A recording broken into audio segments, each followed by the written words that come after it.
Guys, listen up. As you get older, the best way to continue to look young, exuberant, and vibrant is to continue to take care of your skin. That's why I'm excited to have Teej Hanley as a sponsor of today's video. You heard me talk about them before, and you're going to continue to hear me talk about them because I believe in their products and the positive impact that they have on every man's life. Teej Hanley makes taking care of your skin so easy. They provide you with all the products you need and nothing that you don't. Every box comes with an instruction card that tells you when to use each product, how much to use, and in what order. Lapeef family, I must admit, skincare wasn't always something I always focused on, but since I started using this system, I've seen improvements in the way my skin look and feels. And you don't have to take my word for it. They have over 5,000 five-star reviews on their website from satisfied customers from around the world. I recommend you start with the level 1 system, which comes with all the basics: a daily face wash, an exfoliating scrub, an AM moisturizer, and a PM moisturizer. In addition to amazing skin, members of Teej Hanley get tons of benefits, including at least 20% off retail price, the ability to customize your box, pause or cancel at any time, and free US shipping. And because Teej Hanley is sponsoring today's video, they're offering my viewers a great deal.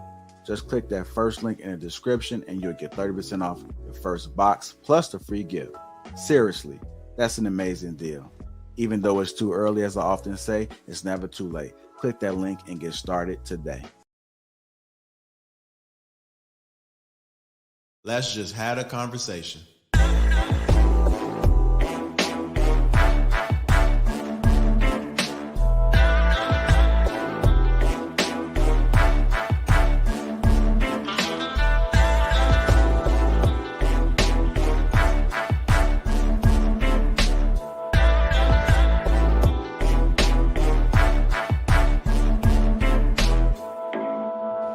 Doing, family?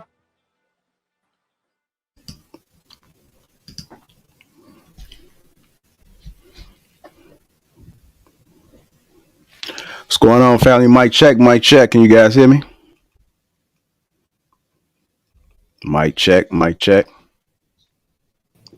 Yeah, we can definitely hear you. Yes, I can hear you.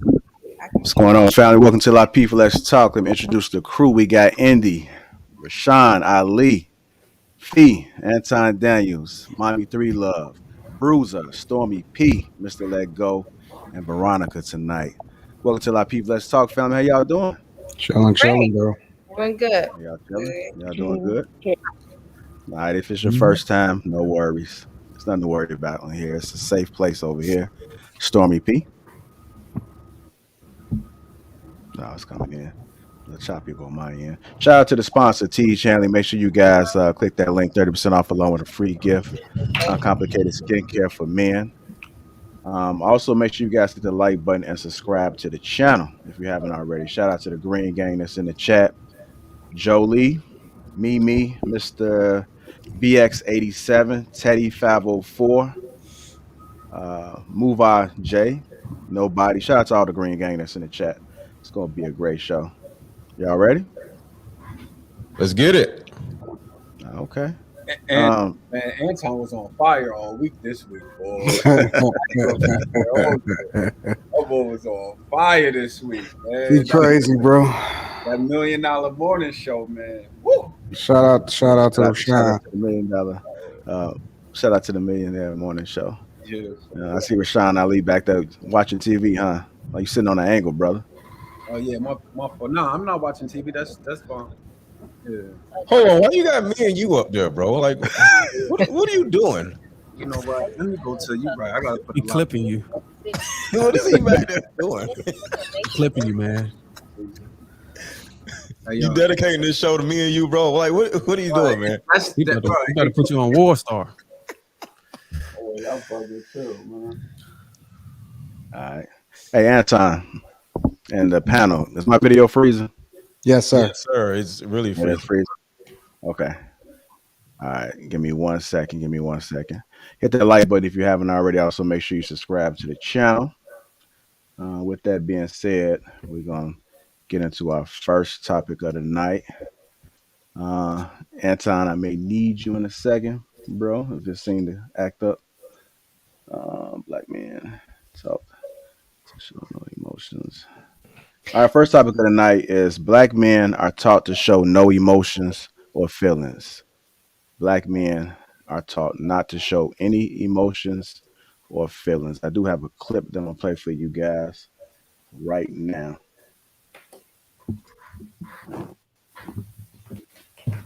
Hey, you can't hear? Yeah, can you guys hear me?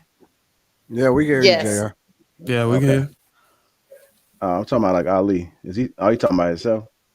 No, it wasn't even. That was Mr. Lego on the phone call. I don't know. I'm so confused right now. What y'all talking about?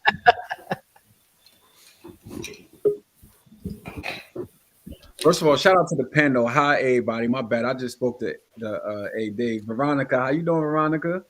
I'm doing good. How are you? I'm blessed. I'm blessed. Mama 3 Love. I'm talking about. That's all I know. Right? The groom. What's going on, soldier? How you doing? Man, I'm good, man. Stormy P. How you doing, Stormy P? And Stormy Wendy? Pouring it to him on a daily. Look. I didn't mean to play that right now, but I'm hearing some feedback. Who's that feedback coming from? Hey, everybody mute up in between. I'm gonna go ahead and put up this clip for you guys.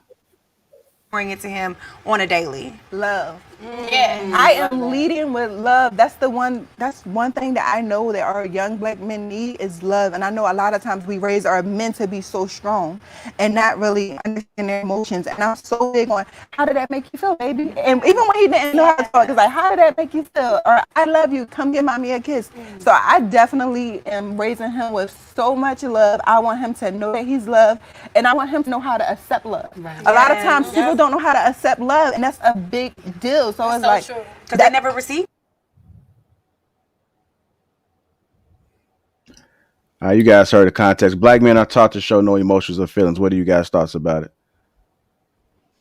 It's not. I'm not gonna say we're taught not to, but if mom wasn't taught by her mother, she doesn't know something. She can't teach something that she doesn't know. And just from everything I've done as far as coaching in the black community, I can only speak for the black community. A lot of black mothers don't necessarily either show love to their daughters, or they don't know how to love their daughters. So when that girl grows up to have a son, she doesn't necessarily know how to love her son because her mother didn't know how to show love to her. So it's like dysfunctional love. And a lot of times is this sticky, intertwined girlfriend, boyfriend, mama, son love instead of actually, mother, like healthy love.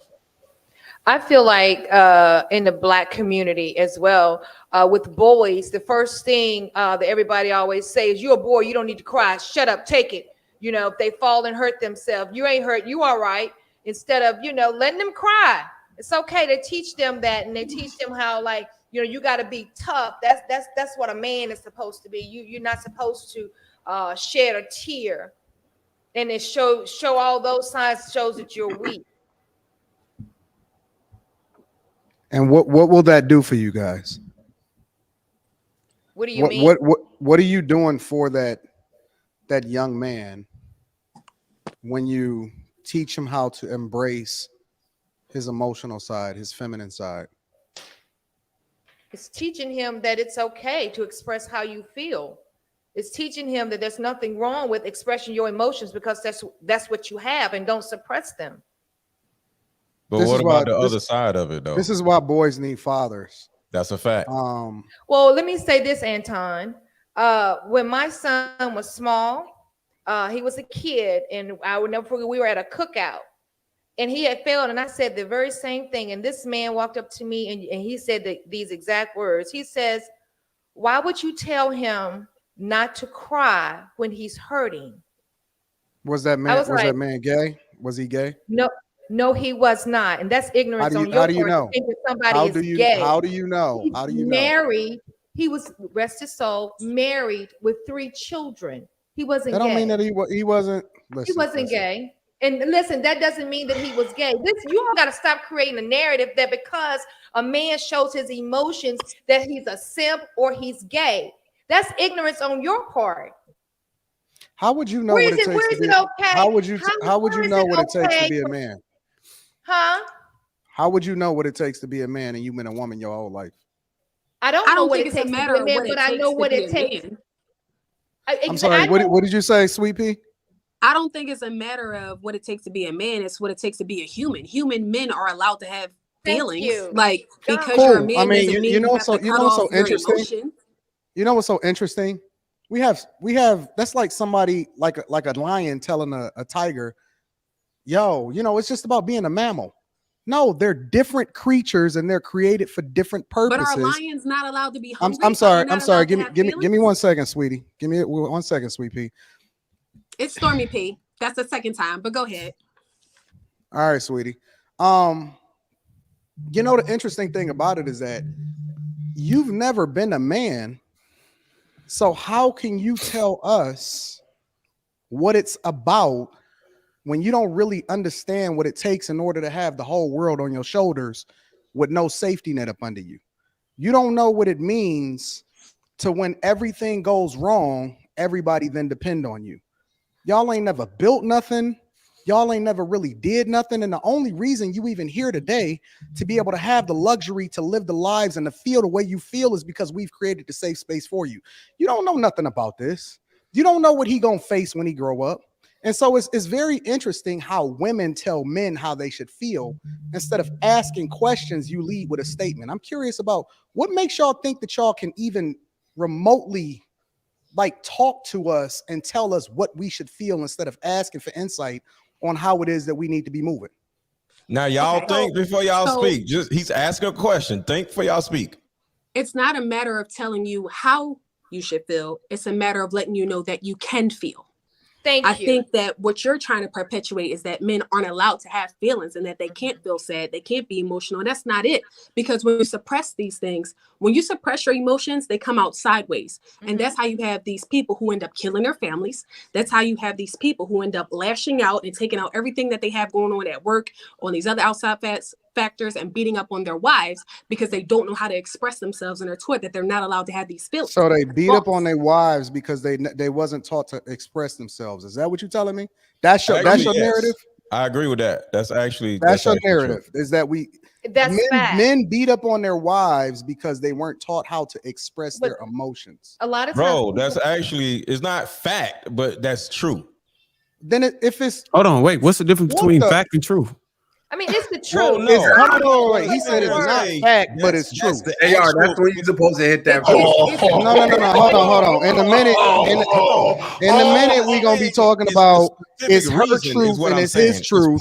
You speak your truth, boo. Go ahead, give it to us. I think that that's part of the reason. There is a large portion of men who go home and beat on their wives because they don't know how to express to their boss that they're not happy or that they're being treated a certain way at work, and they come home and take that all out on their wives. That is a large part of domestic violence. That is a thing. Oh my God, this is fucking insane.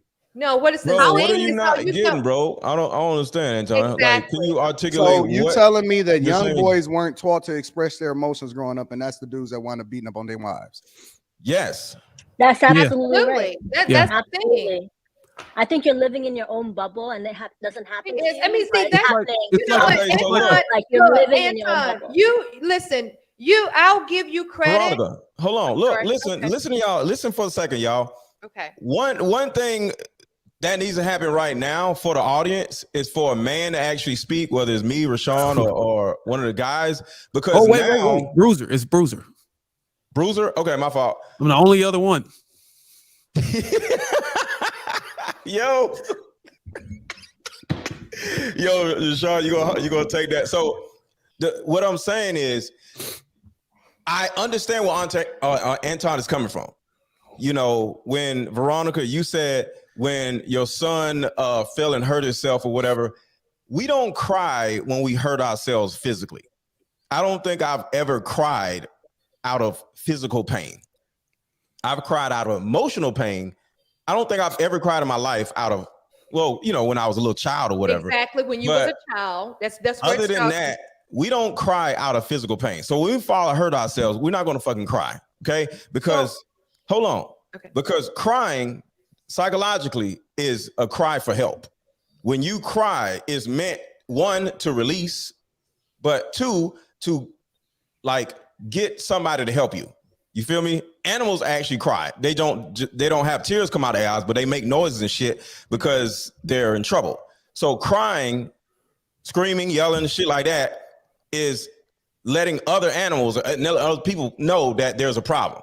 So we don't need to do that because we're men. Women do that because y'all need us. And that's kind of like what Anton was saying. Men have built the world for y'all, so y'all kind of have to cry in order for y'all to get the attention solicited to you. So with us as men, in regards to that though, hold up. We don't need to cry like y'all think we do. We do need to cry because we're human, but we have to make sure the delineation is there. We ain't running around crying because we feel sad. You feel me? So I just wanted to put that in there. Go ahead, y'all. So hold on. Give me a second, y'all. Give me a second. In between talking, can y'all mute? Because I'm getting a lot of feedback, but go ahead. Okay. I think the question started from when the son is small, the young guy the kid is small. Are they taught love? Are they taught their emotions? That's where it started when you're younger. You know, I'm sure plenty of you have, when you were kids, have expressed hurt through tears. Anton, you're not going to sit up here and say you have never shed a tear when you was a kid, when you fell and hurt yourself, or you was hurting in some type of way. It's the purpose of doing that. We're males. We don't sit around crying. What the fuck is the let's not be so naive to the fact that when you were a little boy, you shed tears. Why do y'all want your sons to be so weak? Exactly. I just don't understand. Why do y'all want that? So listen, fellas, hold on, fellas. Everybody watching this, everybody restreaming this, let me help y'all to understand something. Cry in front of her once, she gonna think it's cute.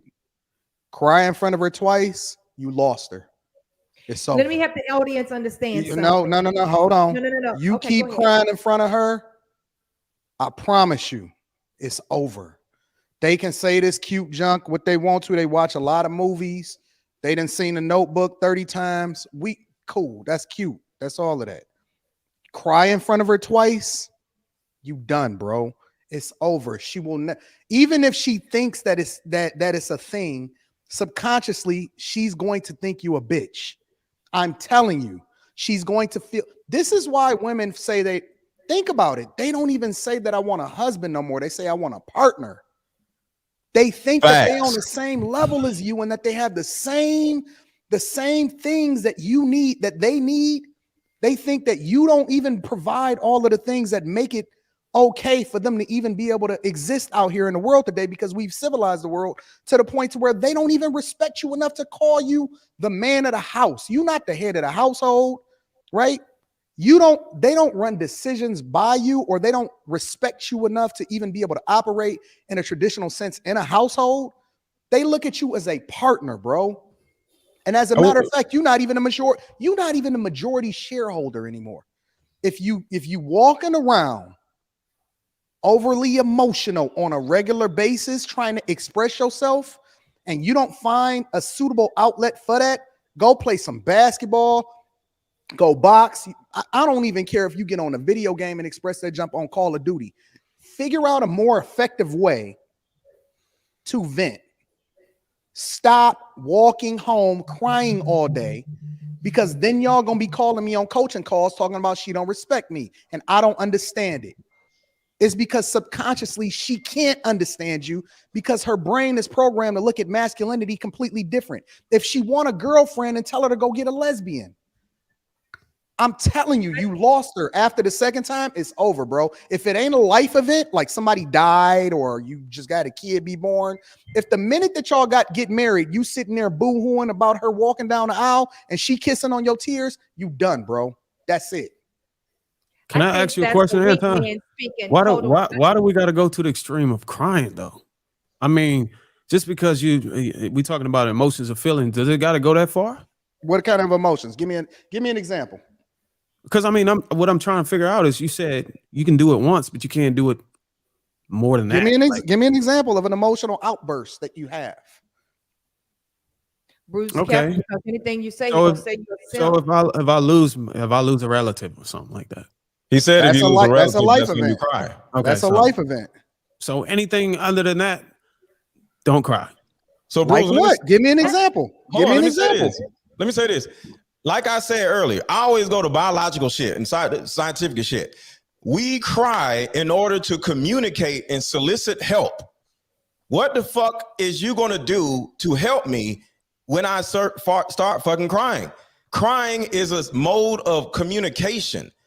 Men who cry a lot to their women, because like I said, I would cry, but I'm not afraid to cry or whatever. But I cry to myself. I'm not gonna cry in front of somebody. So if something happened, I would cry.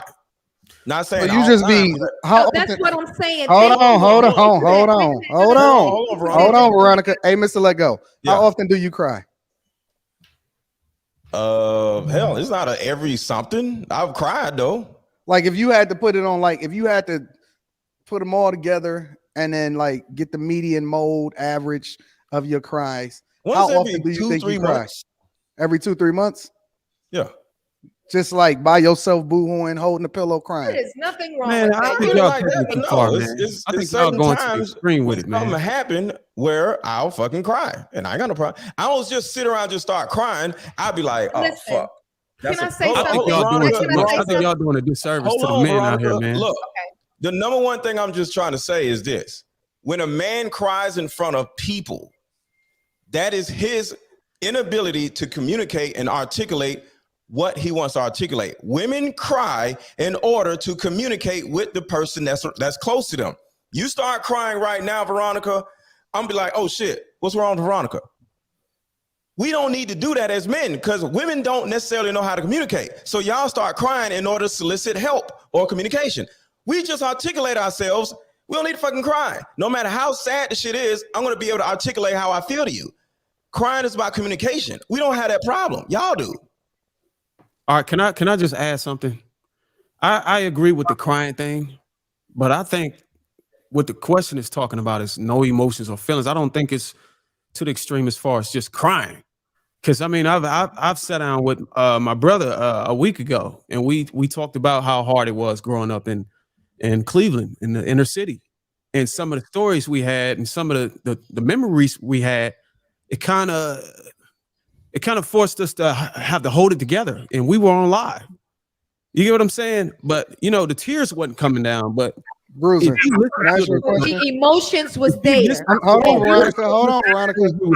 I'm just trying to understand. We were crying on the inside, but because of our masculinity, we was able to hold the tears back. But we were compassionate about what we were talking about. You get what I'm saying? Hold on, Bruiser. I got a question for you.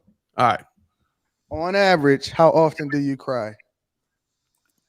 Never. I probably cried. I never cry unless it's like death or something like that. Rashawn, how often do you cry, sir? Every 2 days. No, hold on. Wait. I got a rebuttal. I ain't gonna lie to you. I did cry when my son was born in April. It was my first child. I cried. Congratulations, yo. I rock with that. And Anton, I think as an adult, I cry more as an adult for tears of joy. from being every time we celebrate from where we at right now, from where we come from, tears of joy all the time, bro. So you just be like, never. What? It's not be real tears though. All right, so let me. Mine was real tears. Listen, mine's is real because listen, I'm feeling it. Like I'm happy from where we come from, bro. We lit. You know what I'm saying? But to answer the question, because Sister wasn't talking about crying, right? More so than anything. And I agree with Anton, like for the most part, with Anton and Mr. Let Go, and even Bruiser, even the point that you made.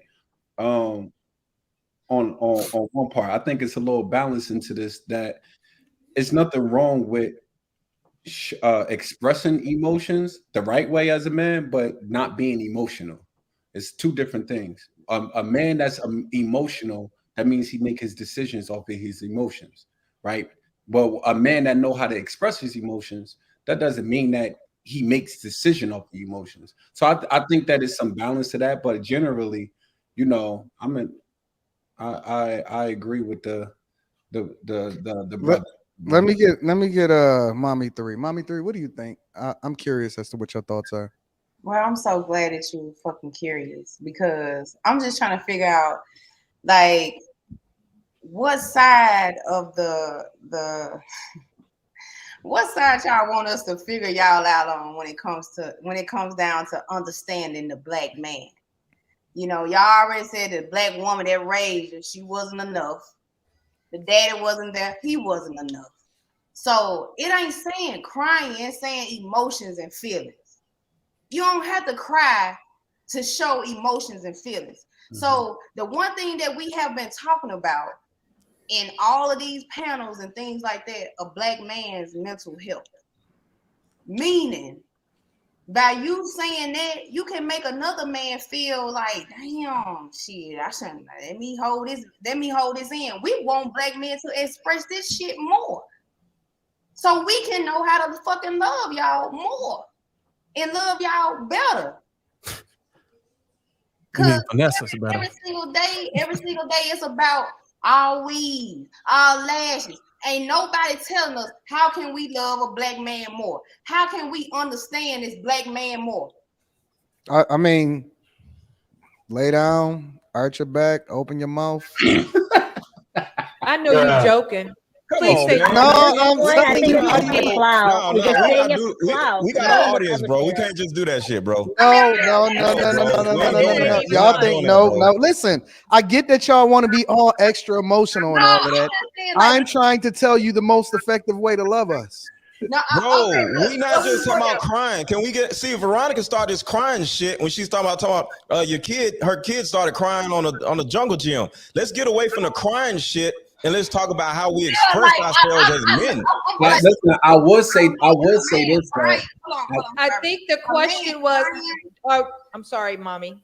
I'm sorry, like a man crying. Okay, if you feel like that's extra, but a man showing emotions. Yeah, let's move past that part. That's a whole nother playground because sometimes a man in most cases, most men they see things. They can see things in a woman that they mother lacked. You got men out here searching for a mother in a woman. Let's keep this shit real.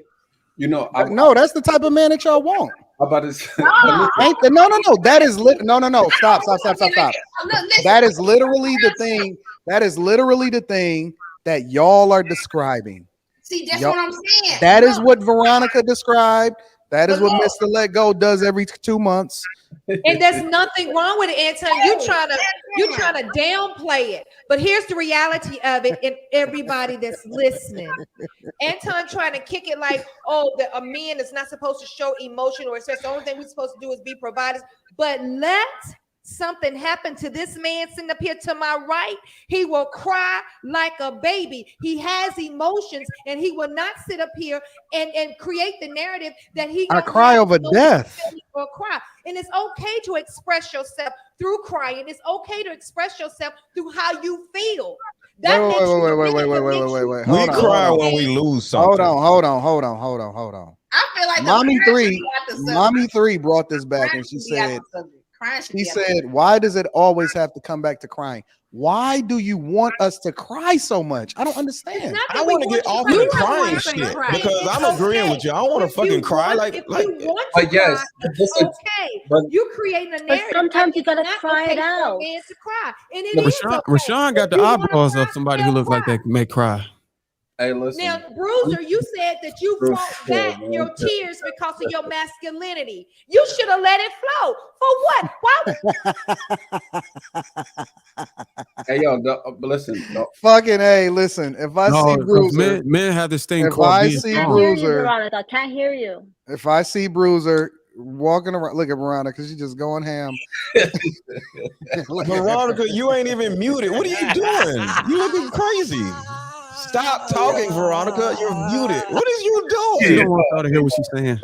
Hold on, wait. Hold on.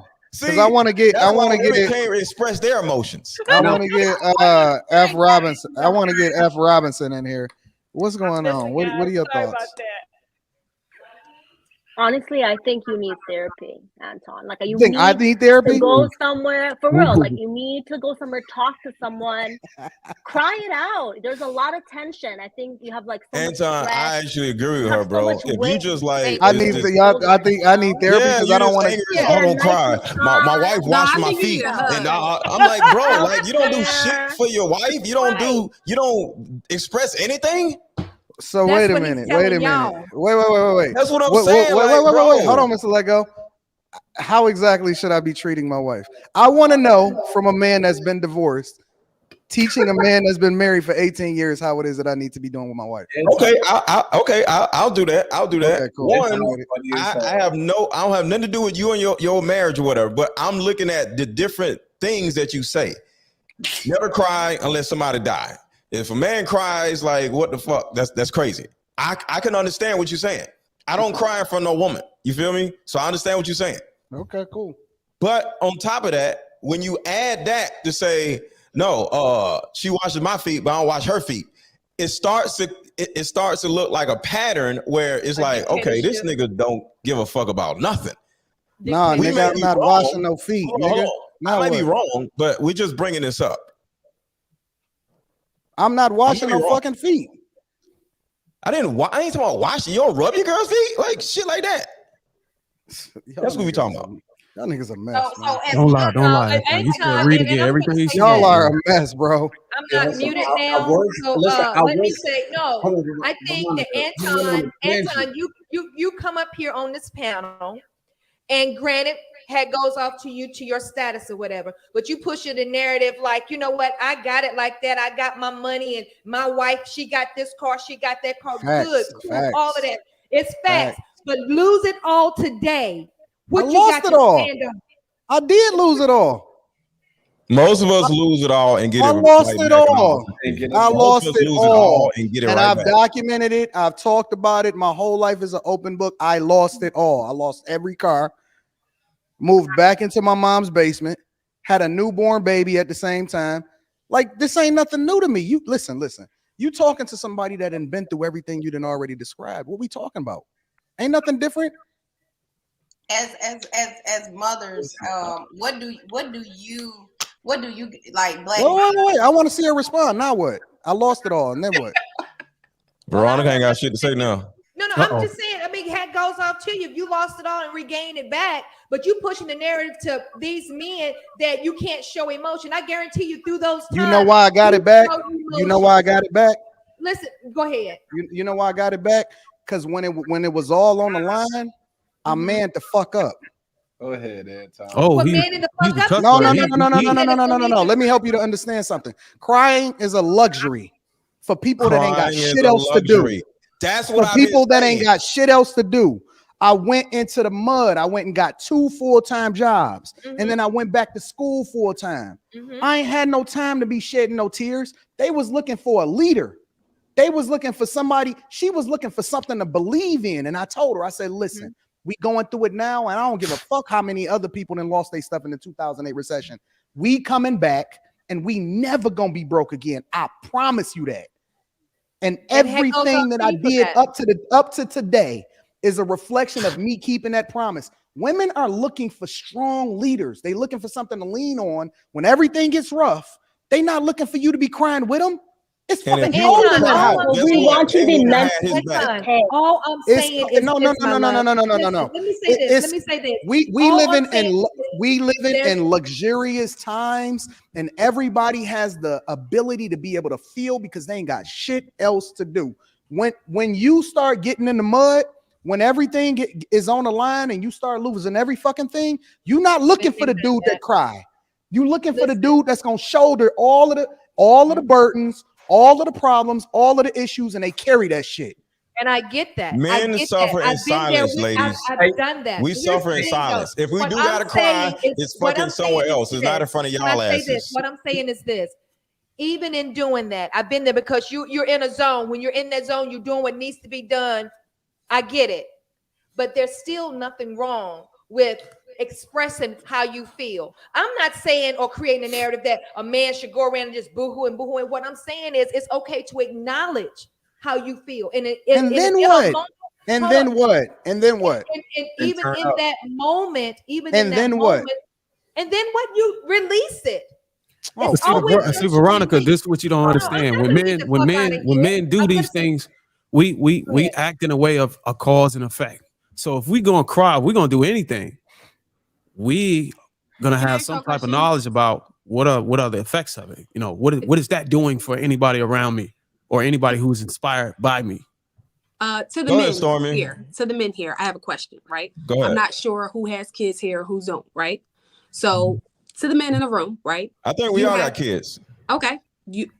I don't know who has daughters, sons, whatever the case may be. I got 2 daughters. So say all of you have daughters, right? I got 3. They are with a man, right? Y'all don't got no sons? I mean, y'all was hoes when y'all was young, right?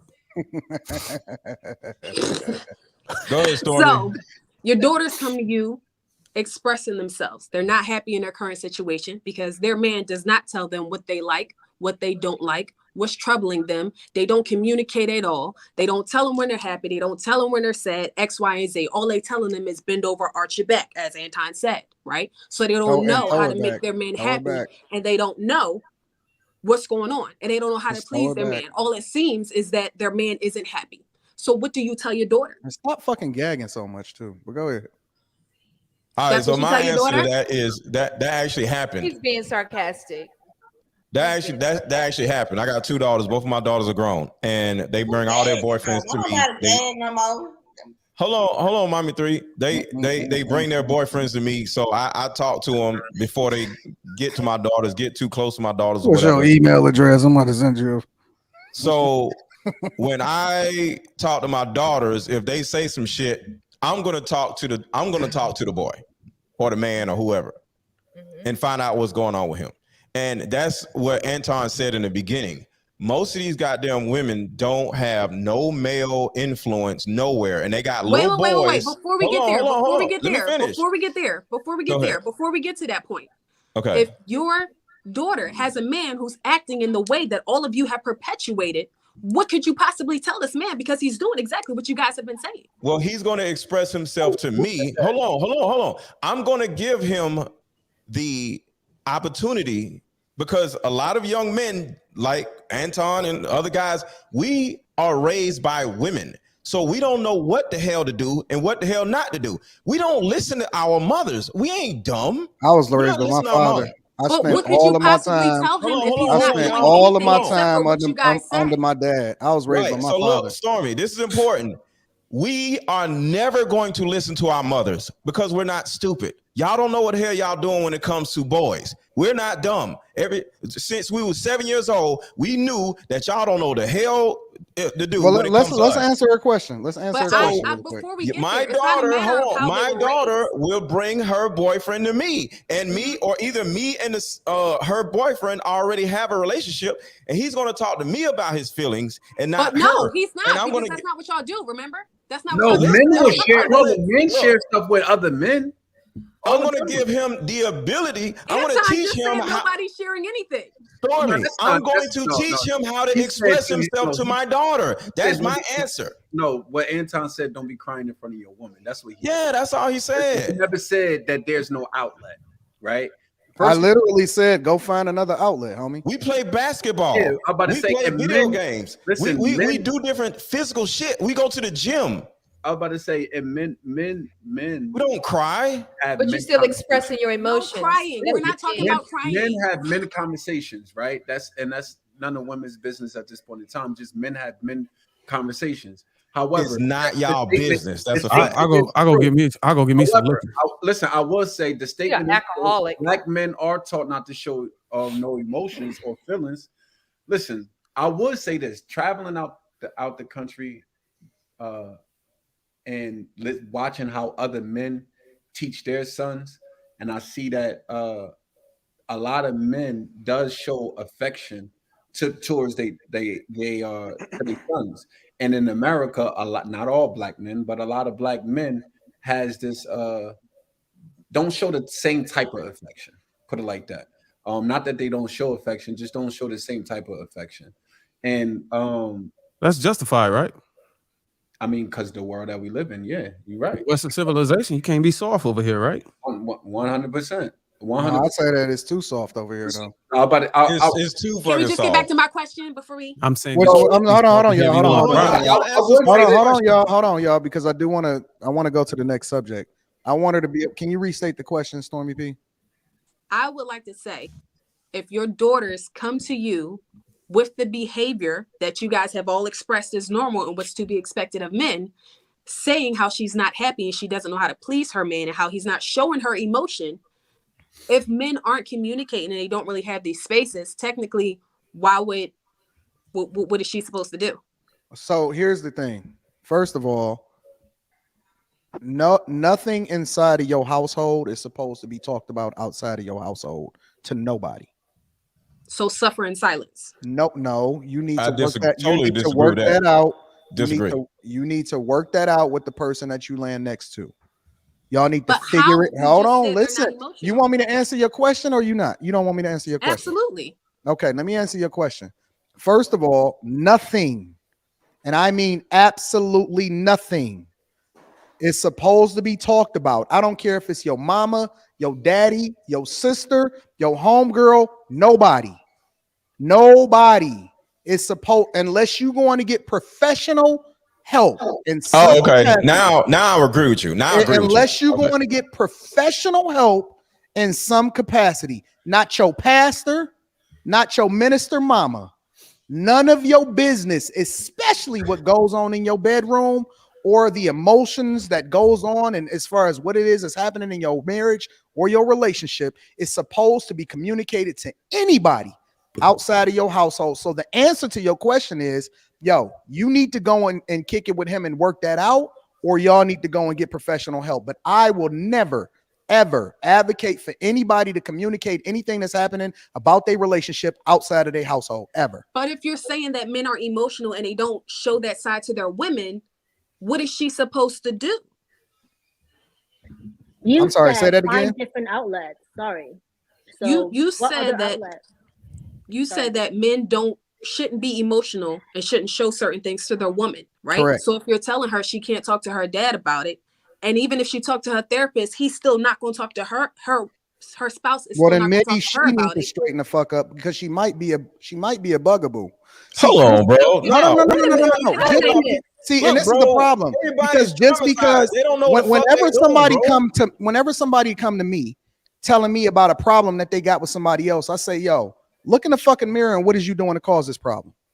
Just because they your daughter or just because you love them don't mean that they absolved from holding themselves accountable for the situation that they putting themselves in. Everybody is responsible for being complete as a person, not being interdependent on somebody else to complete you. How are they?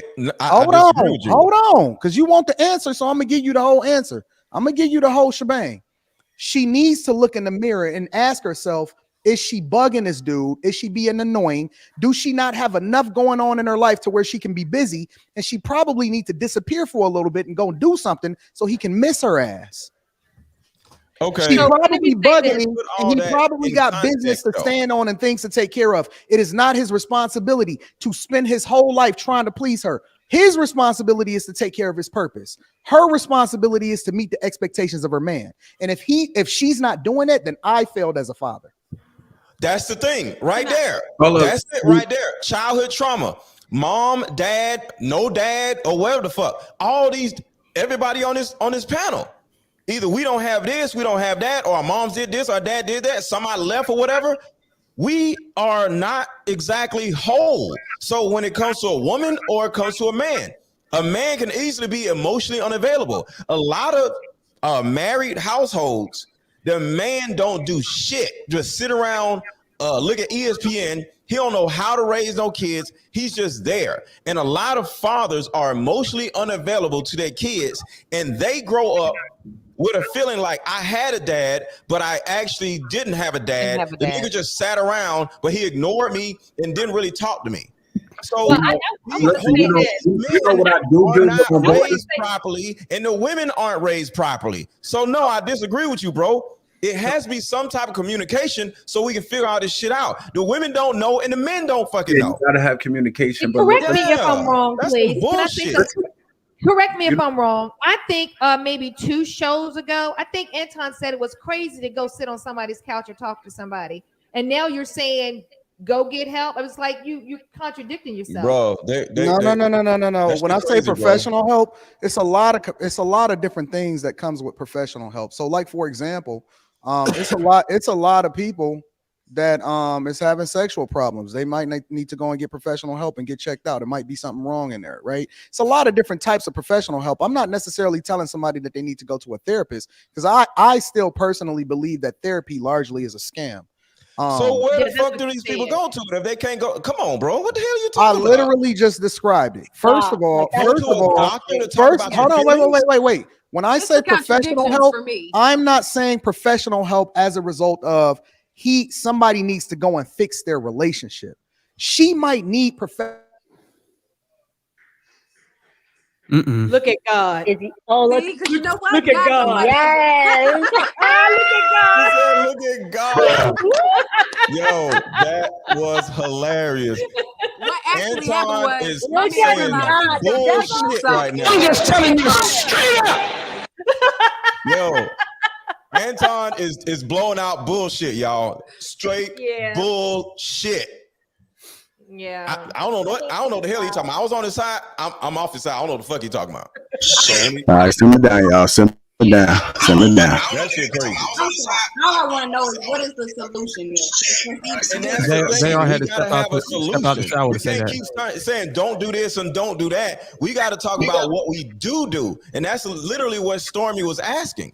I gave my answer, Bruiser, Rashawn, like, if your daughter came to you and said, hey, my boyfriend is emotionally unavailable and I feel unloved and I think there's some issues with him, what do you say to her? I'm gonna ask her why the hell is she with him. She don't know. Because I think women get into relationships with an emotional connection.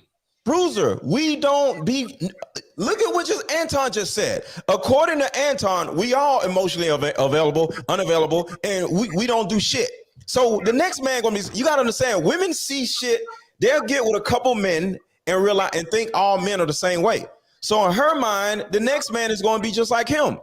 So what do you tell her? And that's the thing, y'all. We gotta stop trying to let ourselves off the hook. Like, well, why you with him? What? No. What I would say to that is you can't expect every man to fit. What do you tell her? I would tell her you can't expect every man to be the same as the man you previously was with. She wants a man that's emotionally available. Right. Either she wants her man to be emotionally available or she wants a man emotionally available. It's not working. What do you tell her to do? I tell her to move on. To what? If the next man is going to be emotionally unavailable too? Hold on, wait. Let me get this straight. Is crazy. You saying the man you don't know? Hold on, let me just try to get an understanding because I may be answering it wrong. Let me see if I can get an understanding. You saying the man that she's with is not emotionally available, and the next man she decided to move to is going to be unemotionally available. Well, so I just with that being said, what does she do about this? How can you determine that the next man she's going to bet is going to be the same as the man as previously was? Because she picked him. Because she picked him. Because she picked him. She picked an emotionally unavailable man. Okay, first of all the ladies can agree that whenever y'all vet a man, y'all looking for these signs. Women don't know how to vet a man. Y'all have these, what do they call it, the 5 love languages or something? Women don't know how to vet a man, bro. What? Women don't know how to vet. What are you talking about? Women don't know how to vet men. What are you talking about? Women don't know what the hell they're doing. I'm not going to answer that for them. Hold on. We women answer that for themselves. I do want to wrap this up because we do got to get to the next subject. I know y'all was praying for my downfall. That's cool. No worries. No, Anton. No, bro, you was saying some dumbass shit, bro. He did. He stepped in and shut the mouth of the lion. Hallelujah. I heard everything y'all said. Y'all was praying for my downfall. It's all right. It's okay. Don't worry about it. I want to. Go ahead. I want to let Sweet Pea get the last word. It's stormy. It's definitely stormy. But thank you. I would like to say, shout out to Sweet Pea. Go ahead, baby girl. It's Stormy P, baby boy. I would like to say, long story short, something to think about is when you're teaching and perpetuating that men are emotionally unavailable, think about what your daughters are going to say and how they're going to feel when they get in relationships with men who are emotionally unavailable and they feel like they're not fulfilling their purpose. That's it. I don't believe men are emotionally unavailable. I believe we're emotionally unavailable, bro. I believe there's a population of men that aren't. They're just strong and hard. And I think there's a population of men that are available. I really do think that. Is a real issue with us, bro. Is a real issue. I'm not denying that. I'm saying that there are guys that are emotionally available, and there's some that aren't. I'm just saying you got to be able to. It's difficult for women to delineate the two until they actually get with them, and a situation comes up, and he's just shut down, stone faced. Now she already in love with him. She like, yo, shaking on like, hey, then you gotta ask the question, what is you in love with? Trauma in his life and don't you gotta ask the question, what are you in love with? The emotional availability of the man. So you saying the man just turned it off and now she's stuck? Is that what you're saying? Yeah, sometimes niggas just like, because look, there's no way to listen. There's no way. There's no method around that. Hold on. This is very important. Decides to turn it off. There's nothing you can do about that. Let me tell you. There's something called regression. All right, and this is the reason why I say women are children. We all regress when we get triggered, or when we get triggered. When we get triggered, we actually we regress, which is we go back to our childhood ways. All right. When we first was traumatized by the thing, because the word trigger means something happened before and it's happening again. So most of the things that happened to us before. And when it happens, we regress. Look it up. It's called regression. When we regress, we go back. If you do that, you a sucker. If you do that, you a sucker. Bro, stop. So when we regress, we go back to who we were when we was a child. When we let Mr. Let Go get the last word. We did not know how to express our feelings, so we shut down. So your man a woman's man doesn't know how to express his feelings. So when he gets triggered, he shuts down. When a woman gets triggered, she starts acting like a child.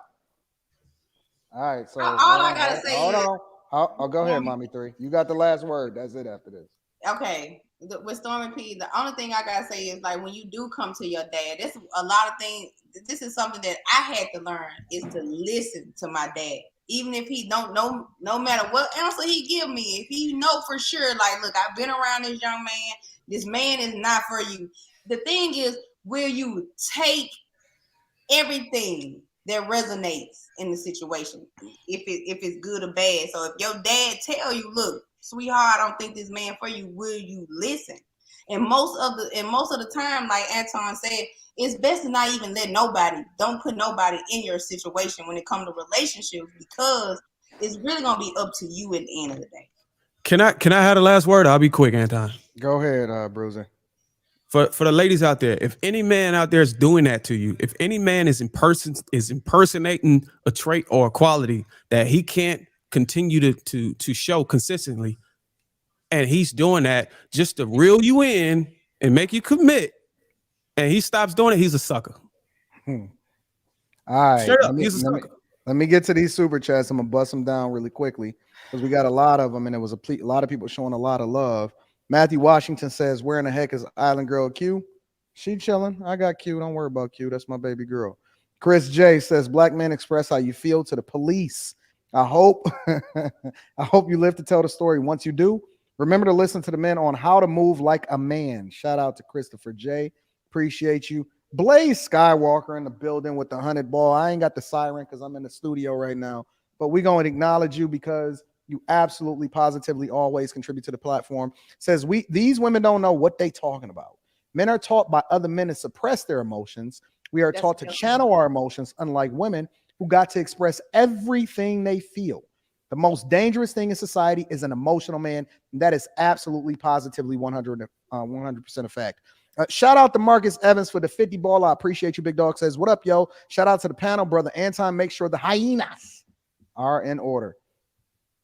Matthew Washington with the 5 ball says, Anton is correct. I cried in front of a female one time, and immediately, I mean the very next day, she was talking crazy to me and raising her voice. Shout out to Trucker Yell, says, crying is for the week straight up. Dub Will hit us with the 5 ball, says, I want to cry every time the Raiders blow a lead in the fourth quarter. Talk Yo Ish Network with the 20 ball. Shout out to the 20 ball, says, shout out to the Lapeef Network and the panel. Keep going. Y'all inspiring folks and may not even know it. Shout out to Mommy 3662. Check in. Blaze Skywalker with another 10 ball. That's officially 110 so far. to the most effective way to love a man is to stay feminine when you address us. Trucker Yale, he's also a member of Fireball, says it's funny when women saying it's okay to be emotional is the same women who go and cheat with dude who ain't emotional at all. That's facts. Logical Faith with the Fireball says men are not women. We don't express emotion the way that women do. The prisons and graveyards are full of men who choose to express their emotions. Dub Will, Veronica is going hard in the paint. Going hard in the paint for that and that absolute silence. That was when you was talking and we couldn't hear you. Sorry about that, Veronica. God was working on our behalf too on that time. The Manic Genius with the 100 ball says he lost it all, got it back. That's why he don't cry. Facts. 100% facts. Trucker Yale says, men, please don't listen to the women. You get into your emotions and move based on her feelings or your feelings. You will fail. You got this in caps. You will fail. Focus on purpose. Logical Faith says they don't want to see the emotion. They want to see weakness. When we express our displeasures, they argue, debate, and try to shame us. Manic Jink. Oh, Jesus Christ. He said, shout out to my guy, Bruiser. We're going to have to give Bruiser a bonus, y'all. We're going to have to give Bruiser a motherfucking bonus. Logical Faith says, y'all claiming that men don't show emotion, yet women ask, who hurt you, implying that the men are being emotional. Make it make sense. Shout out to Niv with the 100 ball. Y'all killing us today.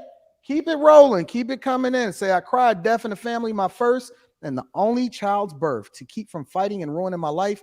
And when I'm before the Most High, that is it. That is it. Shout out to all of the 100 balls, 200 balls, and 50 balls. We appreciate y'all. Vintage with the 10 says, black women have this persevere thing on seeing a man in tears, being emotional and soft. Other communities make sure their man is strong as a rock. We are the only community that want men weak and women strong. Noble Xavier says, can I pay the time out, Mr. Let Go? Bruh. Vintage says, black men are too emotional. It's an epidemic that women, mothers are pushing. Those few of us who aren't ending up being successful with their life in order. Shout out to you. Trigger Mike. My dog says men are not emotionally unavailable. Modern women don't understand the purpose of a man for their life. If he provides and is present, then he's done his duty. Everything else is the cherry on top. Shout out to that's a lie. Trucker Yale says, Mr. Let Go, you must got a group of suckers. Andre Dale says all of us aren't, and vice versa. Personally, I'm a masculine man with an understanding side. Some might say that it's soft. Also, our young men are too emotional because they don't know how to channel their emotions. Hey, is that Beijing on his profile pic? I don't know about that. Shout out to everybody that absolutely positively contributed. We love y'all. We appreciate y'all. Thank you for holding us down. We are going to move on to the next subject. We appreciate y'all. Hit a like for the YouTube algorithm, subscribe to the channel, turn on your notifications, and make sure you check out that Teej. 30% off your first order plus a free gift. We absolutely positively need you to hold us down and get the likes up because we are putting on a show for y'all every single Thursday. Let's move on to the next subject. I kind of pivoted because I know it was a video that was associated with the next subject, but we don't have the ability to play that video right now because JR, he got that Spectrum Wi-Fi. I don't know what's going on with JR. But we gonna pivot and I kind of it's on. You go ahead to the next topic. I got the video. You got the video? Up. Yeah, it's the one that's down there right now. Okay, so let me go ahead and add this to the stream, and then I'm gonna ask the question. Let's mute up. Provider for her, so you go buy her all of these nice things. Then you take her to dinner, fine dining. After a while, she treating you like a bank. She don't appreciate you. She appreciates the things that you can do for her. So instead of going out here bossing up, trying to buy her everything, take her to fine dining, take it slow so it can grow. Look, either she gonna like you for you or she's gonna like you for the things that you do for her. Make sure it's the former, that she like you for you. And how you can assure that? Slow it down. Just because you got it don't mean you got to spend it. Stop letting these women take advantage of a good man. All right, and with that being said, the question of the night is, she appreciates the things you can do for her. Are women taking advantage of good men? Are women taking advantage of good men? I am going to start with Miss Robinson over there. You can set it off, and then y'all know how we do it, popcorn style. Let's get it. Yeah, I think we're both on both sides taking advantage of each other because we're looking for that good person for each other. We're not gonna sit here and like be with somebody who can't do nothing for us. Like at the end of the day, we're working together. And what you said before, you said something about being a husband and a partner being different from each other. It's not. I think it correlates with each other. Husband and a partner. When someone says, "Oh, you need a husband," I'm thinking about a life partner who I can spend my life with. So I'm not gonna be with somebody who can't. I don't know. Like we can't equate.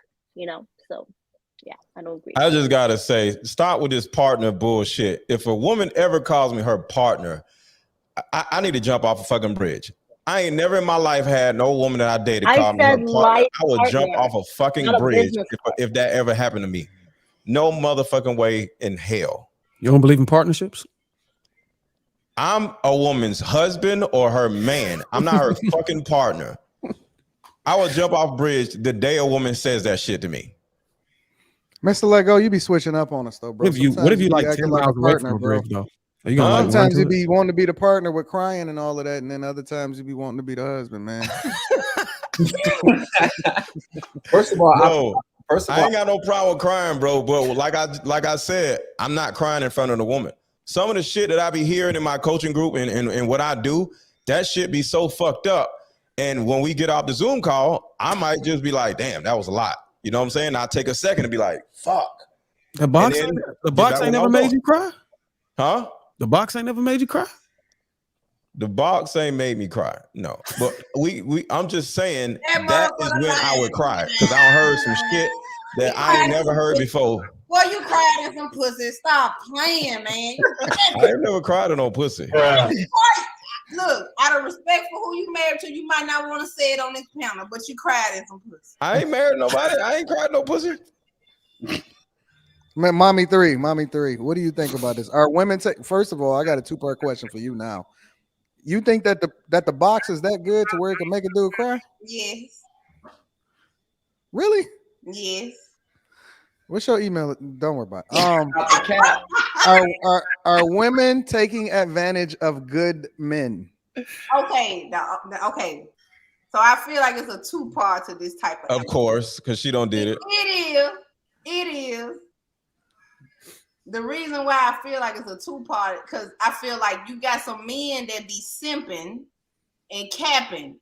I feel like if now a man that's really about that shit should not be taken advantage of. But you got some men out here finessing and lying about the life that they be portraying, and the shit just don't be adding up. I feel like if you put yourself out there like you got this and you got that, hey, it's just like a woman that's showing her ass on IG. If she put herself out there like that, what you gonna do? You gonna catch it, right?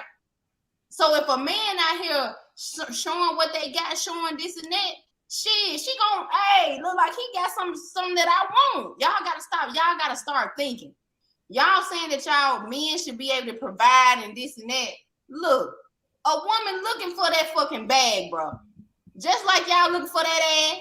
Y'all looking for all this other shit, whatever she can bring, she can arch her back and shit. Shit, a woman looking for the bag. They keep it real. And ain't nothing wrong with that. Because there's some dumbass niggas out here. Go get it. Ain't nothing wrong with that. It's some dumb ass men out here just handing that shit over with no hesitation. Handing that motherfucking money over to these damn women, man. The women that y'all say y'all don't like, these women, hey, somebody breathing life into these hoes. Those are the men that gotta compensate for not being attractive enough to be able to. Hey, y'all entertain these hoes. These hoes still living. They still out here in these streets. So somebody breathing life into them. Yep. That's a fact. Okay, let me put some respect on her name. Temporarily, I gotta see it. Listen, it's a sign of respect when I call you sweet. But I'm gonna put some respect on you. Stormy P. See, how you even know I was coming to you? Up there smiling because I knew. Oh, okay. All right. So Stormy P, what do you think about this subject? Are women taking advantage of good men? No, I think women only take advantage of men who don't have nothing else to offer except for financial things, right? Because I feel like a quality good man is going to recognize she's only here for the bag. I only hear from her when she's hungry. I only hear from her when she needs a bill paid.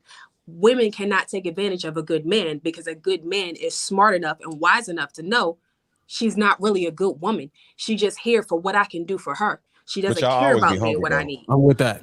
I'm with that. Always hungry. So y'all don't think that these women be finessing to the point to where sometimes, and I'm not saying they can or can't, I'm just asking a question, to where sometimes a man can't necessarily, because I mean, no woman is just going to automatically present herself and say, hey, I just want money from you, right?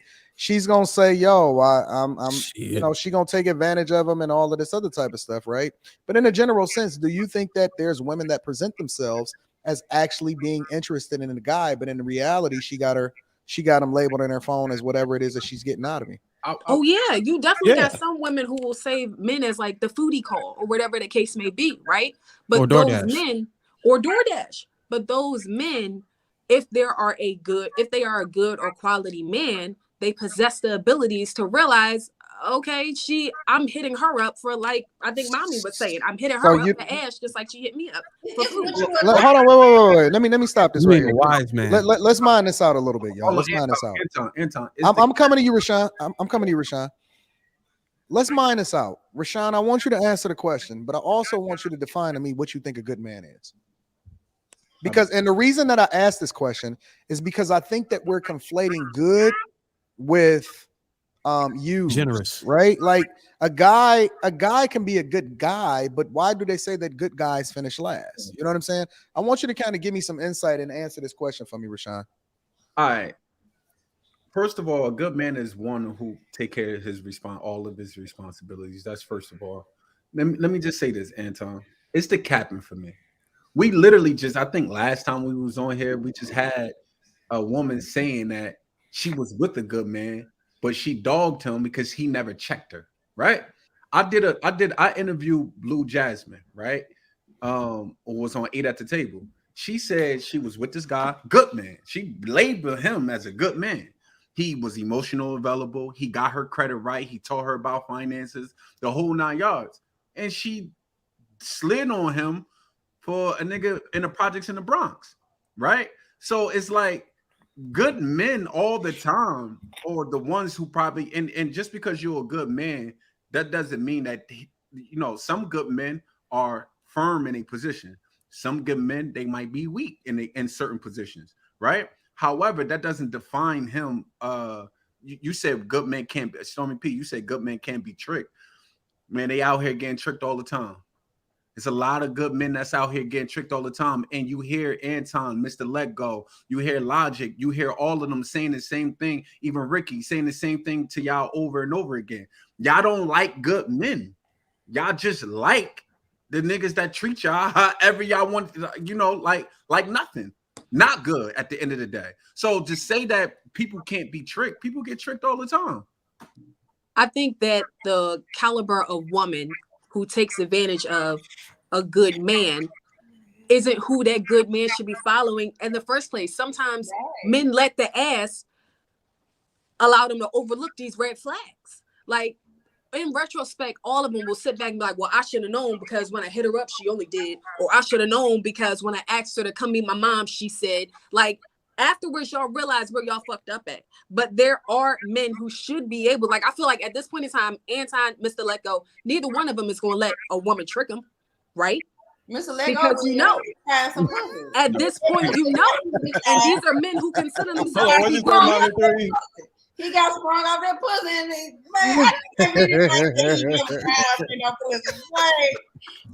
you capped the night. But that's why. Let me cry, y'all pussy.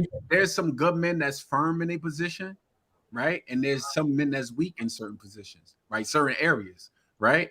But the matter of the fact is to say that women aren't taking advantage of good men is just a blatant lie when you got countless of interviews and stories of women openly admitting that they took advantage of good men, and they regret they lost a man, somebody else got him, and they regret, like, damn, I had somebody, he was really good to me, I just didn't understand. And sometimes you think that just because a man is not knocking you up inside your head or react to you when you do something stupid and just cut you off, eventually he let you put the rope around your own neck until a certain time, and then he finally cut you off. You took his kindness for weakness. But at the end of the day, you ain't really take advantage of him.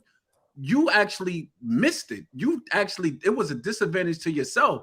And because he's moving on, he's not stopping from being, he's still getting his bag. He's still going to be himself, and he's going to find somebody for him. Men, especially black men, don't have a problem of getting married.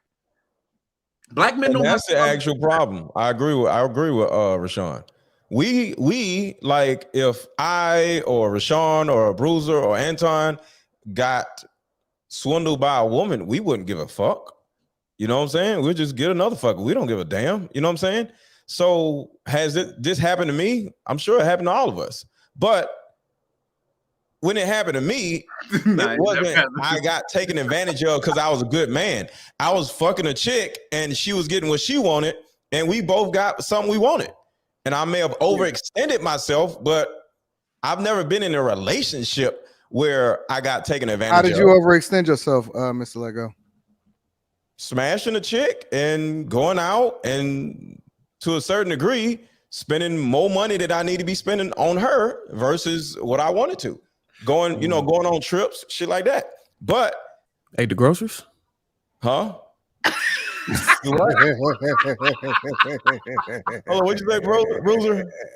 So did you eat the groceries? Depending on who she was, yeah. Wrong out that pussy. And you know what? She took advantage. That's how she took advantage of me. I ate her ass. That's what it wasn't about money. I ate her ass. She didn't deserve it. If you ain't she didn't deserve me eating her ass. That's how she took advantage of it. With me, I don't look at money as being taken advantage of because I don't buy women shit.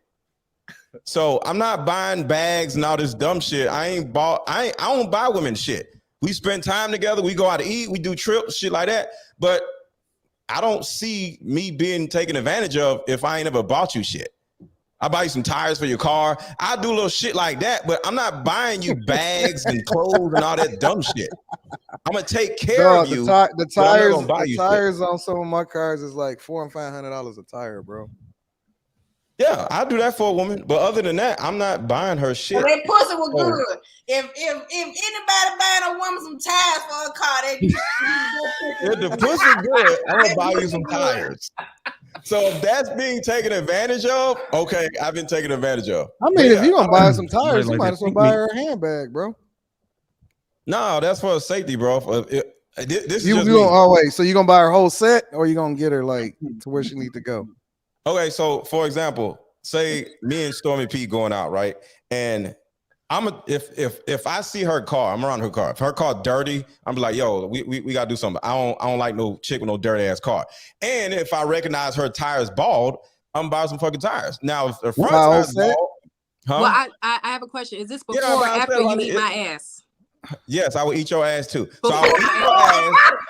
I will buy you some tires and I'll wash your car. Yes. Okay, cool. That's how I know that he got sprung out some pussy, because I'm gonna tell you something. I got plenty of brothers, and my daddy once he was a player. If a man take the time out to look at your car and notice that motherfucker dirty, that pussy was fucking good. You said motherfucker. Okay, so I got taken advantage of because I washed a woman's car, but that's just who I am. Wait, did you wash it or did the car wash it? The car wash. I'm not washing a woman's car.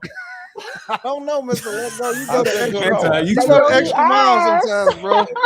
Hey, I ain't sitting there washing no damn woman's car and going through all the spokes. I ain't going that shit. This man changed the oil and everything. Tongue gonna go, huh?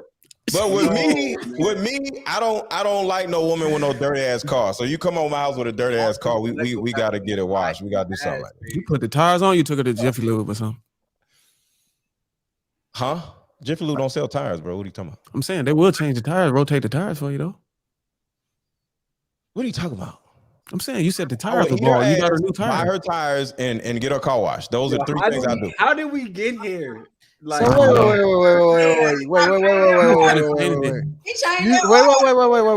You telling me, Mr. Lego? I want to summarize this and then I want to go to Veronica. Are you telling me that a chick can get a meal, her ass ate, a car wash, and some tires out of you, Mr. Lego? Shit, I want Mr. Lego deluxe. Shit. You a dumb ass nigga.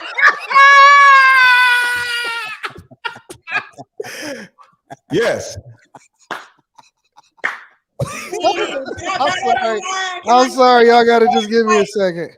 Hey yo, let me go to Mr. Lego.com. Let me see what the fuck I can get off this bitch. Well, who raised? She said that Mr. Lego the I got some news for you, Mr. Lego. You getting taken advantage of.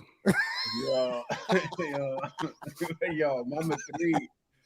All right, hold on. Wait. Veronica, are good men being taken advantage of? Are good men being taken advantage of?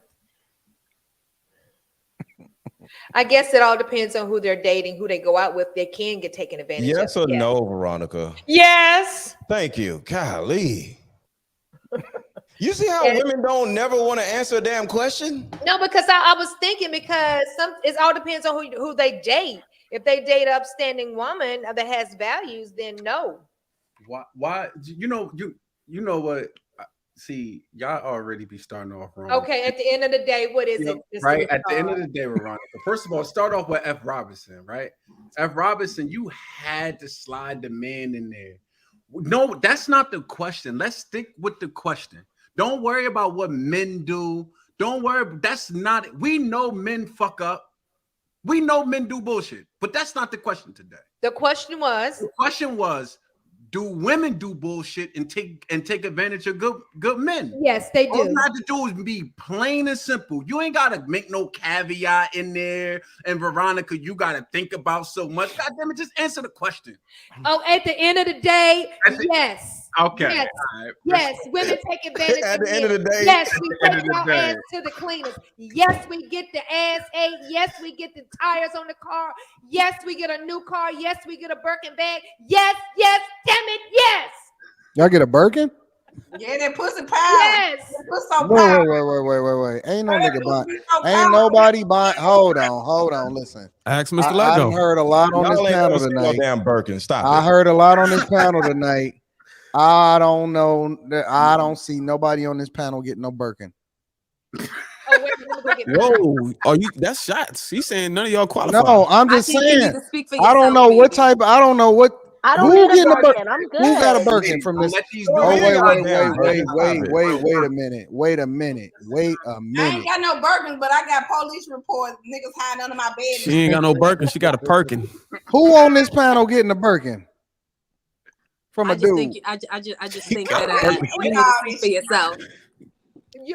Stormy P. So you wait. Stormy P. Say you ain't buying Stormy P. People be buying Birkins. Wait. You telling me you got a Birkin about a dude? I'm telling you, I have gotten a lot of things. I have gotten cars. I have gotten bags. I have gotten apartments. I have gotten lofts. I think that you need to say you aren't buying Birkins. Okay, right. So here. No. Listen, let's stay there. Let me come behind. Hold on, Veronica. I promise you, I'm coming to you, baby. I promise. Taking advantage of good men. Stormy P. I got a question for you. Oh my God. Are you the terrorist that has been taking advantage of good men? Only Mr. Lego. I got a better question to you. Do you think that Mr. Lego is easily taken advantage of? Do you think that you could just finesse him easily? Stormy, I would definitely eat your ass. Oh, yo, her man was just walking behind her in the background too. First of all, that was my producer. I'm still in my studio. Oh, well, wait. So you got a cribs out of a dude? I have gotten a lot of things out of men, yes. But I'm also a good woman. So I'm not one of those ones that are like taking advantage, but sometimes guys they all think they're good women, bro. So what makes you think that you what did you give him that would lead us to believe that you didn't take advantage of him then? Nobody has ever left me on a sour note because I don't take advantage of people. I think that we end amicably. Or no, really just that. I don't take advantage of people. Stormy P, good. Oh, you Stormy. Good. I see. Yo, did you give him his stuff back? You got a lot. She got some game with her. Did you give him his stuff back?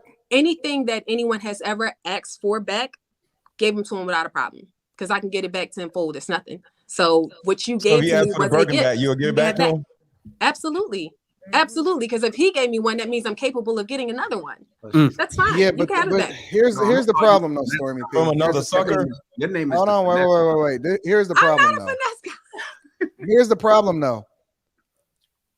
Are they all good men that you've messed with, or are they men that you've taken advantage of as a result of them not knowing any better from what it is that they're doing with you? I'm not that person who allows people to trick on me or stuff like that when I know I'm not interested or I know this isn't going anywhere. I'm very fine with saying, hey, I like hanging out with you, but it's not really that deep. I don't really want you to do that. Like, I'm not really feeling you like that. You know what I mean? And I think that by having that honesty is how you get more. See, and that shit finesse game. It's not a finesse. You just heard it. You just heard it. No, you get more when you. I got you, Stormy P. Let me say this. I mean more Stormy from P, the where you universe, from, not P? more from this individual Stormy person. P, I mean more from the universe. Stormy P, Stormy P, where you from? Where you from? Philly. See, I knew that up north game. Listen, let me tell you something. I'm from Jersey. I already know how this thing go, right? Yeah, there we go. Listen, just finesse. And yes, you can say the X, Y, and Z, but you know whatever you said is going in one ear and out the other. How do I know? I'm not on mind reader. Stormy P, listen. Stormy, you from Philly. I'm from Philly too. Stop it. Let me just say this. See, and that's the reason why, Anton, I got to move from this tri-state area over here. Because one thing about dudes over in this tri-state area, they will put you in an apartment. They will buy your car. They don't mind tricking. Like, this is you getting taken advantage of, Rashawn? Hell no, you lost your goddamn So mind. how come you're not getting taken advantage of? Because I'm not my friends. I'm not, but to them, they got money. To them, they got money. They like, I don't really care. Like, they just tricks. You know what I mean? At the end of the day, they tricks. I'm just gonna keep it all. So wait. You got a crib, cars, and bags out of dudes? Yes. I got a question, Stormy. No. I'm with. No, listen. But she didn't get a ring out of him. No, I'm That's not my tripping. Question. Why these niggas didn't want you? Listen. Y'all didn't even ask me if I got a ring out of somebody. It sounds like you probably was a side chick. I don't know. I'm asking.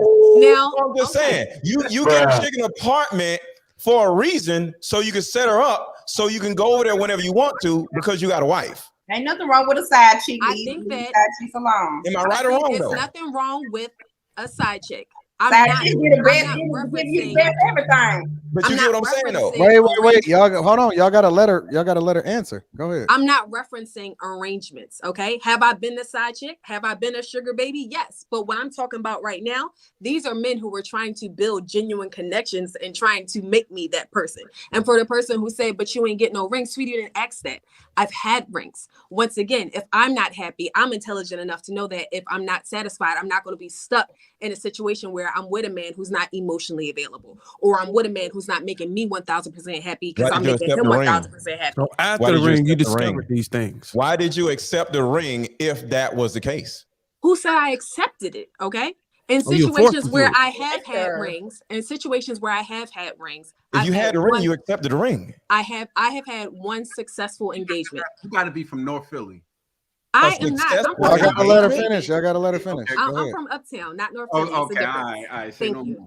But I don't know if you know anything about Philly, but the girls in Uptown, this is very much the persona. They're very bougie. They're very of a certain caliber. So this is not unheard of. 100%. I like her. That's why I know that y'all very finessing too. Yeah. You can say that. I am not. I like. Sound like you scared of these women, bro. Anton, don't do that if you can't buy a Birkin. If you can't buy a burger, bro. At least you gotta eat her ass. Wait a minute. First of all, you talking to Anton from AntonDaniels.com.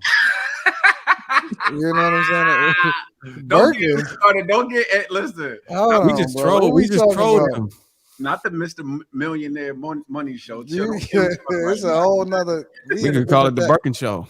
We in a different tax bracket over here. She kind of cute. She kind of cute though. I like her though. I took a shower today. Yeah. Giving them open marriage vibes on here. She said she ain't on her piece of moon. She took a shower today. Nah, I don't think she being utilized the correct way. We're gonna get into that later. Veronica, what was you gonna say? I didn't forget about you, baby girl. So yeah. What you over there eating? I'm sorry? What you over there eating? My husband brought me some snacks. Sardines. No, my husband bought me some snacks. Got her a But good no, I have Big new good man over there. I've been taken care of. Been bought vehicles before, but not a Birkin bag. Their status wasn't of that. What kind of car? What kind of car? It was an SUV. It was a Honda SUV. Yeah, a Honda SUV and a Isuzu Rodeo. Oh, that's when my kids were small. Mm-hmm. Yeah, that's for the family. Okay, yeah. Yeah. And took care of my apartment and everything. That's what's up. You heard what Hov said. Think cars, cribs, shoes, some shit for your son. All right. He wasn't emotionally available to keep you though, right? Huh? It wasn't that he wasn't emotionally available. I didn't want it anymore. Damn. Look how women can just dump a nigga. Like chicks just be getting all this shit from these niggas. And they just Y'all just said that y'all would dump women. Shout out to my boy Tom Brady, man. It's gonna be all right, bro. Advantage of the women, though. We not y'all taking advantage of the men. That's when you straight up and telling them how you coming. Listen, either you accept it or you don't. Period. And it ain't nobody taking advantage of anybody. At the end of the day, I done got like Rashad. Damn. So let me ask the fellas a question for a minute. I got a question for y'all. Are y'all bothered by the fact that guys are spending money on these chicks?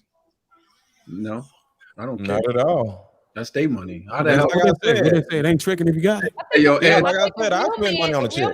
Depending on what it is and who it is. I'm gonna look out for you. I'm gonna. If you don't have money to spend, it's gonna look like a problem spending money on a chick. So it's the difference. You know what my 8th grade teacher told me? What's that? What? To keep my eyes on my own paper. I don't got nothing to do with what another man's do with his paper. I keep my eyes on my own paper, beloved. Well, he thought he could get some pussy with that little line, ain't it? Okay. He's with that shit. I hope you get some bars. Yo, Baba 3 is on one tonight for sure. Her fannies are fluttering. Hey, yo, She don't switch her pad out 3 times. All right. Yeah, you know about them panty liners, ain't you? Much that boss on today.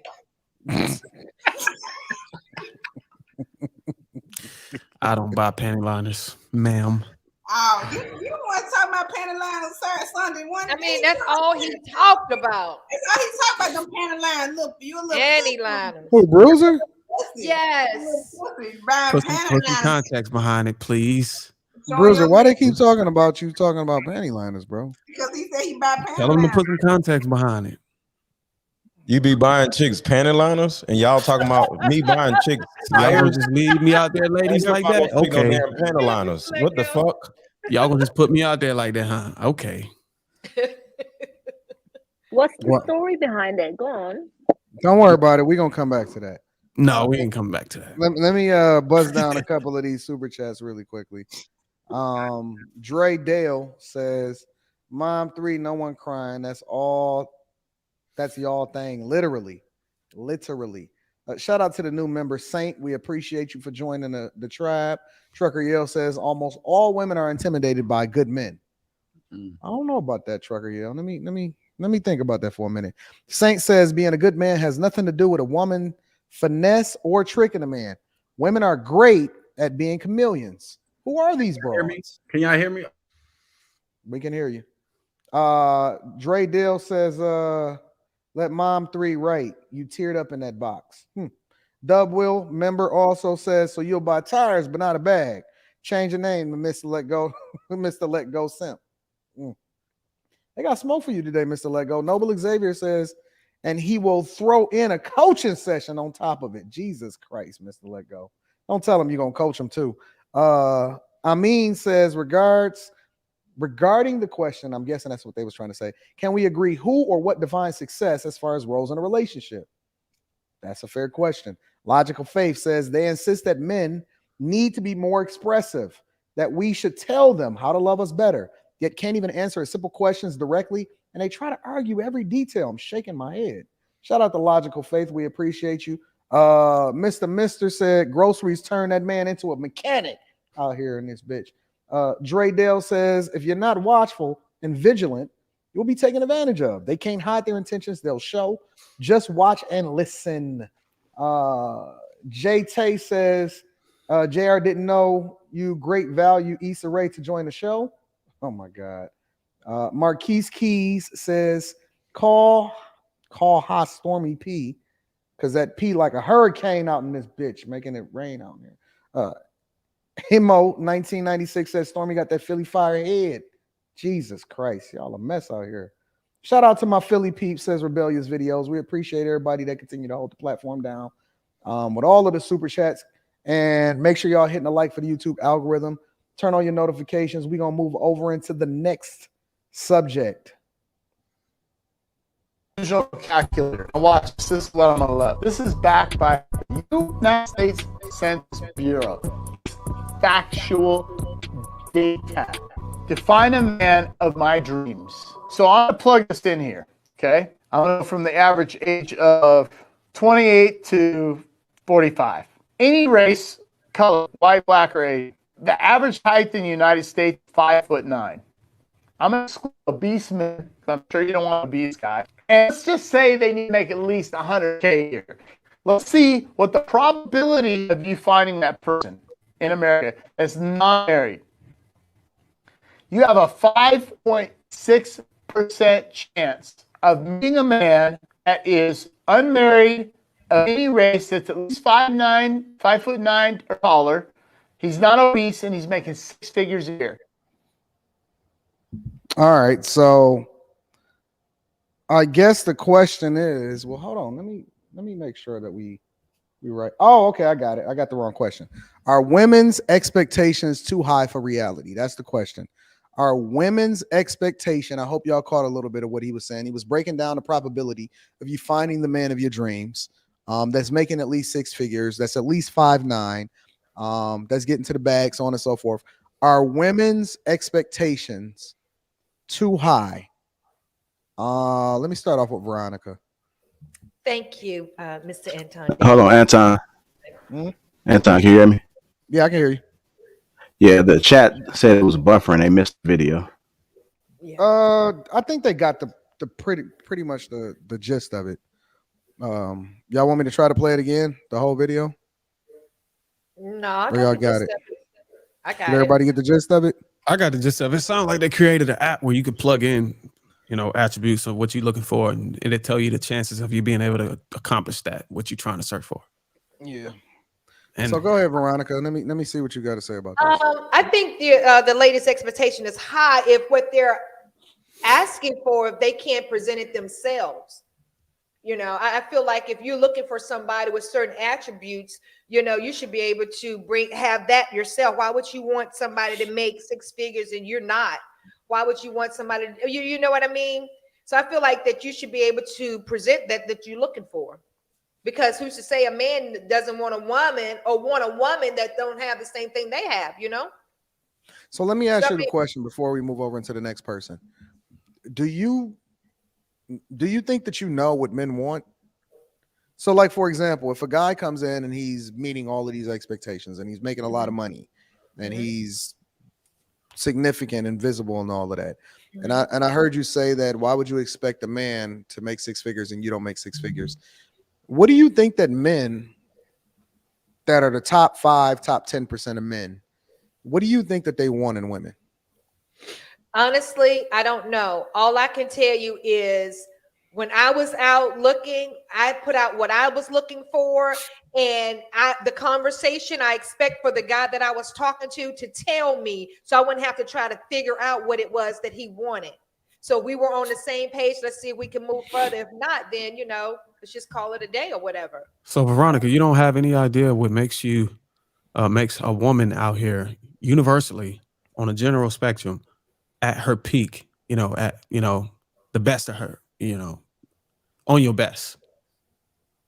And you can speak for yourself. You don't know how to be being truly yourself. You have an idea of what makes you like being yourself, being who being you yourself? are, being yourself. Why? No. Being yourself, because at the end of the day, if you put up a facade, the real you is going to show up. So why would I put on a facade and then you fall in love with what I presented and then the real me shows up and then the first thing you're going to say was, "But Who is this person? I didn't sign up for this. So no, okay, I'm being yourself. Okay, I'll give you that. Being yourself is a thing that's a layer, later on whenever you actually trying to bond and get to know each other. But as far as presenting yourself as, being approached or being, what I'm saying, attractive. You get what I'm saying? That first layer. Being on your best, what I'm saying, so you can get that this type of guy. I get what you're saying. So correct me if I'm wrong. You're saying so you want to put on your best foot forward when you meet somebody. That's what you're saying? You want to increase the chances of you trying to get this type of guy. You have these expectations these high expectations for this caliber of guy.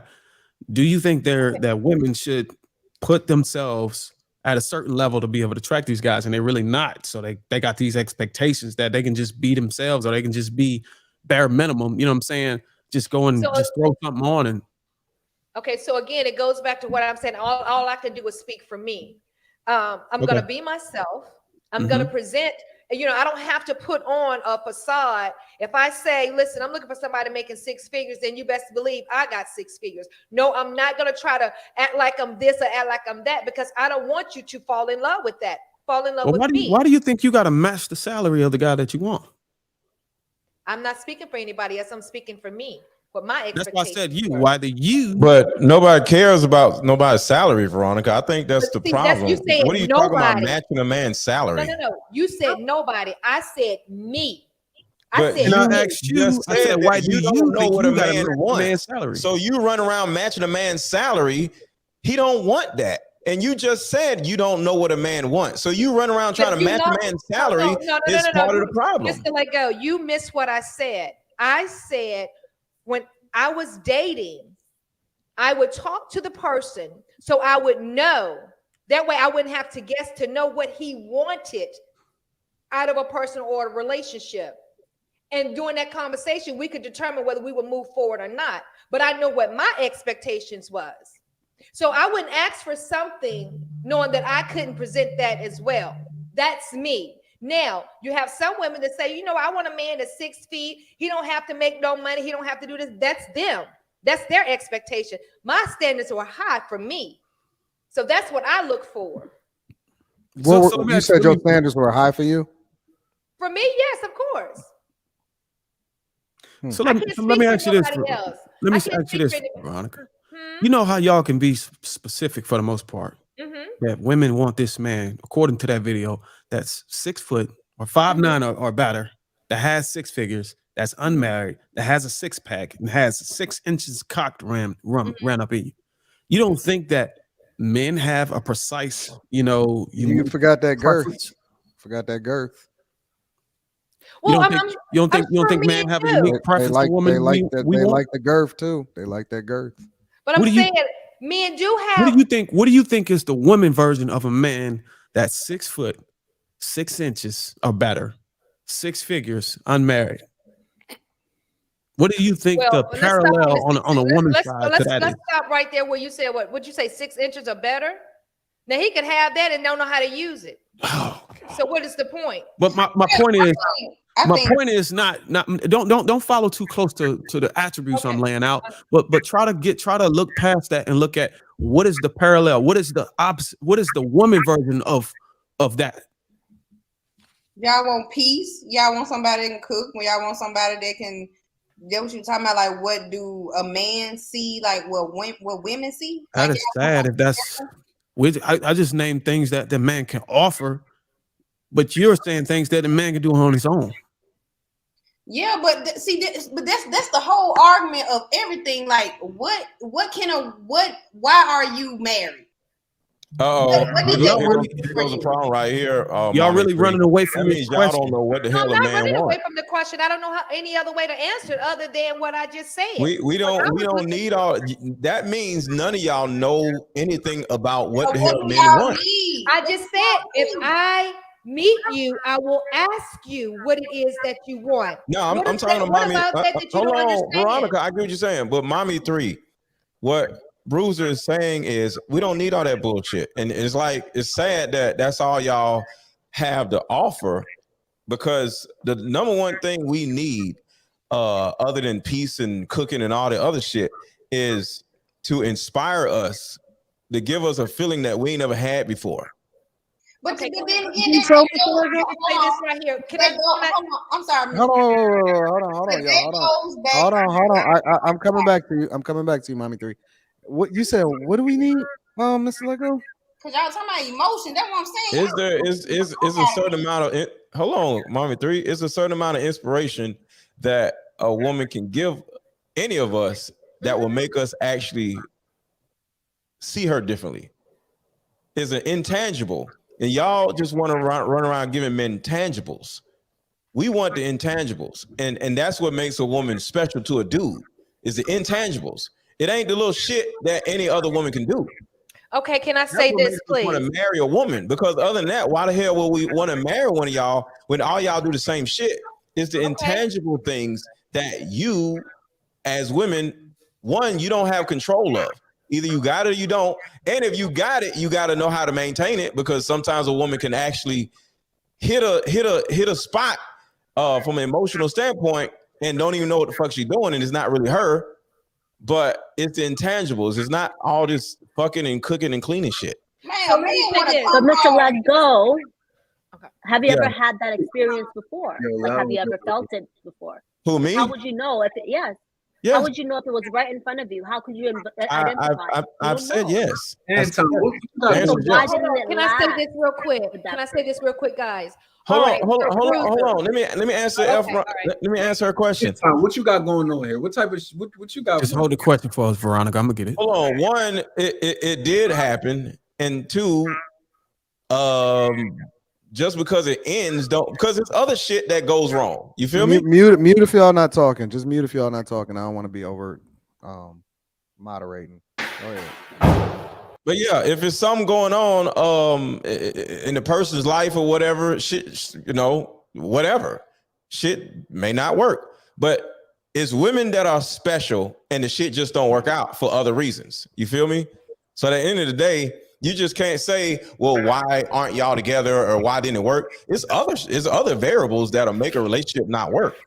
No, but you're saying to keep a man happy, you must have these qualities. And if you, like you said, you had it. No. I didn't say keep a man happy. I said, from what I'm saying is, the thing that makes that man want to pick her is intangible things, because all of y'all can give out good pussy, good head, and wash, cook, clean, and all the other shit. The thing that makes us want to pick you versus the other women are intangible things. Like what? Because you talking about like emotions. You talking about a man won't pussy, peace, and stop talking. I don't know, Mr. Let Go. I think it's the majority of the people that's watching this show. The majority of the guys. Well, let me ask this, Bruiser. Do you agree with that? Do you think that that's what men look for when they're looking to marry a chick? No, I think every man is different. I think every man have different values, but for the most part, me personally, I think that we're supposed to be fruitful and multiply. I think our purpose is to continue to leave to continue our bloodline in any way possible. To use a woman to create immortality in our. Meaning what? Fuck different women, have different babies. What are you talking about? You can call it whatever you want. If that's the case, then oh well. As long as my name and my blood continues past my life cycle, I think that's the main purpose. Can you add context where you saying is a question? What are you saying? What I'm saying is, what you look for in a woman is to build a family, and to create immortality in yourself. And that's his purpose. Every man has a different purpose. Any man that I frown upon any man that's in the world right now to say, oh, I don't want to have kids. If your ancestors then had kids through all these ages and generations, where, you know what I'm saying, they didn't have shit. They fucking lions and tigers and bears trying to kill them. But we get to a point in life where we have air conditioner, all these things, healthcare, and then you got guys that say, I don't want any kids, and you just cut off your whole bloodline. So Bruiser, so now Bruiser, you're saying that a guy get married just to have kids? Yeah, I'm confused as hell. I'm not saying get married to have kids. I'm saying getting married to have a family, to be able to push a legacy and pass down inheritance. So, but who do you marry in order to have the family? What woman? What And what so does a woman possess in order for you to choose that woman to make a family with? Is the question, bro. I'm blaming that's why I said every man values the woman differently. The show today is all Anton's fault. That's it. No. I'm just it's all about what you value What are in you the woman. talking about, bro? What? What woman are you choosing to have children with? I've already chosen a woman I'm having to choose children with. I chose a woman who was fit, who was young, who was fertile, and beautiful. That's what I chose. So that's what you was looking for. That's what you was looking for. So let me. So okay. I'm gonna run this back. When you said, Veronica, what are you looking for? I think I hit the nail on the head when I said you having a conversation. You said, how do you know what men want? When you have a conversation and ask them and stop trying to figure it out. But y'all went all the way around the darn barn. When I just said, if it was you, I'd be like, okay, Bruiser, what is it that you're looking for in a woman? And what is it that you want? Okay, so those are the most important things, but there's things that'll keep me entertained and interested in a woman. Yeah, when I found my wife, okay, let me put it like this. When I found the woman that I'm married to, what I found in her is something that I'd never found in any other woman. Mm-hmm. And that was the feeling I got from being around her. The time. Meaning intangibles. You cut me off, but you're not gonna get a clear understanding of what I'm saying. Intangibles. I was able to spend time with her. And when I spent time with her, I was happy. I can just sit and talk with her. Any woman that I can meet where I could just sit on a damn couch or on a bench out at a park and just talk for hours and it is actually enjoyable. Mm-hmm. I knew that was the woman for me.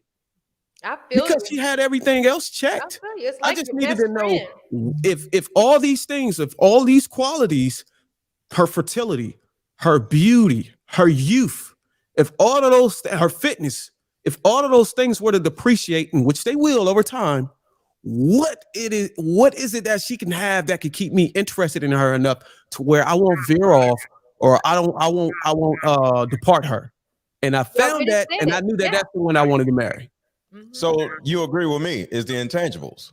Yeah. Right. But I think you can't. I don't know if you could just say intangibles. I think you have to like explain it like I did, because there's people out there that may miss it, because there's many intangibles, right? Of course it is. Like for me and my husband, my time is important. So what I do with my time, if anything that you can give to me that can relate to that is golden to me. You know what else is golden? When you can come home and enjoy, being with who you're with. You can sit down and have conversation. You don't have to go outside of the house. You can just sit and just enjoy one another. Oh, my ass. That's what it's all about. We talking about what a man wants, not what a woman wants. I'm just talking about him because I feel Bruiser on this one for real. All jokes aside, I really feel you, because my husband and I, we can laugh, we can talk, we can play, all those things. It just makes for a really good relationship, like my best friend, yo. And he washed my feet. That's what's up. That's what's up. And he washed my feet. So that's what's up. So Mr. Lego, you're right. So you're right, Mr. Lego. And he washed my feet. Hey, Rashawn. I wash my girl's feet. I don't know what the hell Anton talking about. I wash my girl's whole fucking body. I don't do that. I don't. Rashawn, what does a guy look for in a wife? At the end of the day, Rashawn, you muted. At the end of the day, the minister says, hey, y'all, listen. At the end of the day, I think that a man's look for comfort, consolation, and gentle challenges. Not challenges that y'all being combative. That's not what I'm talking about at all. Comfort, consolation, and gentle challenges. Those are the intangibles. And then whatever, and then I guess everybody is different depending on the relationship. What might bring comfort to this person, what might bring consolation to this person, what might bring gentle challenge to that. That's it. And that's that. I'm gonna leave it plain just like that. All of that, extra stuff. I don't know what's extra stuff. I think y'all just wilding right now. I think. Okay, so hold on. I want to know what your extra stuff. Hold on, y'all. Hold on 1 second. I want to get Simply Indian here, because I know you just joined in, and so my question for you is: are women's expectations too high? As far as what it is that they're looking for in a man. Absolutely. Why? Absolutely. What are they? Why are their expectations too high? What do women expect? And what should they expect? So, like for example, I think that a lot of women ask for. I think I was listening the whole ride back, and y'all were talking about like lifestyle stuff. So like women will expect a man to provide or upgrade her lifestyle, or come in and, you know, they want him to be this and that. Like they have this long, huge checklist. And no woman thinks that they're not, like, you're never going to hear a woman say that she's not a 10. So women, we don't look at ourselves and really like say, okay, like this is what I bring to the table. This is where I'm at. And this is what I should be asking for. No, we are like overly taught, shoot for the moon. The world is your oyster. He needs to be 6 foot, big dick, make 6 figures, this and that. He needs to be able to do all these things. And it's just insane. You're going to be single forever. Or you can share. That too, because a man who has all those things, he is not most of the time they're not monogamous because they're in that top 20%. So they have options. 5%. I don't even think it's 5%. Yeah, actually, once you get to 1 million, it's like 1%. Yeah, you in that 1%. Whenever you get to like in between 75 and or over 75, I think it's like 100,000 or better, you get below 16%. Put some respect on Anton's name right now. All right. I mean, put the hold on. Well, let me pivot. F. Robinson. Are women's expectations too high? Yes, because I mean, like Indy said, we were grown to have that. We're going to want the best, have the prince on Disney. Every Disney movie we watched, you know, we found a prince at the end of the day, right? So it was groomed in us. We are made to feel that way and want the best. And for men, you guys chase money for women. Don't think it's just for yourself. You guys here to attract women. That's why. It's not your men that you're attracting. And maybe some men try to attract other men, but I'm just saying at the end of the day, we are going to take advantage of you, but we are going to also feel like, I mean, we're groomed that way. I'm sorry. I don't know what else to say. No, wait, stop. You said you're going to take advantage of us. What does that mean?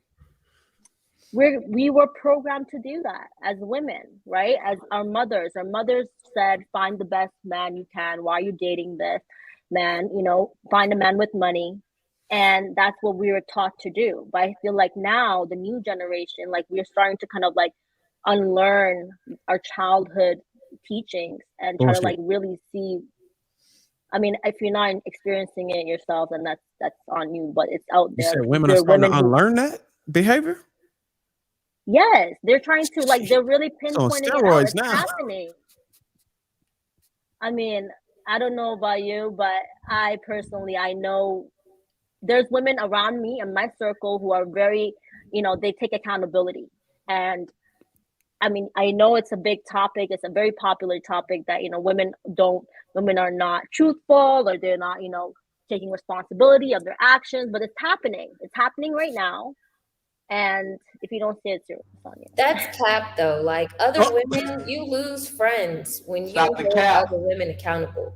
Like I can say that personally. I've literally lost friends because when you tell another woman about themselves, we are so fucking prideful. There is no way that another woman is going to listen to another woman. Yet we're the same ones that run to other women for advice about men. Whoa, that's a contradiction. You said women won't listen to another woman, but will run to another woman for advice. So not when it comes to about herself. Like she won't tell her, hey girl, you need to change your diet. Hey girl, nobody wants an alcoholic. You get sloppy drunk, you're in the club all the time, you're being a hoe, right? But they'll go to other women and be like, complain about their man, ask for advice about him, stuff like that. But when it comes to the accountability purposes, they want a bunch of yes women around them. And that is, but I mean, and that's it. If you want yes people around you, then okay, of course you're not going to hold people accountable. But maybe those people that you lost are not supposed to be in your circle in the first place, right? If you can't make each other better, like whether it be any type of relationship, then even family members, if you can't hold your family members accountable, then you have to remove yourself from that, right? Because that's not the type of life you want to live. And that's personally, I'm saying it from my point of view. But yeah, like I keep my circle small and we hold each other accountable. And so you would tell your best friend if she was getting fat? If your best friend was getting fat? We work out together. We will joke about it. Yo, let's go to the gym. Like, what's going on? What you eating? Like, there's ways of talking and holding people accountable. But if she's being a hoe, I mean, I don't know. I haven't told my friends that because I never caught them being a hoe. I never caught them being a hoe. Y'all don't tell each other y'all stories. When y'all hang out, y'all don't go like with each other. About talking about sex.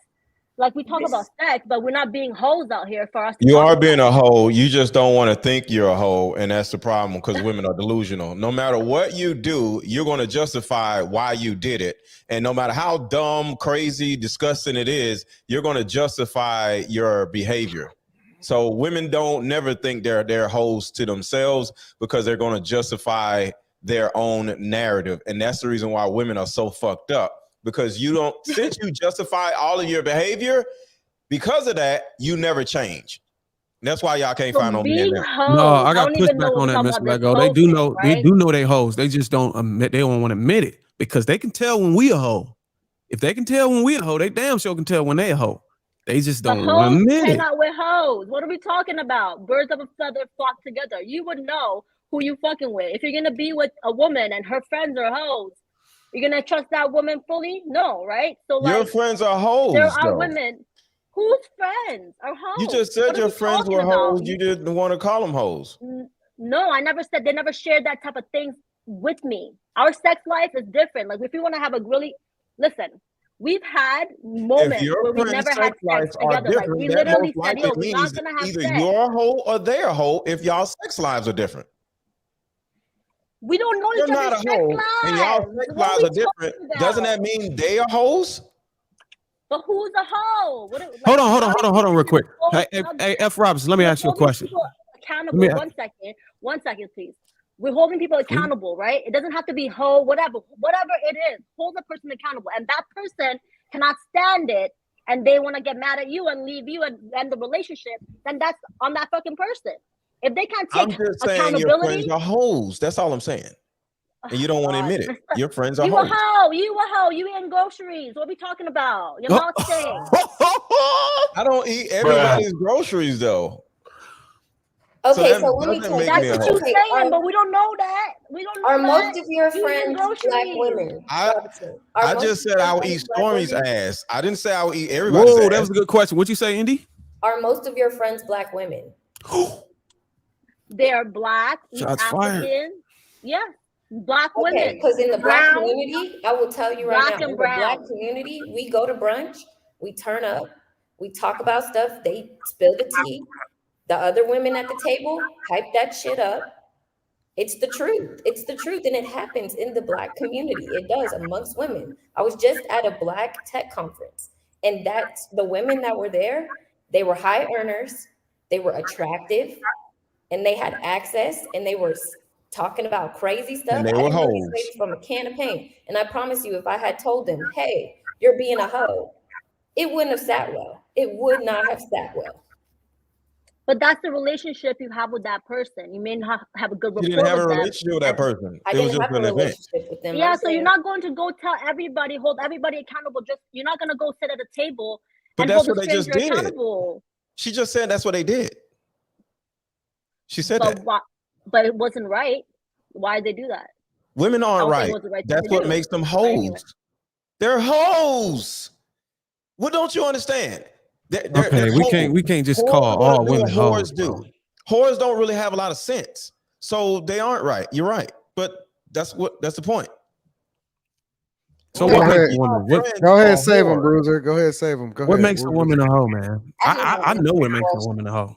I just want to answer the question. Yeah, hold on. I was gonna come to you. Go ahead. What's going on, mommy 3 loves? Yeah, you know what it is. Hey, but the only thing I'm gonna say is I feel like when it comes to women expectations, just know when you get with a high value man and you come in and ain't got shit, I feel like you shouldn't get shit when it ends. That's what I feel like. Unless y'all got kids, then okay, take care of your kids or whatever. But I just feel like, and that's what most women need to start thinking about too, when they come in with nothing. I ain't saying that you gotta make six figures. I know all y'all men always say we don't want no man, we don't want no woman to make all this goddamn money. We don't want a woman to level up and get these things. But all I'm saying is, when y'all get with these spoiled ass women that y'all done cater to their ass and gave them everything they want and gave them this luxury ass life, I feel like they should leave with shit, with nothing. All she gonna get from me is tires and her ass ate. Yep, that's all her motherfucking ass need when her ass leave. That's all I gotta say. So that's why I feel like women need to date in their means. Stop trying to. At what point? Let me rephrase the question for y'all. At what point do you think that a woman deserves top 1% of men, top 2% of men? It depends on the man and what he looking for. What type of woman you looking for? That where, like, I feel like that's where it all boils down to. Cause at the end of the day, you gonna slip and get a hoe. 9 times out of 10, somebody might got a hoe ass wife and don't even know they got a hoe ass wife. So that's a good question, because the top one, whatever you believe it or not, the top 1% is who control the dating market. The top 1% is who determine the terms, who make the terms on what type of woman you need to be in order to flourish in the dating market. That's why you got these guys saying that you got to be this and you got to be that. And if not, we're going to get a passport and get the fuck out. So I think women need to have... any of the guys that's getting a passport in the top 5% of the dating market? I was going to say about top 5. I'm not sure, but if you got a passport and you only going overseas for dating, you got to have some type of expenses to be able to do that, to travel on a frequent basis. But then again, you got a lot of women so blind to these women though, like for real, like on some real shit. I'm not saying y'all on the panel, but y'all got a lot of men out here that just be blind to these goddamn women. Yeah, but it ain't a lot of men. It's a lot of men repeating shit that they don't even fucking stand for. You got a lot of men repeating words and terminology and talking points that they don't even encompass themselves, and y'all just listening to that shit. And the truth is, they getting passports to go over there and get $5 pussy and get a threesome for $20. Yeah, that's what they're going to do like that. So that's what the fuck they are over there doing. It's really true though, because I just heard about it this last week. I did not know that they go to Colombia, the Dominican Republic, talking about you could get a prostitute for the whole weekend for $40. For $40. Yeah, that's what I'm saying. So that's the reason why they're doing that shit. Because passport bros going over there to get just some pussy. No, but here goes the worst part about it. It's two different things. One, you get bargain basement pussy, and two, you ain't got to worry about getting locked up because a lot of that shit is legal or normal over there. So you go over here, I don't know, you try to buy some pussy. I don't know, I don't buy pussy, but I'm sure you try to buy some pussy over here, you might get locked up. So, yes, you do, Mr. In other countries, it's more accepted. Oh, yes, you do. $20 and shit. So it costs you the equivalent of $2,000, man. But they were saying that they're also non-combative. They were saying I talked to some guys they're more submissive. They were saying, but here's the risk. Here's the risk of going overseas to get a woman. Hold on. Here's the risk. The risk is whenever you become a passport, bro, what these guys don't want you to know is some of them do find a woman, some of them do find a wife. The risk is when you bring her back to the country, if you bringing her back from maybe a third world country or a country that's not really structured, you risk the chances of her leaving you, and her only intention was to get a citizenship. I know this because I was in the military. She might leave you to get trafficked again. She will leave you. She will get her citizenship. She will leave you, and she will bring her entire family over to the United States and set up a shop. That is the risk. That is the risk you take when you become a passport, bro. But you know what? It's so crazy. You know, y'all talk. You know how they talk about the passport bros and how men going over there. But you got men from overseas trying to bring their ass over here. They trying to get with us. The same women that y'all say that men can't fucking stand. Why y'all not bringing them? Why y'all not bringing them? I ain't finna, man, I'm not can't afford it. paying for no green card. Hey, you want to find somebody else. You got so many men from overseas trying to get green cards to come over here. Mommy Three Loves, they have no idea what they're walking into. They're walking into a burning building and they don't know. So you got to understand, they don't know. Mr. Lego, are you saying that these women are burning buildings? Yes. So you eating ass, right? But you eating U.S. coochie. U.S. ass. You ain't going to Brazil. You eating grade A American booty. So what? But I ain't marrying them though. I'm looking to marry one, but it's a lot of burning buildings. So whenever I meet a woman that's not a burning building, I will marry her. But most of y'all are burning buildings. People fucking eat burning buildings. Y'all still giving hoes leverage. Y'all inside is just charred, like black and charred. You ever seen inside a burnt up building? The shit is just black and charred. That's all I got. Let me give you a word. Wait. What grade is the ass that he's eating, Mommy Three? Shit, grade A ass. Grade A ass. Look, the world would be a better place if y'all stay y'all ass at home and stop liking these bitches. Stop giving y'all breathing life into these hoes. That's why they gonna forever do what they want to do. That's why. So you just said eat their asses, but don't breathe life into them. But this shit is a big circle. Once y'all let these hoes go, when these hoes stop getting on this fucking corner, these lot lizards and all the fuck whatever y'all want to call these hoes, at the end of the day, y'all like that type of pussy. Y'all like to go home. Let me give you some advice. Mr. Lego. When you eating ass, make sure the girl you get got a gym booty because they can hold the booty open with the muscles. Secondly, oh my God, make sure she don't drink a lot of milk. Oh Jesus Christ. Two things. Look, one, I don't date women who drink milk. And Bruiser is serious as hell too. He is not joking. Bruiser, look, I don't date. Hold on, I don't date chicks who wear. I don't date chicks who wear wigs. I don't date chicks who drink milk, and I don't date chicks who drink soda. So yeah, she's gonna be athletic enough to hold that ass open. And yeah. So I agree with you, brother. Oh God. But chicks I date don't drink milk. Have you ever paid to eat booty before? Because I know that's the thing. Hold on, what you say that again? Have you ever paid to eat booty before? Like, paid? Mr. Let Go ass. Who gonna pay to do shit? Why would you pay to eat? Mr. Let Go pay. I don't pay to do shit. I don't pay to do nothing. Mr. Let Go, what do you think buying a set of tires is? No. What do you think buying a set of tires are? If I'm dating a chick and she needs tires, that is not I'm not doing it in order to get the ass. I'm already fucking the girl. And I'm like, oh shit, you need some tires. And I'm gonna do that because I'm already messing with her. So it's not a way of entering the situation.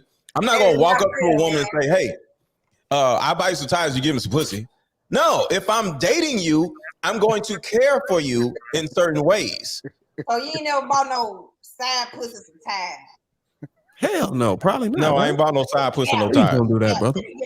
So I'm just saying, if I'm dating a woman and there's an issue, and see, the thing about it is, I'm not going to pay your bills. I'm not going to buy you shit because you're an adult. You should know how to do shit. But women don't know nothing about their car. So their car already be fucked up. Bald ass tires, because women they don't fucking know, you know what I'm saying? I'm gonna take care of the things that a man is supposed to take care of, but I ain't buying her no other shit, and I'm not paying for no pussy. Hold on, wait. I want to give Bruiser the last word. Bruiser, what advice did you give to Mr. Let Go one more time about the type of women that he should eat their ass? Make sure she got a gym booty, so her booty muscles can hold it open, so you can get right into it. You ain't got to keep using your arms because your arms gonna get tired. Make sure she don't drink milk or a lot of milk.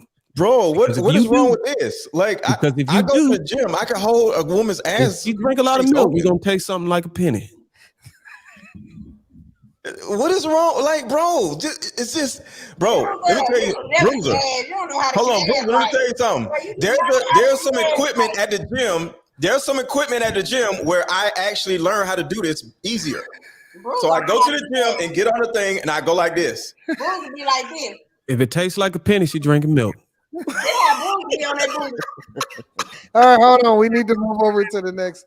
Hold on, I want to bring my guy. Like a kitty cat. Hold on, There's y'all. literally gym equipment where you could go out. You do this. Put your whole mouth on that booty, not Bruce. Come on, hold on, y'all. Hold on. I want to let tongue in it. chaotic. I want to let chaotic get in on this, and then we're gonna move over into the meat. So chaotic, what's going on, chaotic? What's going on? Wait. First of all, I know that Veronica's eyes perked up a little bit as soon as chaotic jumped on the panel. What's up, going Steve on? Urkel? Why did they perk up? Because they still in the same hairdo or something? So first of all, before I address you, chaotic, let me hold on 1 second. Let me go back to Mr. Bruiser. Mr. Bruiser, we already been here. We was here Sunday. Now, how dare you open your mouth and try to come for me again with those crooked ass teeth in your mouth? I'm gonna give you the number to my orthodontist. Don't play with me. And what is this Teej Handler y'all talking about? Bruiser, I'm gonna need you to order you some Teej Handler with that little crusty, dusty beard that you got on. And all these little blank spots. What y'all got for that? Do Teasley have fill in the hair growth on the side?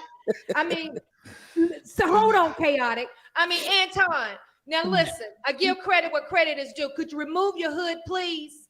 Could you do that for me? Now that's a full beard. If you can't get that, shave that raggedy shit off your face. And chaotic, and here you go again with you black, the damn shirt black. Now I done told you last week about this shit. Now here you come with the same bullshit. How you doing? Pretty good. How about yourself, Veronica? Salute to the. Thank you. Yep. Salute to the panel. I just Veronica made Bruiser cut his avatar off. That's hilarious. I just ended when well, my live stream is still going on, but I do enjoy coming over here on Thursdays. I saw the title, the topic, and I, being a married man, I believe that a marriage is 100% on the man. A man should take care of his wife. A man should provide for his wife. If push comes to shove, if it has to be 50-50, then let it be. But the idea is that you, as the man, you earn a certain amount of money so that you can provide for the wife, that your wife does not have to work if she does not have to. Now, your wife, if you're young listening, has to be attractive, of course. It's a trade-off. But, you know, I've only been married for a year, and I provide. I don't do the 50-50 thing. When we go out, when things need to be taken care of, I take care of it. That's just how I was raised, so that's just me. So let me pivot, since chaotic led us into the subject. I'm gonna play a video really quickly for y'all. And we're gonna go ahead and get to the meat of what's happening. Does anybody have a response to chaotic before we get going? No? You sure? All right, so let's go ahead and get into it. If I look over my marriage, if I were to judge it in year 5 or year 10, there was never 50-50. And so, yeah, there were times when I felt like I was 70% in and he was doing 30% because of the choices that I made in the terms of how I wanted our family to look. Yeah. I had to take my foot off of my career gas pedal, never putting on the brake, but slowing up a little bit. Those are the natural compromises that are required. And I feel bad when I see young people giving up on their relationships because there are periods of hard. So I think it's important for us to be honest in those conversations, not to glamorize what a partnership feels like, because then young people quit too soon. Yeah, can I respond first? Besides the mini stroke that I just had by seeing that woman, of course, and I hope she never sees this. When you look like Michelle Obama, you have to go 50-50.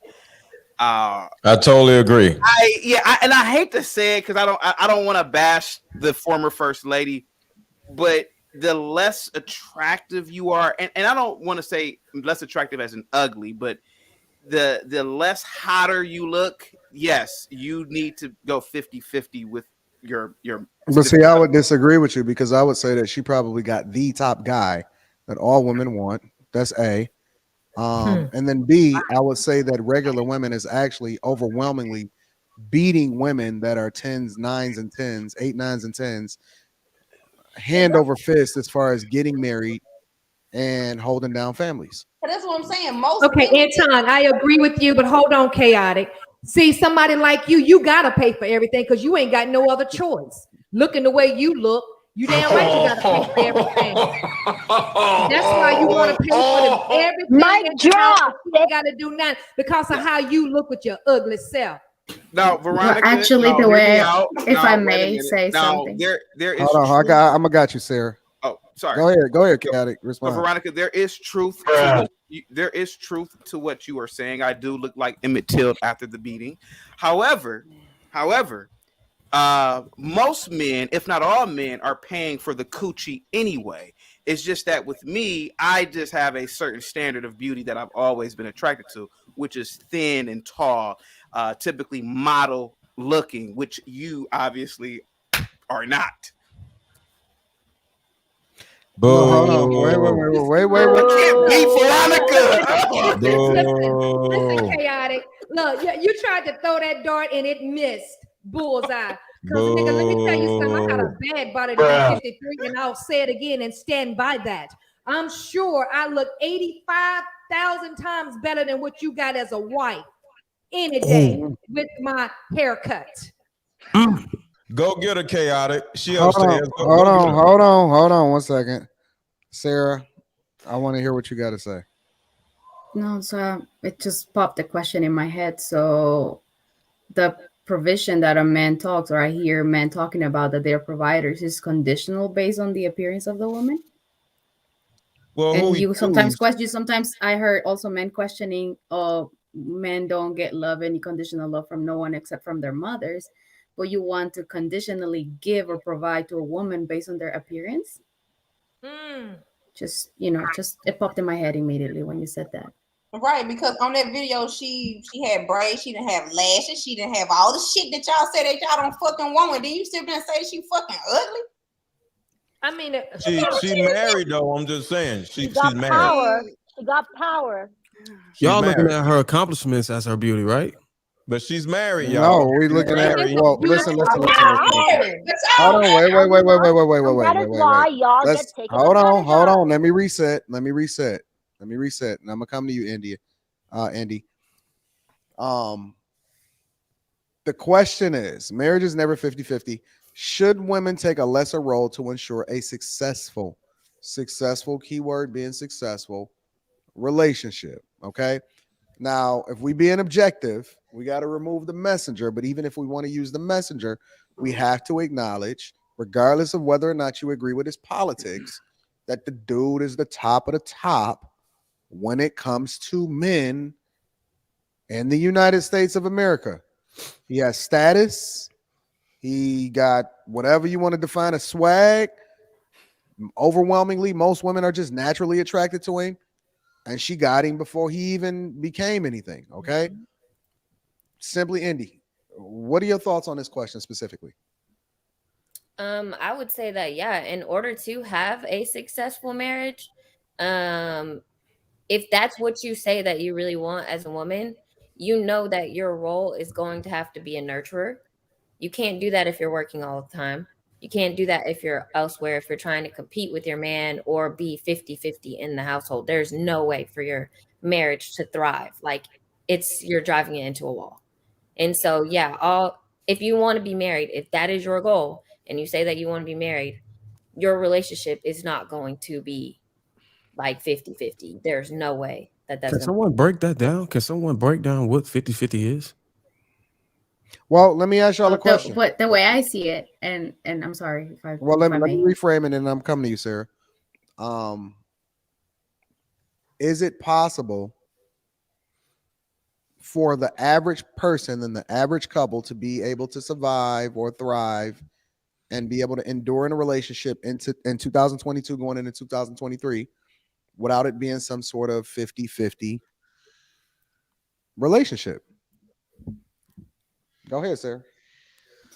No, I just wanted to kind of clarify. The way I see the 50-50 is more like an effort. But everybody, the first thing that comes to mind is the economical part, that we have to bring the same amount of money. But in my head, it's like, if he's paying for everything, my 50% should be effort in a different way.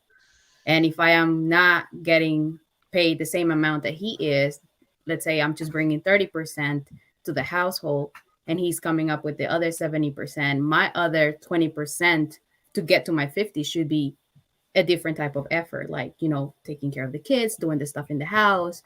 But if they both are working, they're both earning the same amount of money, then the other chores should be split 50-50. But reality is that women, we have to do more most of the time. I have a question. Go ahead.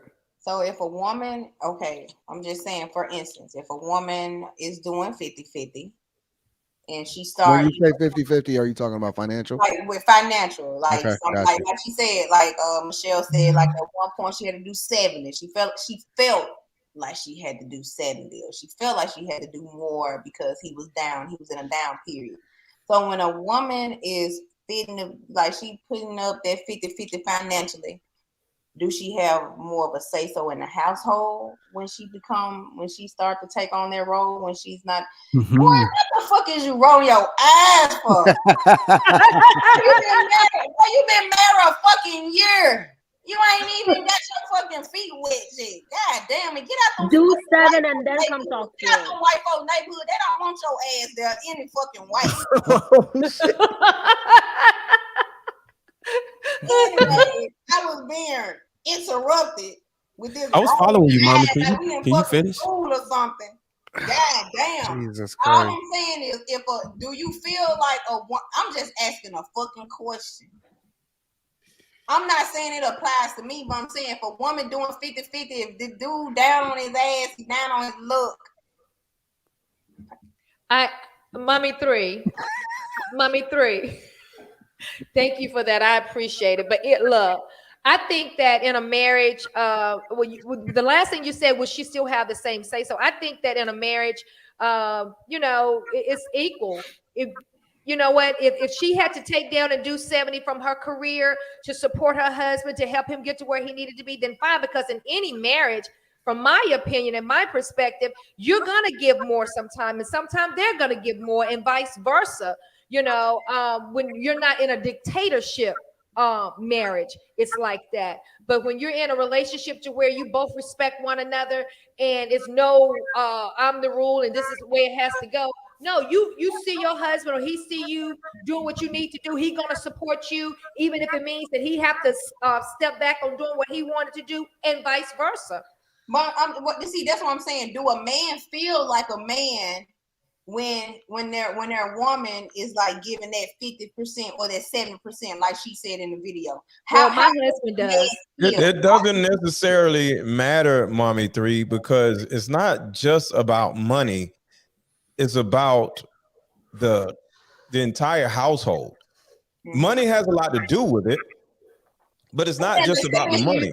So when you asked a question, does a woman have more say so?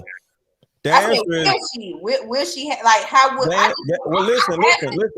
The say so has nothing to do with the money. It has something to do with the leadership. Like if you want to mute up when y'all not talking. Go ahead, Miss Lego. If you want to have more say so, you got to ask why you want to have more say so. If you want more say so in the household, that means either you want to take over some shit, or either you don't trust the man. Why the hell you want more say so? Because you do A, B, and C. You sit your ass down somewhere, regardless of what's going on, or you need to be with somebody that, you know what I'm saying? So you got to choose. It's not about money, because even if I was broke or whatever, the woman I'm with still gonna sit her ass down. Now, I got to figure my life out and make some changes, just like Obama did, because that's what they're talking about. He didn't have a lot of money at first, but he made some changes. But and she did what she had to do to help him get to where he needed to be. And that's not to say she overstepped. What I'm saying is the say so. It needs to be in congruency with his mission and not just, why you got it? No, shut your ass up. So I don't think it was like say so has to be in congruency with what his mission is, because now you're going to be in a way of his mission, and now he's going to kick your ass out. Well, so say so is important to know why you want say so. But Mr. Lego, I hate that you think like, I hate. See, with black women, it's not always nagging. Every black woman don't do all that. No, I asked you, what is the say so for? I want more say so because I pay more money. Why?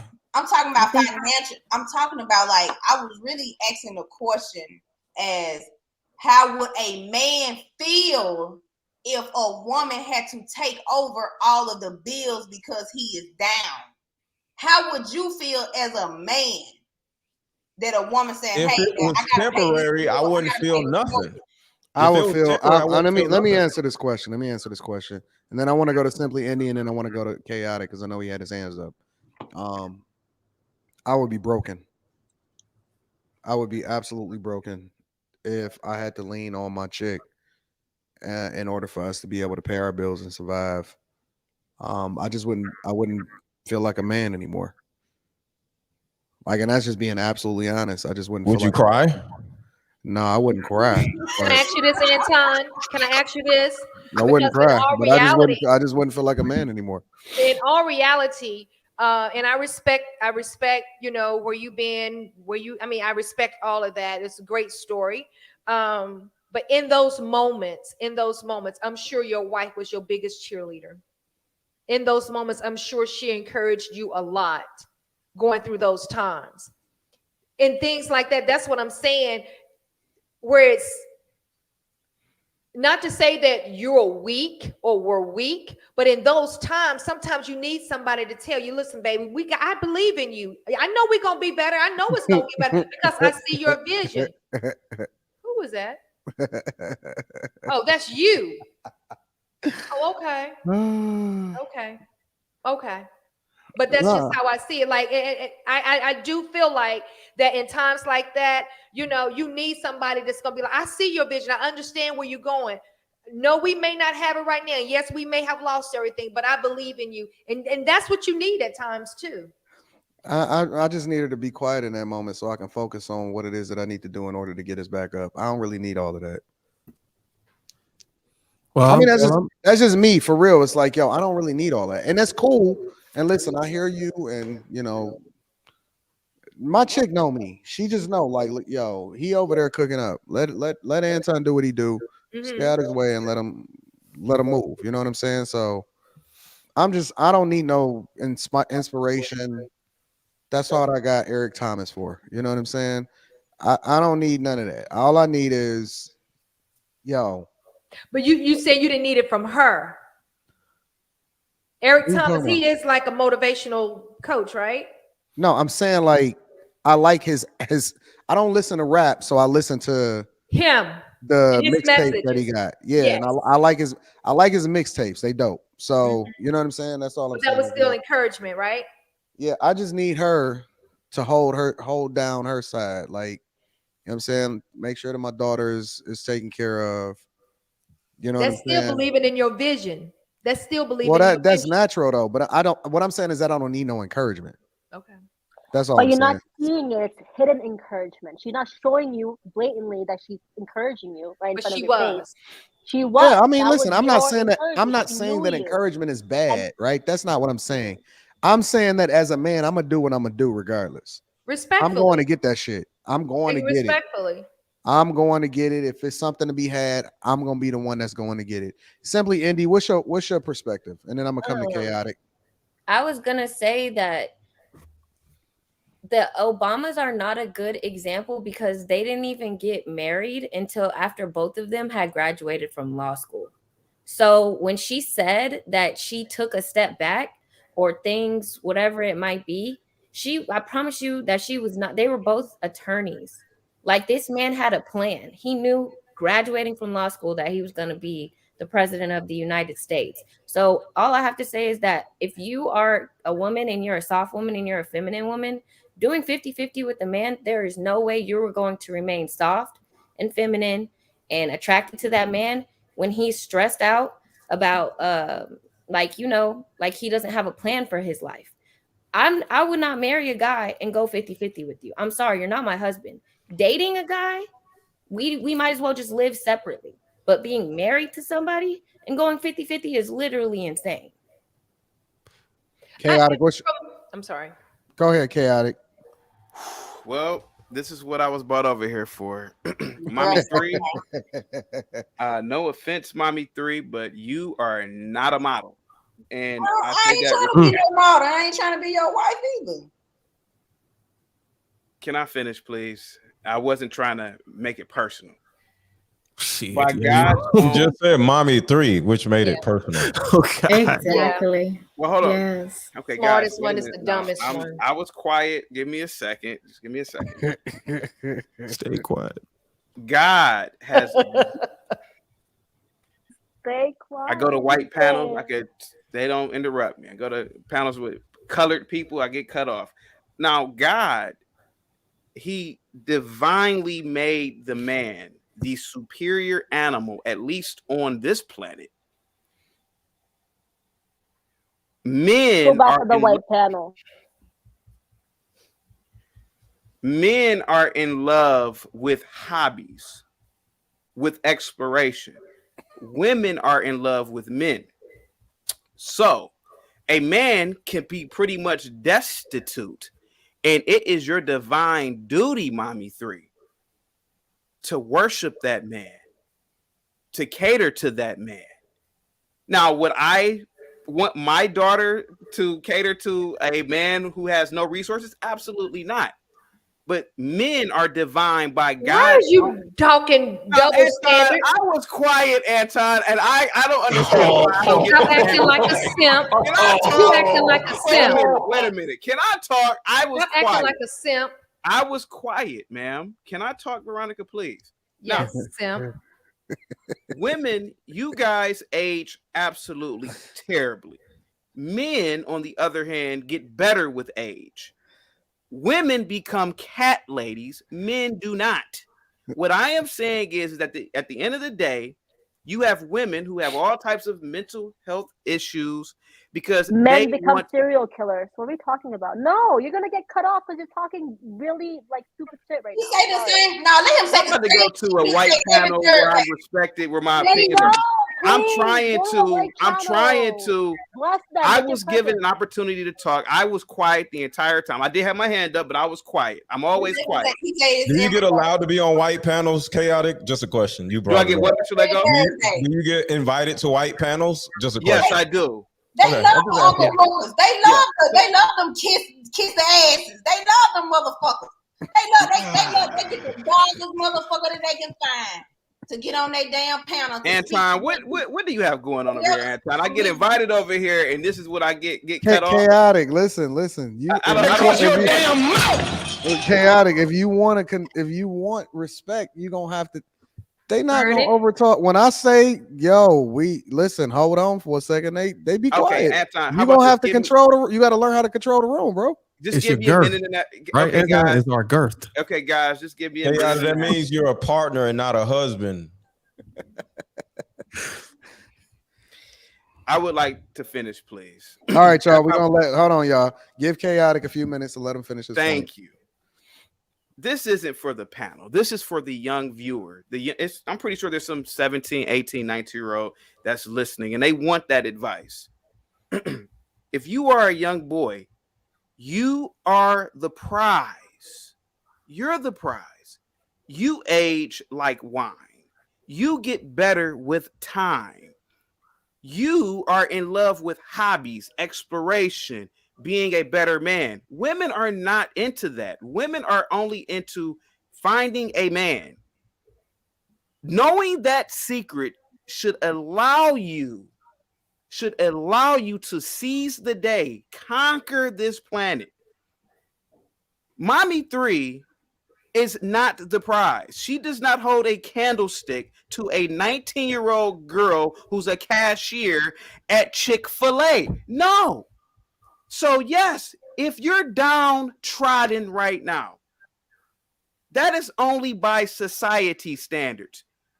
But in the eyes of God, you are absolutely holy. You are the greatest creature on the planet. You are a man. You're still a man.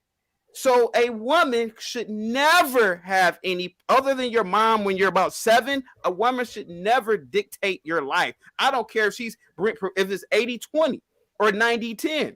You get in there and fold those clothes and shut up. You get in there and wash those dishes and shut up. You get in there and tend to those kids and shut up. That's what a man tells a woman. Only in America do you hear this nonsense. Mommy 3 is a 30-something-plus-year-old woman giving bad advice. Bad advice. Mommy 3, I'm gonna let you respond. Mommy 3, I'm almost done. Hold on, Mommy 3. Mommy 3. Now, the last person that you want to listen to, young lady, if you're young, listen in the chat, is a 30-something-year-old foul-mouthed woman. Be a righteous woman. Be a holy woman. Be a woman who is planning on getting married. I know a lot of cat ladies now who I went to college with. They have all types of schizophrenia, depression. They got all types of pills because they have the same mindset as this Looney Tune woman right here, Mommy 3. Space so hold on, Mommy 3. Hold on. Hold on, Chaotic. You gotta land the plane. I'm about to land it right now. I'm about to land it right now. Put men Mommy on 3, pedestals. hold on.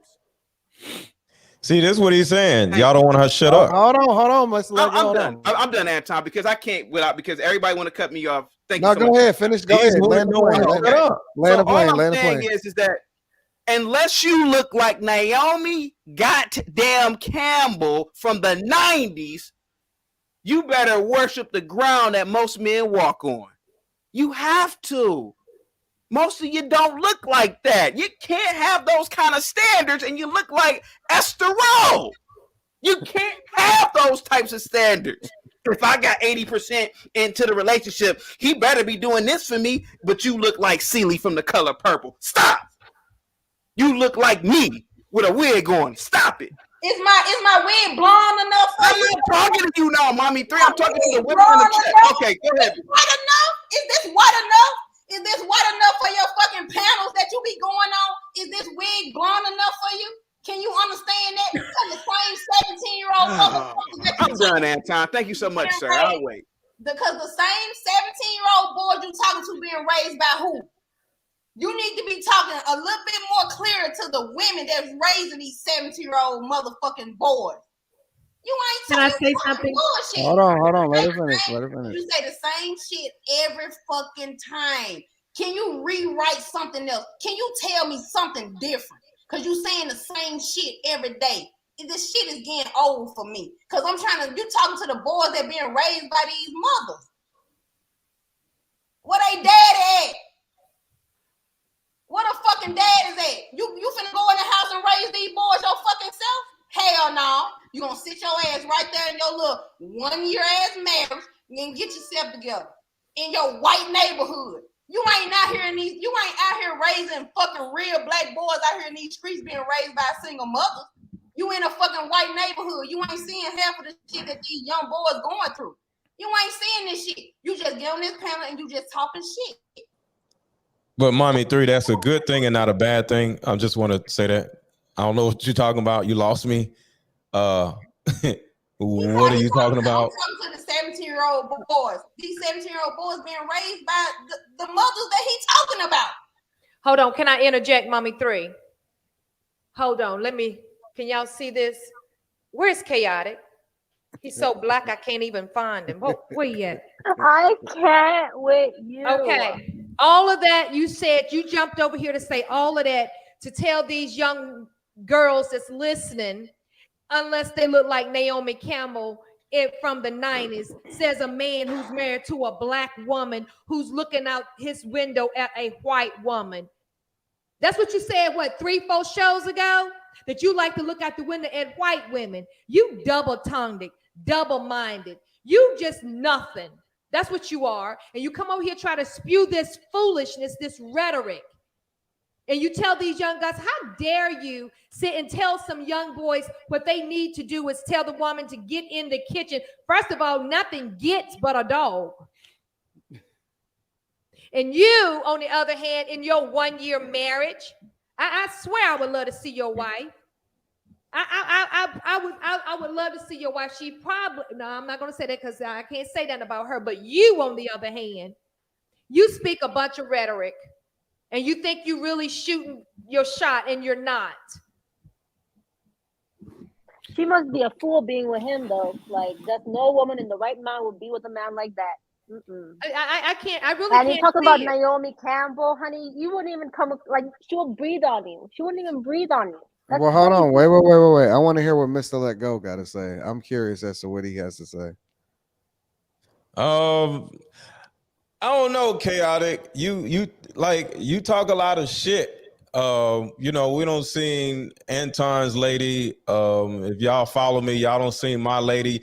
Y'all where's your lady? Show your lady, bro. I'm just saying.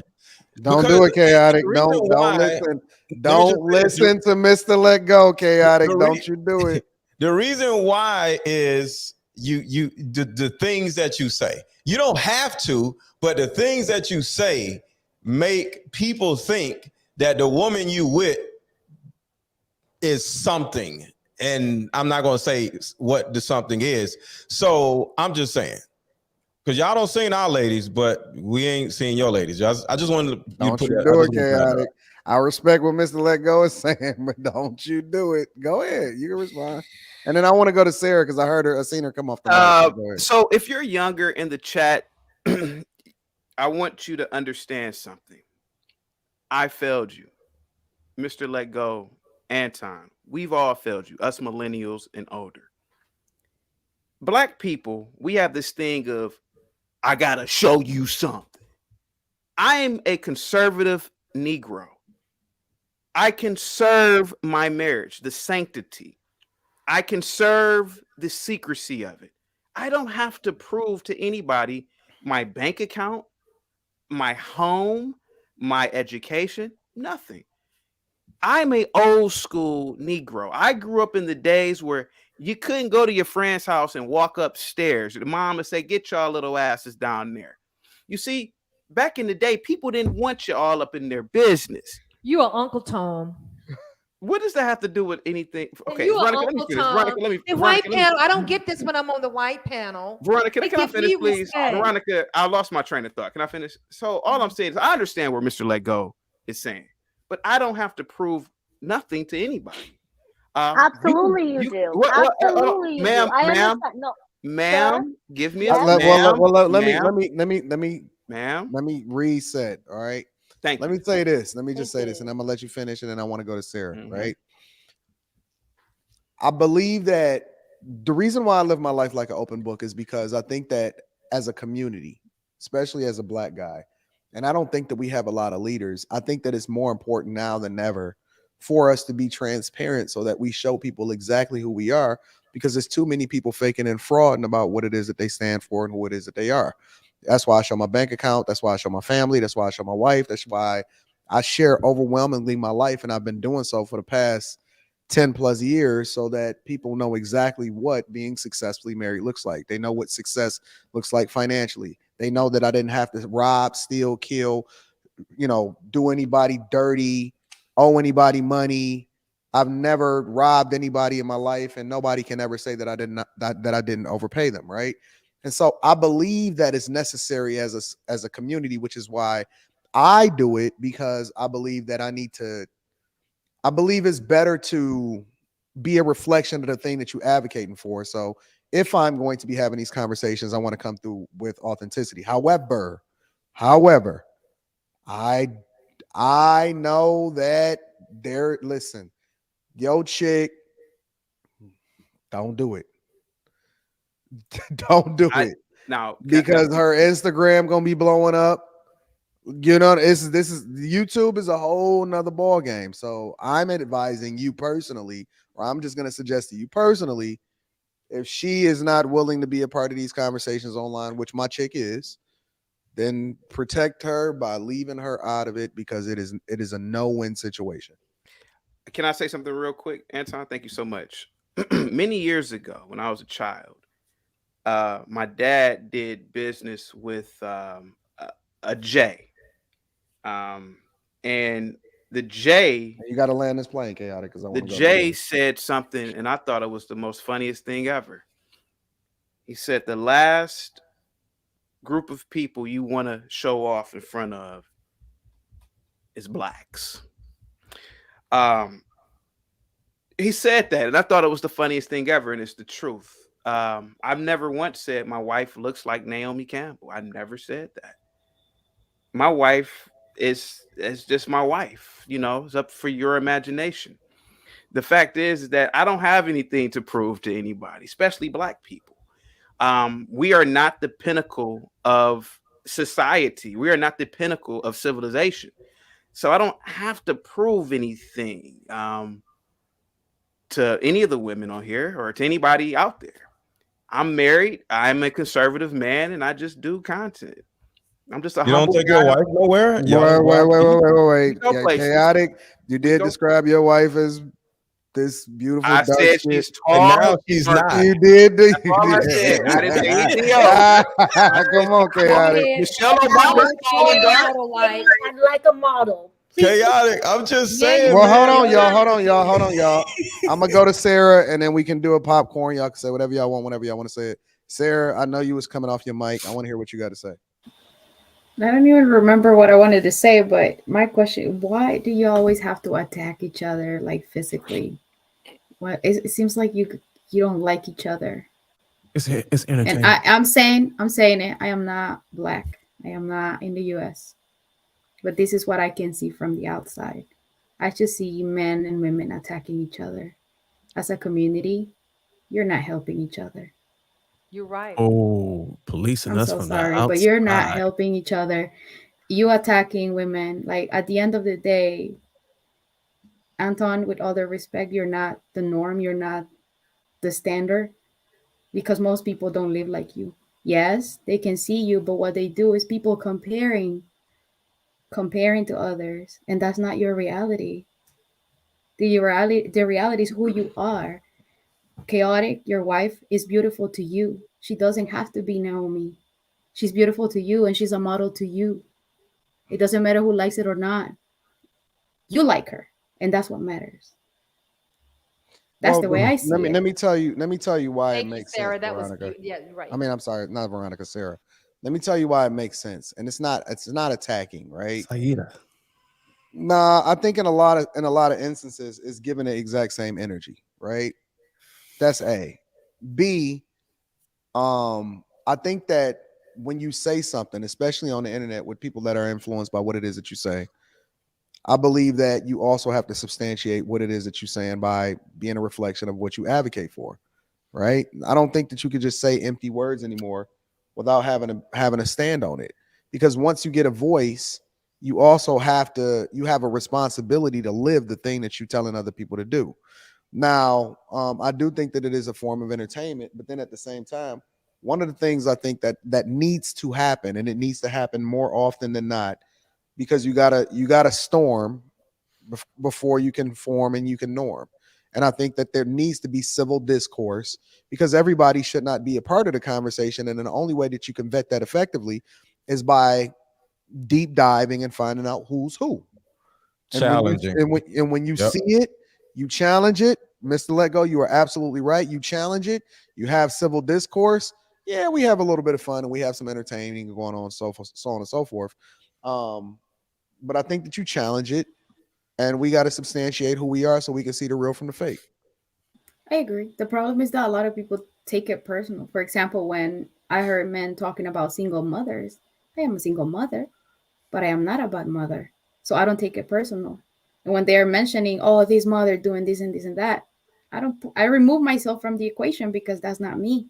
Just like, hey, you're using, it doesn't apply to me, so I don't take it personal. And also I know that, and I'm going to say it as an example, some women are doing these things, so I don't feel like I have to defend these people just because I'm a woman. Well, let me ask you a question though. You don't think the fact that you are a woman that has children, I don't know if you're a single mother or not, because that's not what you said. But you are a woman that have children. You don't think that certain subjects weigh a little bit more as a result of what it is that you say because of who you are and the background that you have? Well, if I take accountability and I am responsible for my actions, taking accountability, of course, I'll be like, okay, this applies to me. Right. And I have probably no advice to give no one. I wouldn't know how to do things, from my position. Well, I'll give you an example, right? One of the things that you said, because apparently my opinion on certain subjects don't hit as heavy, because you said that most people don't live the way that I live, right? So you're assessing who I am as a person and what my lifestyle is and what it is that I represent and how it is that I do things. And you're applying it to the conversations that we're having in order to substantiate whether or not you should listen to me or not, or whether or not regular everyday people should listen to me or not. So why shouldn't we do that for everybody? Because everything is personal and people need to pay attention to who it is that they're talking about or what they're talking about. Why shouldn't we assess who's saying what as far as taking in consideration who they are, what their circumstances are, whether they single, whether they married, whether they kids, whether they a single mother, or whether they, everything matters now. In my personal opinion, everything matters because we want to know who's telling us what, and it matters who's saying it just as much as whether or not we think it's right or not. And let me add to that. And also matters how you say things, because at the end of the day, if we were all millionaires, put it that way, if all of us had money, I don't think, even though we all had money, we wouldn't have the same experiences. We never got the money the same way. Some people probably inherit the money. Some other have to hustle for the money. So it's experience and it's where you're coming from and everything that you have to go through to be where you're at. So people, what people is doing is just like, I don't want to say bias, but what they're doing is like comparing. If I had that money, I would be doing the same thing that Anthony is doing. But reality is that if I had the money that you have, I probably wouldn't be here. I wouldn't even be here. Well, here's the other side of the conversation though. How did I get it? That part. Because I didn't wake up with it. And I'm from the inner city of Detroit, right? A lot of what I do, and the reason why I'm here in a lot of ways, ask how many people actually get money as a result of me. Ask how many people got put on as a result of rocking with me. Here's a better question. If I didn't do this, or if I didn't play it the way that I played it, would we all even be having this conversation right now? Would we all even be here on a panel on this show if I didn't do what I did? Together. We're not even with each other. They still having these conversations. You sure? That's the way I see it. And don't get me wrong. I put you as an example, not to make it look like it's bad what you're doing. That's not what I said. Okay, so I apologize if you. No. I'm not looking at it as a bad thing. That's not what I meant. I'm not looking at it as a bad thing. I don't think that you said anything negative towards me at all. We just minding out the conversation, right? We just chilling. We just kicking it. But Sierra, the point is, going back to Chaotic asking about his wife, it's not really about him or his wife. It's about when we are on a panel and any of us are saying, you need to do this, you need to do that, because my life is this and my life is that, and I have this and I have that. Well, at some point it's going to be like, okay, let me see it, or let me see her, or let me see him, let me see whatever. You know what I'm saying? So like Veronica says, I got a husband. I've been married, right? She gonna be like, oh, there go my husband right there. So she's in the same house. Now she don't have to bring her husband on the screen, but guess what? She don't run around bragging, oh, my husband looks like Idris Elba all the time. If she kept saying that, we're gonna be like, all right, where this nigga at? You feel me? So at the same time, when you start bragging when you start bragging about something that you have, at some point, we all in some type of way have relationships with each other. Like I met Anton, JR in person. So at some point, you're going to have to show who you are and how you move and how you operate. And it's not just YouTube, but some people, not saying chaotic, because I don't really know chaotic. Some people just act a certain kind of way and do certain things or whatever and hide behind just being on social media. So that's all we saying. At some point, your wife is going to be exposed. And if you run around bragging about your wife and my wife gonna sit down and shut up, but you come to an event and you and your wife together and we over there seeing her looking at you like, shut your little ass up. Who the fuck? We gonna be like, yo, chaotic be talking all this shit. You get what I'm saying? So all I'm saying is at some point when these relationships continue to grow, you can either be exposed or we can see that you the real person. That's all. Does he have the right to he has the right to keep his life private as he wants to? He can try. And also there's people hold on. This is the thing. You cannot force people to follow you or see you as a leader. You can influence people. And I'm not on nobody's side right here. I want to make this clear. I am not on your side. I'm very neutral. Hold on, I'm very neutral. So the people that like him or that he is capable of influencing are thinking, I will do the same thing that Chaotic is doing. And the people that you are influencing are thinking, I want to do the things like he's doing. The people that Anton is influencing on, then they are thinking, I want to do the things. But here it's more like practice what you preach.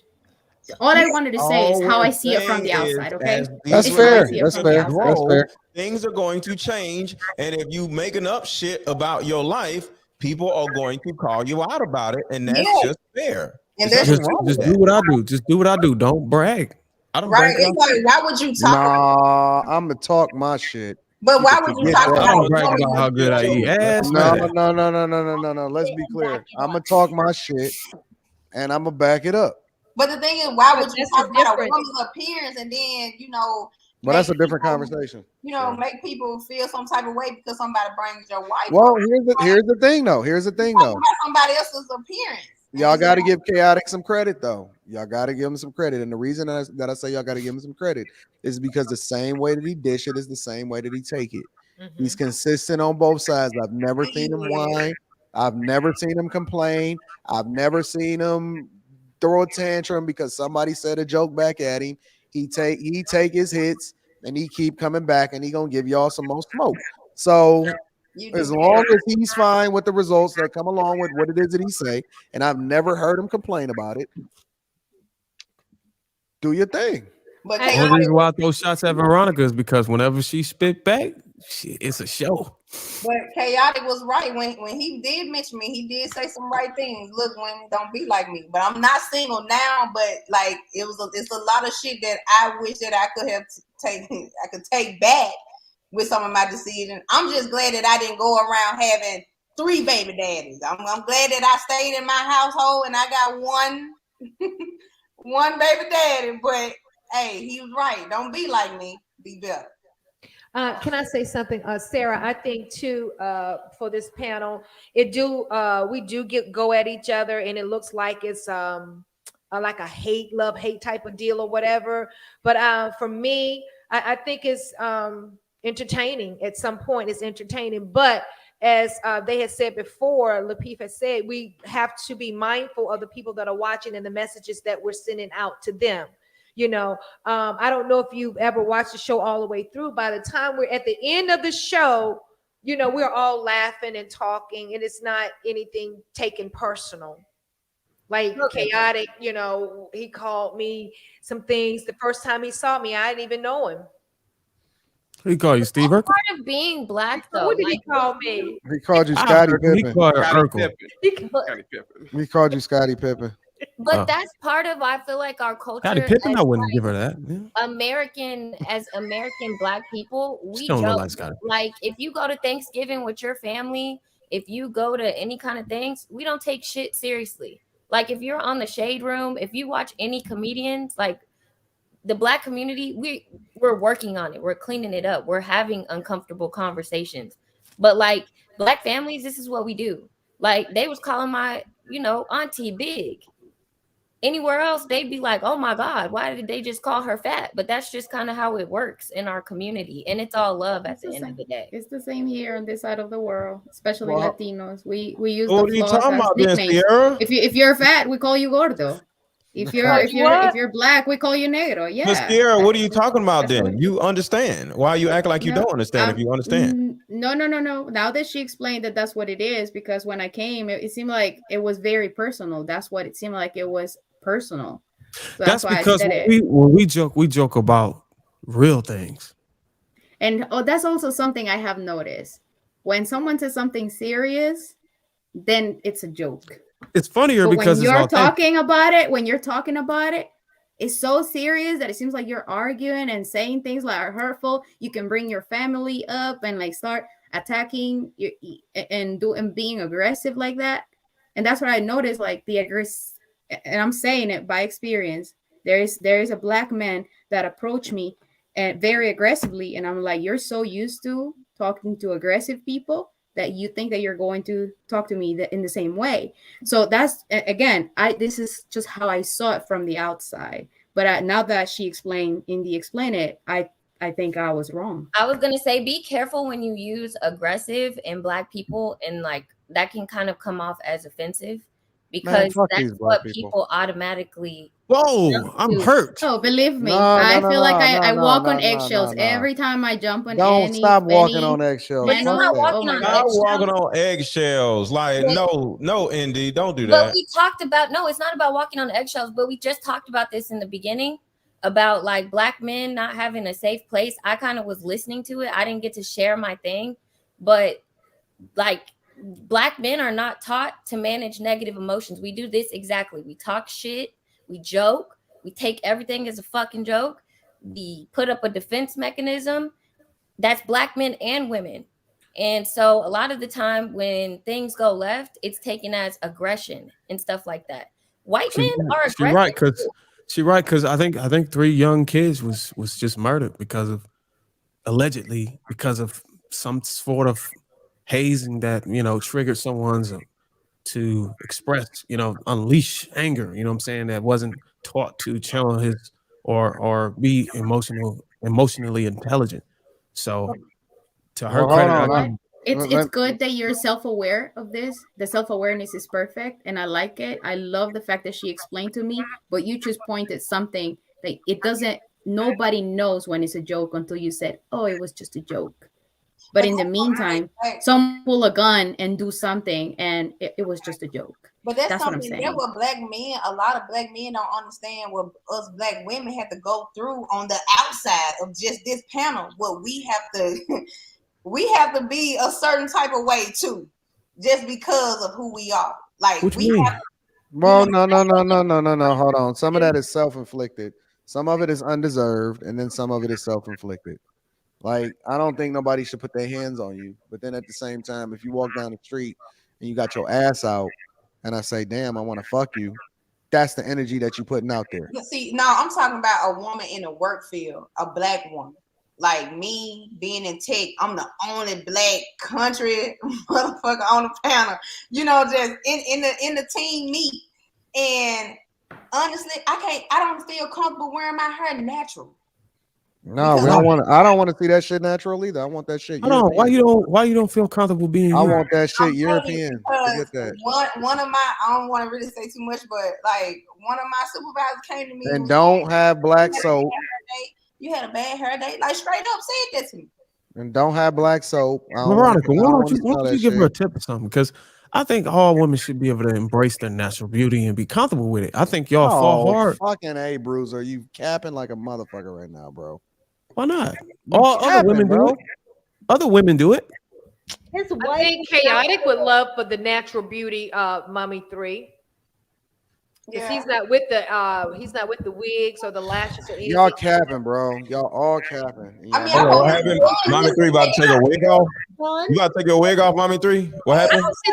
take my wig off. She better I don't take her think there's lips off, anything wrong wig, with a woman eyebrows, wearing a all that shit natural off. hair. If it's, you know, you fix it. These mine. Yeah, but no. Because Well, what y'all so define as beautiful. natural, Look at y'all all got different definitions of natural, right? And that's the problem, is that nobody actually has a standard of what it is that they define as natural. Some of y'all Why define not? natural as everybody got a different standard of what they define natural as. Can you Some people- explain? Okay, I'll give you an example. It's one thing for a chick to have on butterfly eyelashes, right? We know that that's not natural. We know that that's not natural. It's a completely different story if somebody comes in and say, well, this is my cultural norm to smell like a piece of shit and not have on deodorant, but I'm natural. Well, who says that not natural? They just say that's just stinking ass. Come on, man. Even No, dudes who wear no. ball caps No, all I the get what time, you're and you saying, never Anton, see them without a because ball some cap. people- That's some people- somewhat not natural in a way. Bro, it's But some that's people your that'll say, definition. oh man, she looks natural, but then this chick may have on a little bit of makeup. She may have on some makeup, but you'll say she looks natural because she don't have on a completely different fascia and would she look like a completely different person. And then some people will say, well, we like your natural hair, but then other people say, well, we don't like your natural hair when it looked like a fucking NBA player out there because they all got the, you know what I'm saying, the whole raggedy shit that they out there running around with. Like Anything is everybody, raggedy, it's not and then going to some look right, people will though, say, no matter what it is. and then some people will say, we like natural, but you don't look fucking clean. Mm-hmm. It's all over the place. It reminds me of what? It reminds me of when somebody say that they are woke, or they say that you know what I'm saying, I'm blackity black or whatever, so on and so forth. Everybody got a different definition because somebody will say, well, in order to be for the black community, you can't marry outside of it. And then somebody else will say, well, why can't I be for it and still marry a white woman? Anton, It's a thousand really different simple. definitions of what natural is, bro. And It's actually not. Yeah, I have to agree with Anton on this. It's no I can give you a good BBLs, there's no example. wigs, and it's no eyelashes, and it's no makeup. That's No, I can give you that's simple right there. Listen, No boob jobs, and then you I natural. agree with Anton on this No fake because nose. some people's natural means totally no deodorant, no nothing. No, we're not talking Okay. about that though. But see, you just did it though. But hold on. Bruiser just did it. Hold on, wait. Veronica described what some people's natural is. Bruiser said, "No, we ain't talking about that." Thank you. He literally just exemplified what I'm Veronica saying. natural is not no damn deodorant. Nobody thinks that.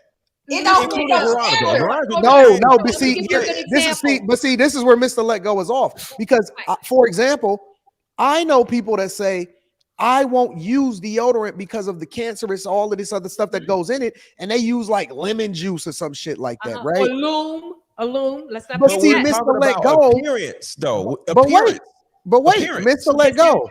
Mr. Let Go. What you defined is not natural is what somebody else literally sit there and told me this is natural. And another example, African. We're talking about natural beauty though. That's their natural beauty. Yeah, we talking about looks, appearance, not their no deodorant. body odor is their So natural. you telling me that You're not talking about somebody natural smell like, hygiene. You're talking about you telling natural me that hygiene. wait. You telling me what somebody smell like? What somebody smell like doesn't factor into what their beauty is. No. It does. No. Come on. No, it doesn't. Standard. No. Beauty and how they smell is different. It's No. their It's not the natural same. state. What are I you can see talking you about? from 2 blocks. I can see beauty from Can 2 y'all blocks stop away. just Doesn't making up necessarily dumb need to shit smell that it. just And then what if she open up her mouth and her breath fucking stink? That don't That means she factor has in? bad hygiene. That's different. Dog, what is y'all talking about? You That's a have part some of cultures that does not. Yeah, Hygiene because and you can beauty is say 2 she's different beautiful, things. she's Okay. gorgeous, but Okay, her breath y'all are stinks. You can starting be to sound fine like as hell, idiots. but you can have Brushing stank breath. your I've met teeth women that was or not gorgeous. brushing your but their teeth. breath stink. Neither one is natural or not. What are you talking So about? let me tell you this: there are some people. It's about They say, wearing what is this shit thing, and Anton? injecting What shit is in this your thing they ass. call- It's like a stick, and they chew on it. It's like a thing they chew Okay, on. I'm It's done. like a stick. My And point. it's like they don't brush their teeth, but they use it, but it cleans their teeth. That's But like but that's my point. My point is that everybody will throw out a term, but nobody will actually really understand what that term is because everybody got a completely different definition of what it is based off of what their life experiences are. Some people don't use deodorant and they define that as natural because they don't want any foreign substances that come along with what they putting on the shelves. We're talking about appearance, bro. Yeah. No, we're not just talking about beauty. We talking about what, bro. We start out talking about Mommy 3. I think when I said natural beauty, I was okay. Let me ask you a question, Mr. Let Go. You can't smell no, Mommy 3. No. You go down the beach. Mommy 3. Hold on, wait. You go on the beach. You walking down the beach. You in Miami. You hanging out, and the chick lift up her arms and she got a fucking bush up under there. It look like a porcupine is under her arms. You rocking with that or no? Depends on what the rest of the body. Whether you cut it off or you leave it on, it's still natural. It's not fake. Just answer the question. Yes or no? Are you rocking with it? I don't know. No, most likely not. I don't know, but no. I can't remember the last time I seen a woman with hair up on her arms. It might look sexy. I don't know. I seen a woman with a hair pussy. That you would normally see, Anton? Can you give us something you would normally see? Man, y'all don't know what y'all want. Nowadays, a lot of young people. The word natural, y'all just making up shit. If you adding other people's shit to your body, it's not natural. You're talking about synthetic addition. Yeah, synthetic hair, synthetic titties. Synthetic I'm glad you said that, Mr. It's Lego. just shit like that. So it's like this. It's like this, Anton. Let's say you wanted to put a beard on. You wouldn't put the beard, let's say, and if it was okay in society, just hypothetically, you wanted to put on a beard. You would put on a beard that matches your hair texture. You talking about a fake beard? Yeah, just entertain it. The guys are doing it now. Wait, I got a point though. You wouldn't put on the beard of the hair texture of F. Robinson. You would put on the hair texture. These women be walking around trying to look like white women. Wait. Anton, hold on. But is it still natural for you to put on a beard that more closely reflects what you would supposed to look like? No. But hold on, wait. Did you just see what happened? Wait, Mr. Let Go. Did you see what happened? Not real. Mr. Let Go. You missing it. You said no. Bruiser said yes, which is exactly what it is that I've been describing this entire time. Let me finish the point. Wait. Both of y'all have a completely different perspective of what you define as natural. So listen, let me explain, and Mr. Lego might agree. Bruiser, can I say something really quick? Hold on, I got a brother that cut his hair off. He had dreads. He cut his dreads off. Years later, he sewed his dreads back in. It was the same texture, the same hair. That's natural. If it didn't grow out his head, it's not natural. What are you talking about? It matches his natural beauty. His natural. You keep trying to find more goofy y'all shit. Keep proving my point. Every single time y'all open your mouth, y'all prove my point.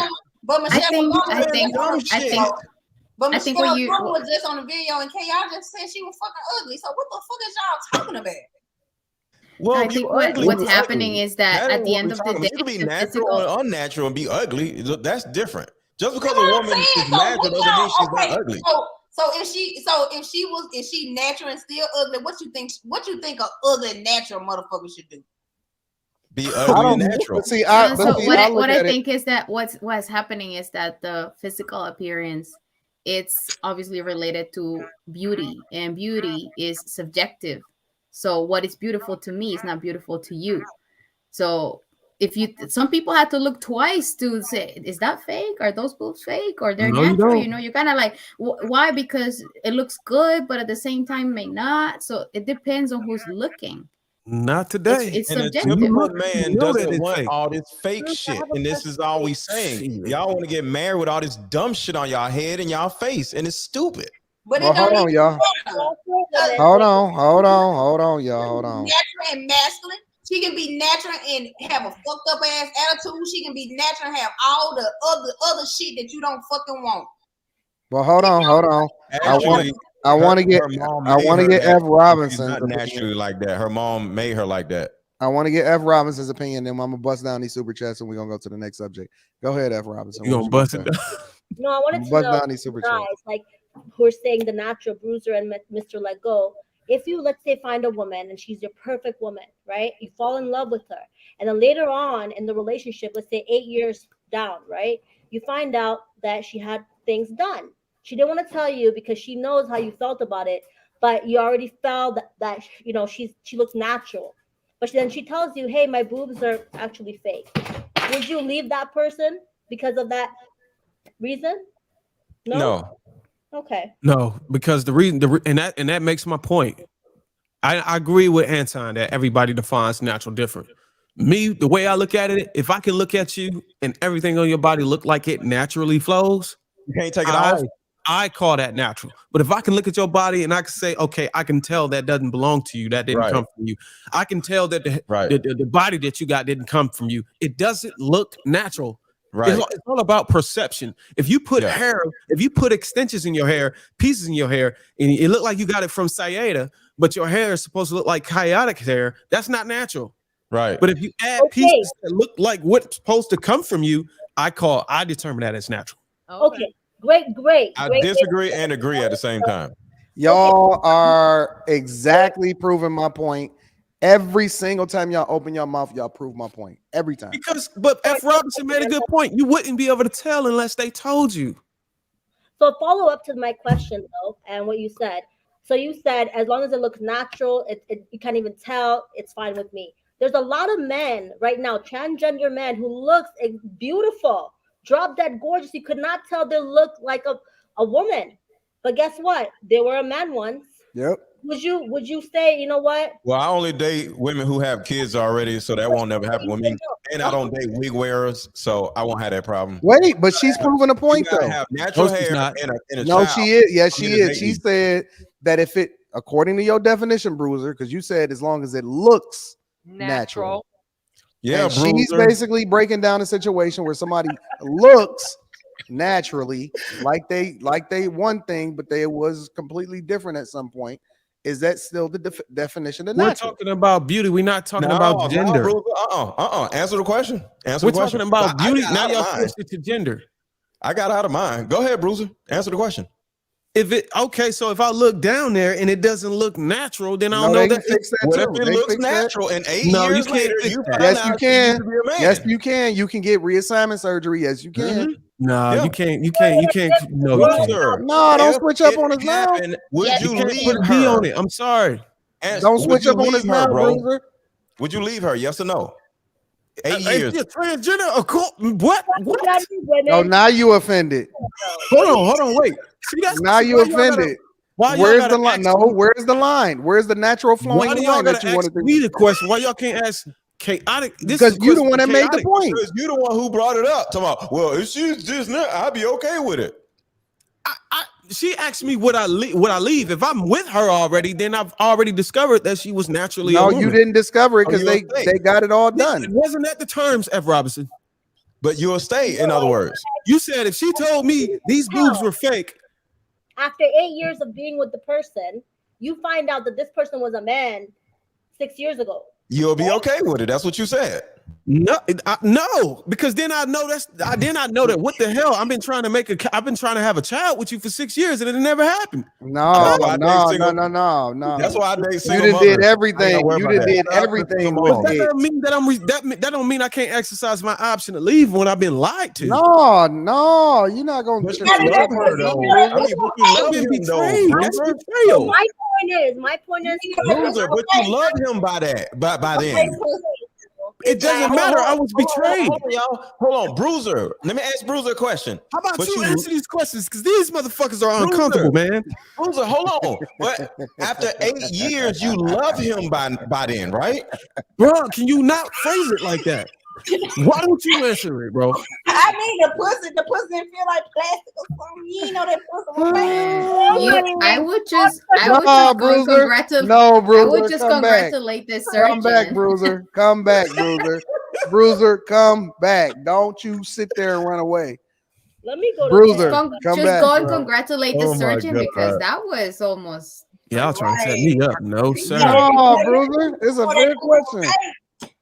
Oh shit, Rashawn looking like he a Pookie in real life. Hold on. Don't go nowhere, Rashawn. Give me a second. Let me show y'all what Rashawn out here working with. Bruce, it's okay, man. It's okay. Rashawn got a whole shift this question to Rashawn. That's the reason why he came on the panel. Hold on. I gotta put you next to your girlfriend real quick. Yo, chill, don't do that. Yo, you funny. Put you next to your girl. There you Y'all go. can't stop. My man really got mad. Y'all, my man got mad. Rasan, you got a whole do-rag on, big dog. Yeah, I know I had to slide out real quick, man. I had a quick little emergency. That's a bonnet, right? Ain't that a man bonnet? Fraternity. Well, I can call it bonnet. Oh, no, I'm just saying that's a man bonnet. Man, hell, you gotta get ready for bed, right? That's a man bonnet. When I first met, and it matches outfit. Hey, yo, when I first met Mr. Leggo, pulled up on him, he had a do-rag on. That's when he wanted to let people think that he got hair and shit. Really? Yeah. That nigga had a do-rag on the forehead.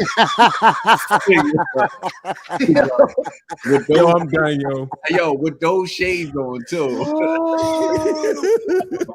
Hey, mommy 3, mommy. Before we knock out these super chats real quick, mommy 3, what you think about the Rasan Pookie look? I mean, he all right with the velvet K do rag. You know what I'm saying? The velvet bonnet. He got to go to bed. Oh, mommy 3. That's why he got it on. What you had to do? What you had to slide out and do? Because you were gone for a long time. No, I had to handle some business. Man, you just a lie. Man, he had to go and eat some ass. That's what he did. Rashawn look like he'll just eat her ass. And he got triggered from the conversation. Rashawn, you'll eat her ass and just leave, right? I don't do that. Man, you do everything, man. Rasan don't eat pork. No. He ass because he don't eat pork. Yeah, he don't eat pork. That's true. Put that shit in his face. Well, hold on. Let me acknowledge the people because the people have been contributing to the platform. So I definitely want to rock out these super chats. Let's get them on out the way. Shout out to the accountability partner. Says generally I'd say yes. However, we just heard a man say he take women on vacations to toss their salad and come home and buy the tire set. So okay. BB Tom says it's funny how the ladies can't articulate what men want, but want to tell men how to handle their emotions. Hashtag make it make sense. Eugene Steele says the real question is why do some women have such high expectations? Isn't being protected, provided for, and loved enough? Eugene, I agree. Furious the Messiah Tunage says y'all need Thomas Sotomayor on your show, please. Saint Cartier says men on the panel, y'all making it complicated is easy. Men want beauty, submission, peace, not a hoe, and to be an asset, and to be an asset, not liability. That's simple. I need to be on this show. Y'all too old to be this slow. Bruiser should have just set this topic out. Mans said his goal was to be Nick Cannon. Playboy Lottie says if I make $300K, I'm gonna have my 6 chicks on the side. I got the leverage to dictate my standards: sex, loyalty, peace, food, and be useful. Saint Cartier said, men on the panel, y'all making it complicated. It's easy. Men want beauty, submission, peace, not a hoe, and to be at. Oh, I already read this one. All right. Trucker Yell says, I'm in the top 3% and I'm listening to a 50-year-old who don't even know what men want on the basic level. And young ladies think the same. That's a big problem. Shout out to Trucker Yell. Quentin Waller says, I live here in Dubai. American women get guys to look their way here in Dubai and are the most desperate here in the UAE. T-Max Network says, mommy loves 3. Cook for me and I'll clean your dishes with your fine self. Amin says, women elsewhere know, I guess it's KNOW, know that they should take a lesser role to ensure a successful relationship. Is that the way it is in the West? Why or why not? Quentin Waller says, number 44 isn't masculine enough to be the tip of the spear when it comes to men in America. Those men that paid him to push their ideology is the true power. Shout out to Kevin C. Kevin C says, I wake up motivated. Coach Deion Sanders. To go says, women can influence weak men. Thank God for women that influence men that's not getting on their own. Some men need that. It seems like the women on this panel want weak men they need to influence.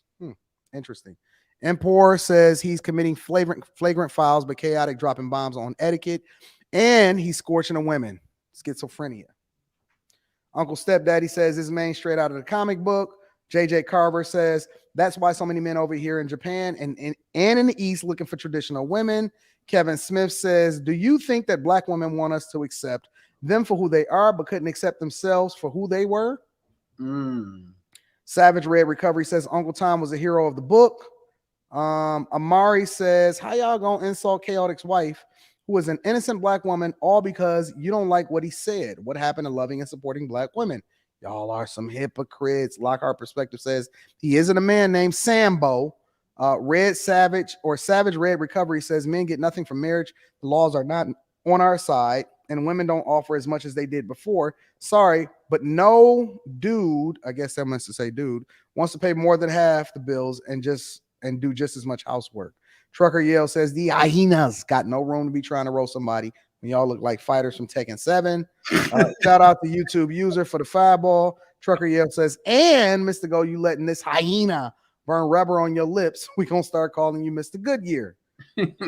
Savage Red says my sons are black and I don't agree. This argument is trash. Mathematics says black women are comfortable in poverty. Trucker Yale says Saira. Is that how I say your name? I thought it's Sarah, right? Saida. I disagree. There are plenty of men like Anton. The problem is y'all don't overlook them because y'all know he gonna stand his ground as a man versus these feminine men like Veronica. What? Savage Red says Christian men shouldn't have wives on the internet. This is easy to defeat the argument. Also says drop the link again. Shout out to our new member Snapback. We appreciate you. Empora says Anton is capping to defend weave. Natural means it grows out of your scalp. He's out here saving hoes because he likes weave. Very cool show. I'm out. Shout out to Amari, the new member. We appreciate you. Trucker Yale says I love natural hair and a natural body, and we are still expecting cleanliness. Not the chick who's screaming crystals and Mother Earth. Chris J says, ladies, I don't know what the fuck Let Go and Bruiser are talking about, but your hygiene needs to be A1 by natural. Be natural by having clean hygiene, and for that's our non-negotiable. Is that what he said? To Go says Saida, black people are capped. They are hurt. They get used. They get used to pain and accept it because it's normal. Uplift instead of being a gesture. Ephesians 5:4-7. One Man Army says Rashawn with the do-rag, no waves.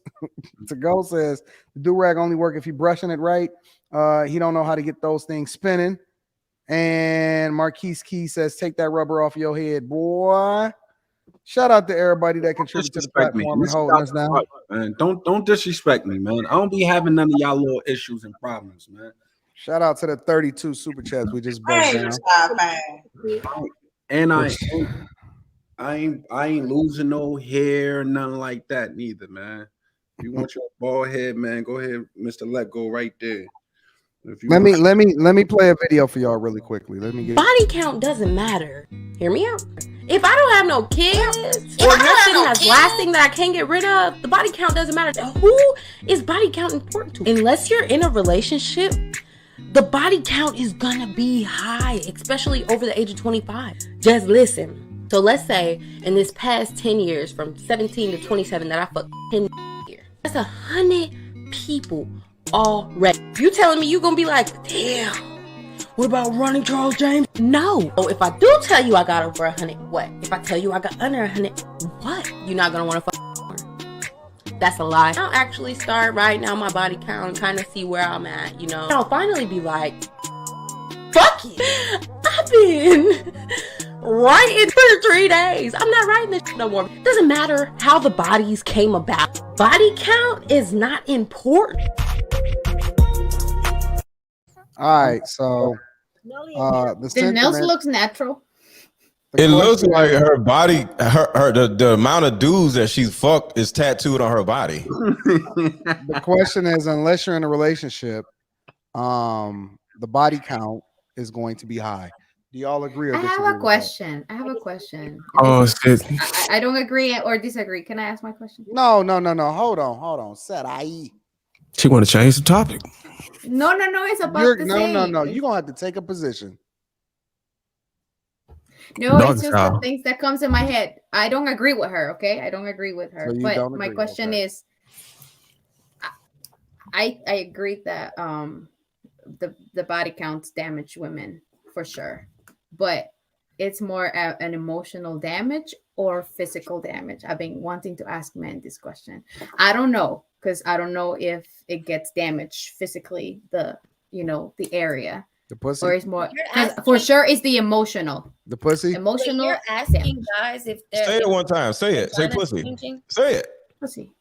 There we go. Yeah. Ooh, you made us say it. You gonna record? You gonna clip that? Beat off to it later, ain't you?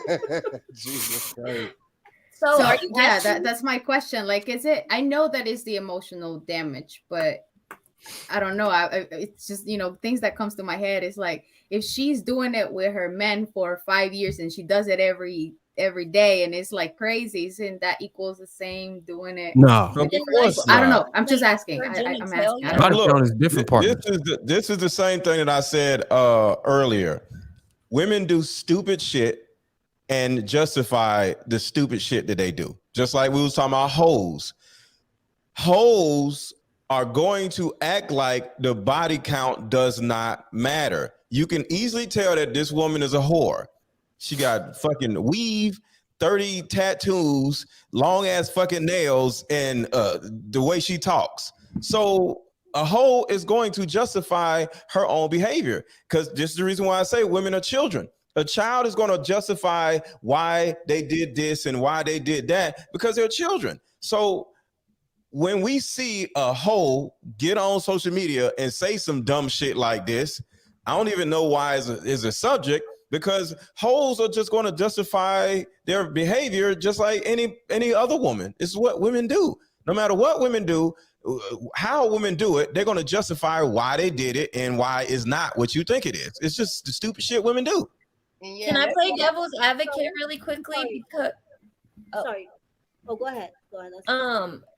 If you didn't know a woman's body count, she didn't talk, you guys didn't talk about it, she didn't tell you, and you hit physically, unless she's just getting buzzed down by like porn stars every day, you wouldn't know, because it's a muscle. It's a muscle. The vagina is a muscle. No. This is also a muscle, and this is going to tell us I know what you're saying. I know. I get that part. No, it actually affects the brain and not your pussy. She was asking a question. So that's my question. That's my question. Can you guys tell? Can you guys physically? Yes. Tell, not mentally. Come on, down there. No, we could tell up here how you. Just like what I was just saying. Just answer this. Depends on how recent the sex was, because I mean, if it's recent, then you can tell, you can feel it. Indy, can't you tell that she has a high body count in that video? Yes or no? Yes or no? Yeah, we're. I can also have a random girl, a virgin girl, dress up the same way and put all this, and you will be thinking the same. We're judging the book by its cover. Your question, no, you can't tell by looking at somebody. Okay, so that's what I wanted to know. Okay, I wanted to know if men can physically. Hold on. That was exactly my question. It's like racial profiling. I wanted to know if you can physically know that the person has been. You can look at her and tell. Honey. No, physically, like you being inside of her, like if you can tell. We just said no. I keep doing this. I don't did this 30 times. Yes, this is emotional. That's why I said it. Pose a question. Hold on. Hold on. You got 80 tattoos that came up here. What are you talking about? Hold on. That's emotional damage. Hold on, y'all. Hold on. Bruiser, Rashawn, let's get Bruiser, Rashawn, and Chaotic's perspective. Can y'all physically tell if a woman has a lot of bodies? No. They ain't got no pussy, so they don't get no pussy, so they can't really tell. You can't physically tell unless you actually have an intercourse with her. But just looking at her through your eyes, there's no way you can. There's no way you can tell. See, he don't get no pussy. That's like trying to say, oh, I can look at her and tell she has cancer. You don't get no pussy, bro. It's okay.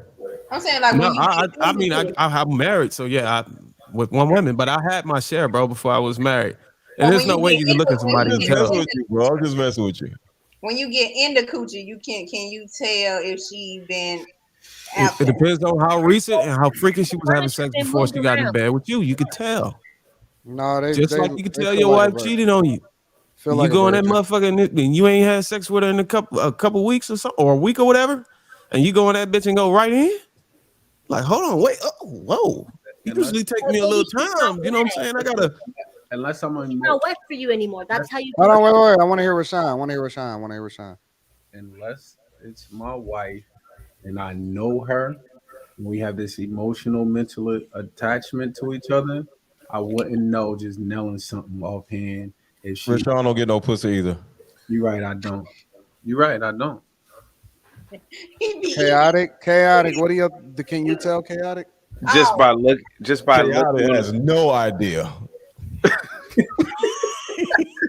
Just by looking at a woman, no. Body count. You can't tell, no. Because you would be surprised, man.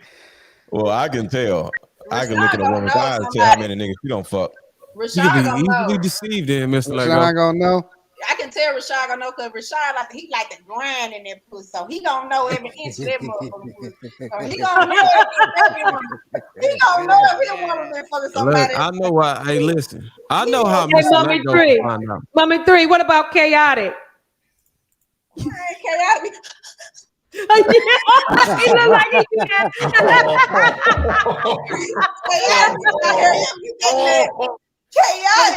Chaotic be trying to hurry up and get that nut in because he ain't gonna go all night. Chaotic lazy. You know what that means when you taking that many pumps like that? That means your stroke game is short.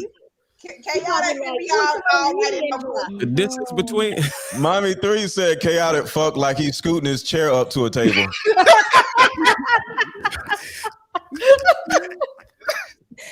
Chaotic is not gonna be all night in no pussy, so don't be looking for him to be all night making love to your ass. He can get that nut and go to sleep. Well, where is topic going, man? Hey, yo, I was. It was not my intention. I'm sorry. But listen, let me just say this, ladies. Body count always matter.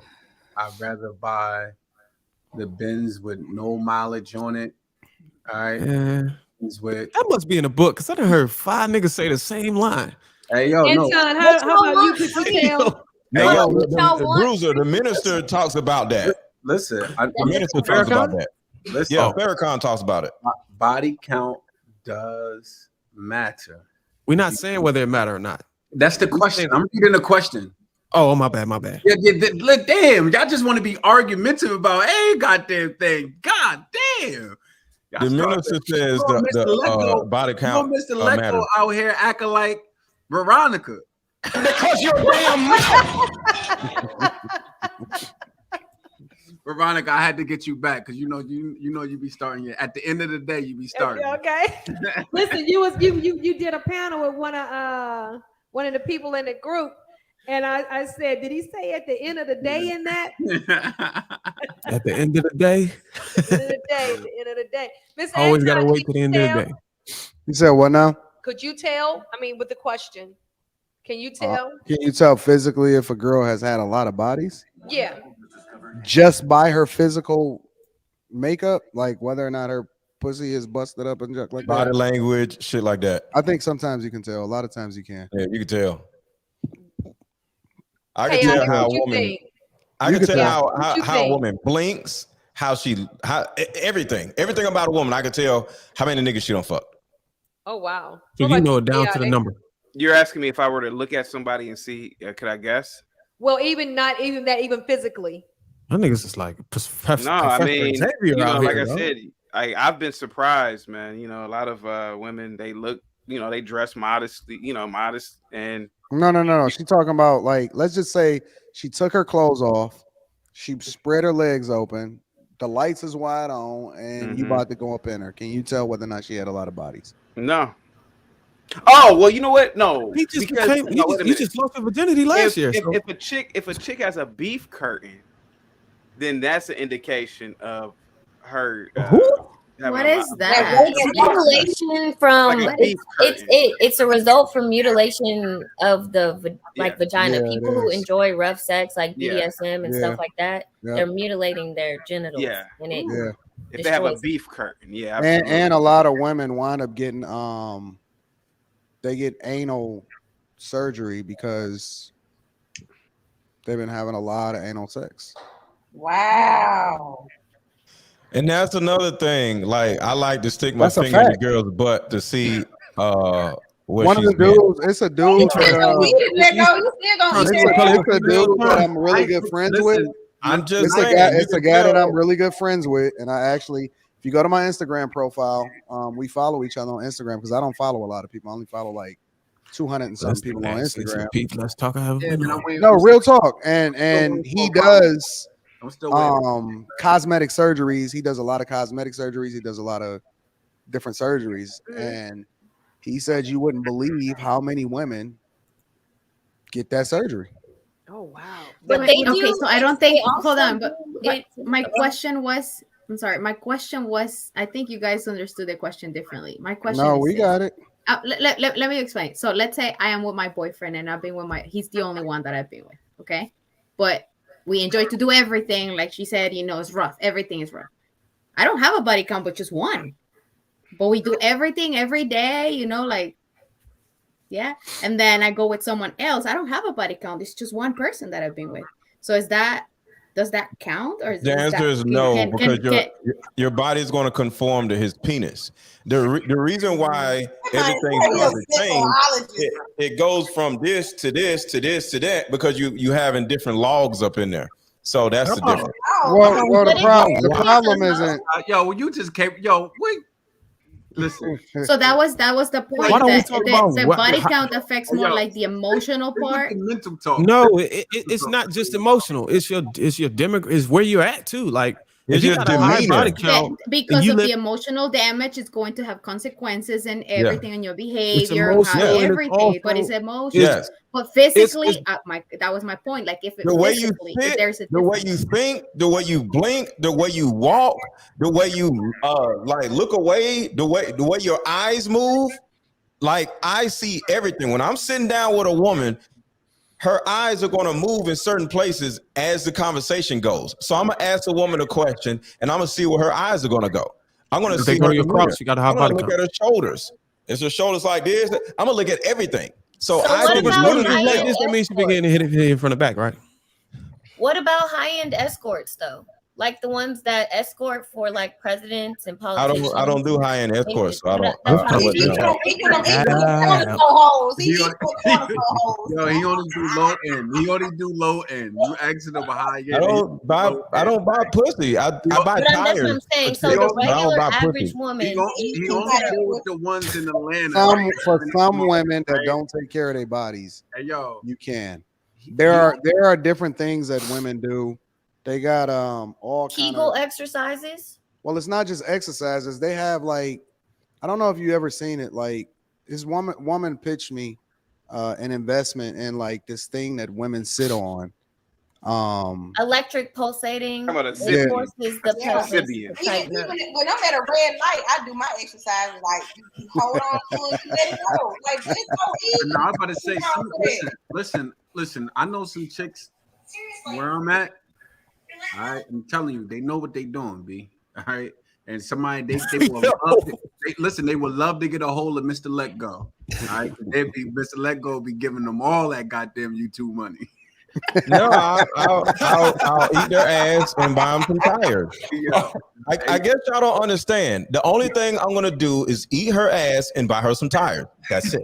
No, I mean, but to answer the question, tonight, Mr. Lego been off. He been selling himself online today. But wait. None of y'all actually answered the question. If you are not in a relationship, is the body count going to be high? No, that doesn't necessarily mean it's going to be high. No, I say no. The body count is not going to be high.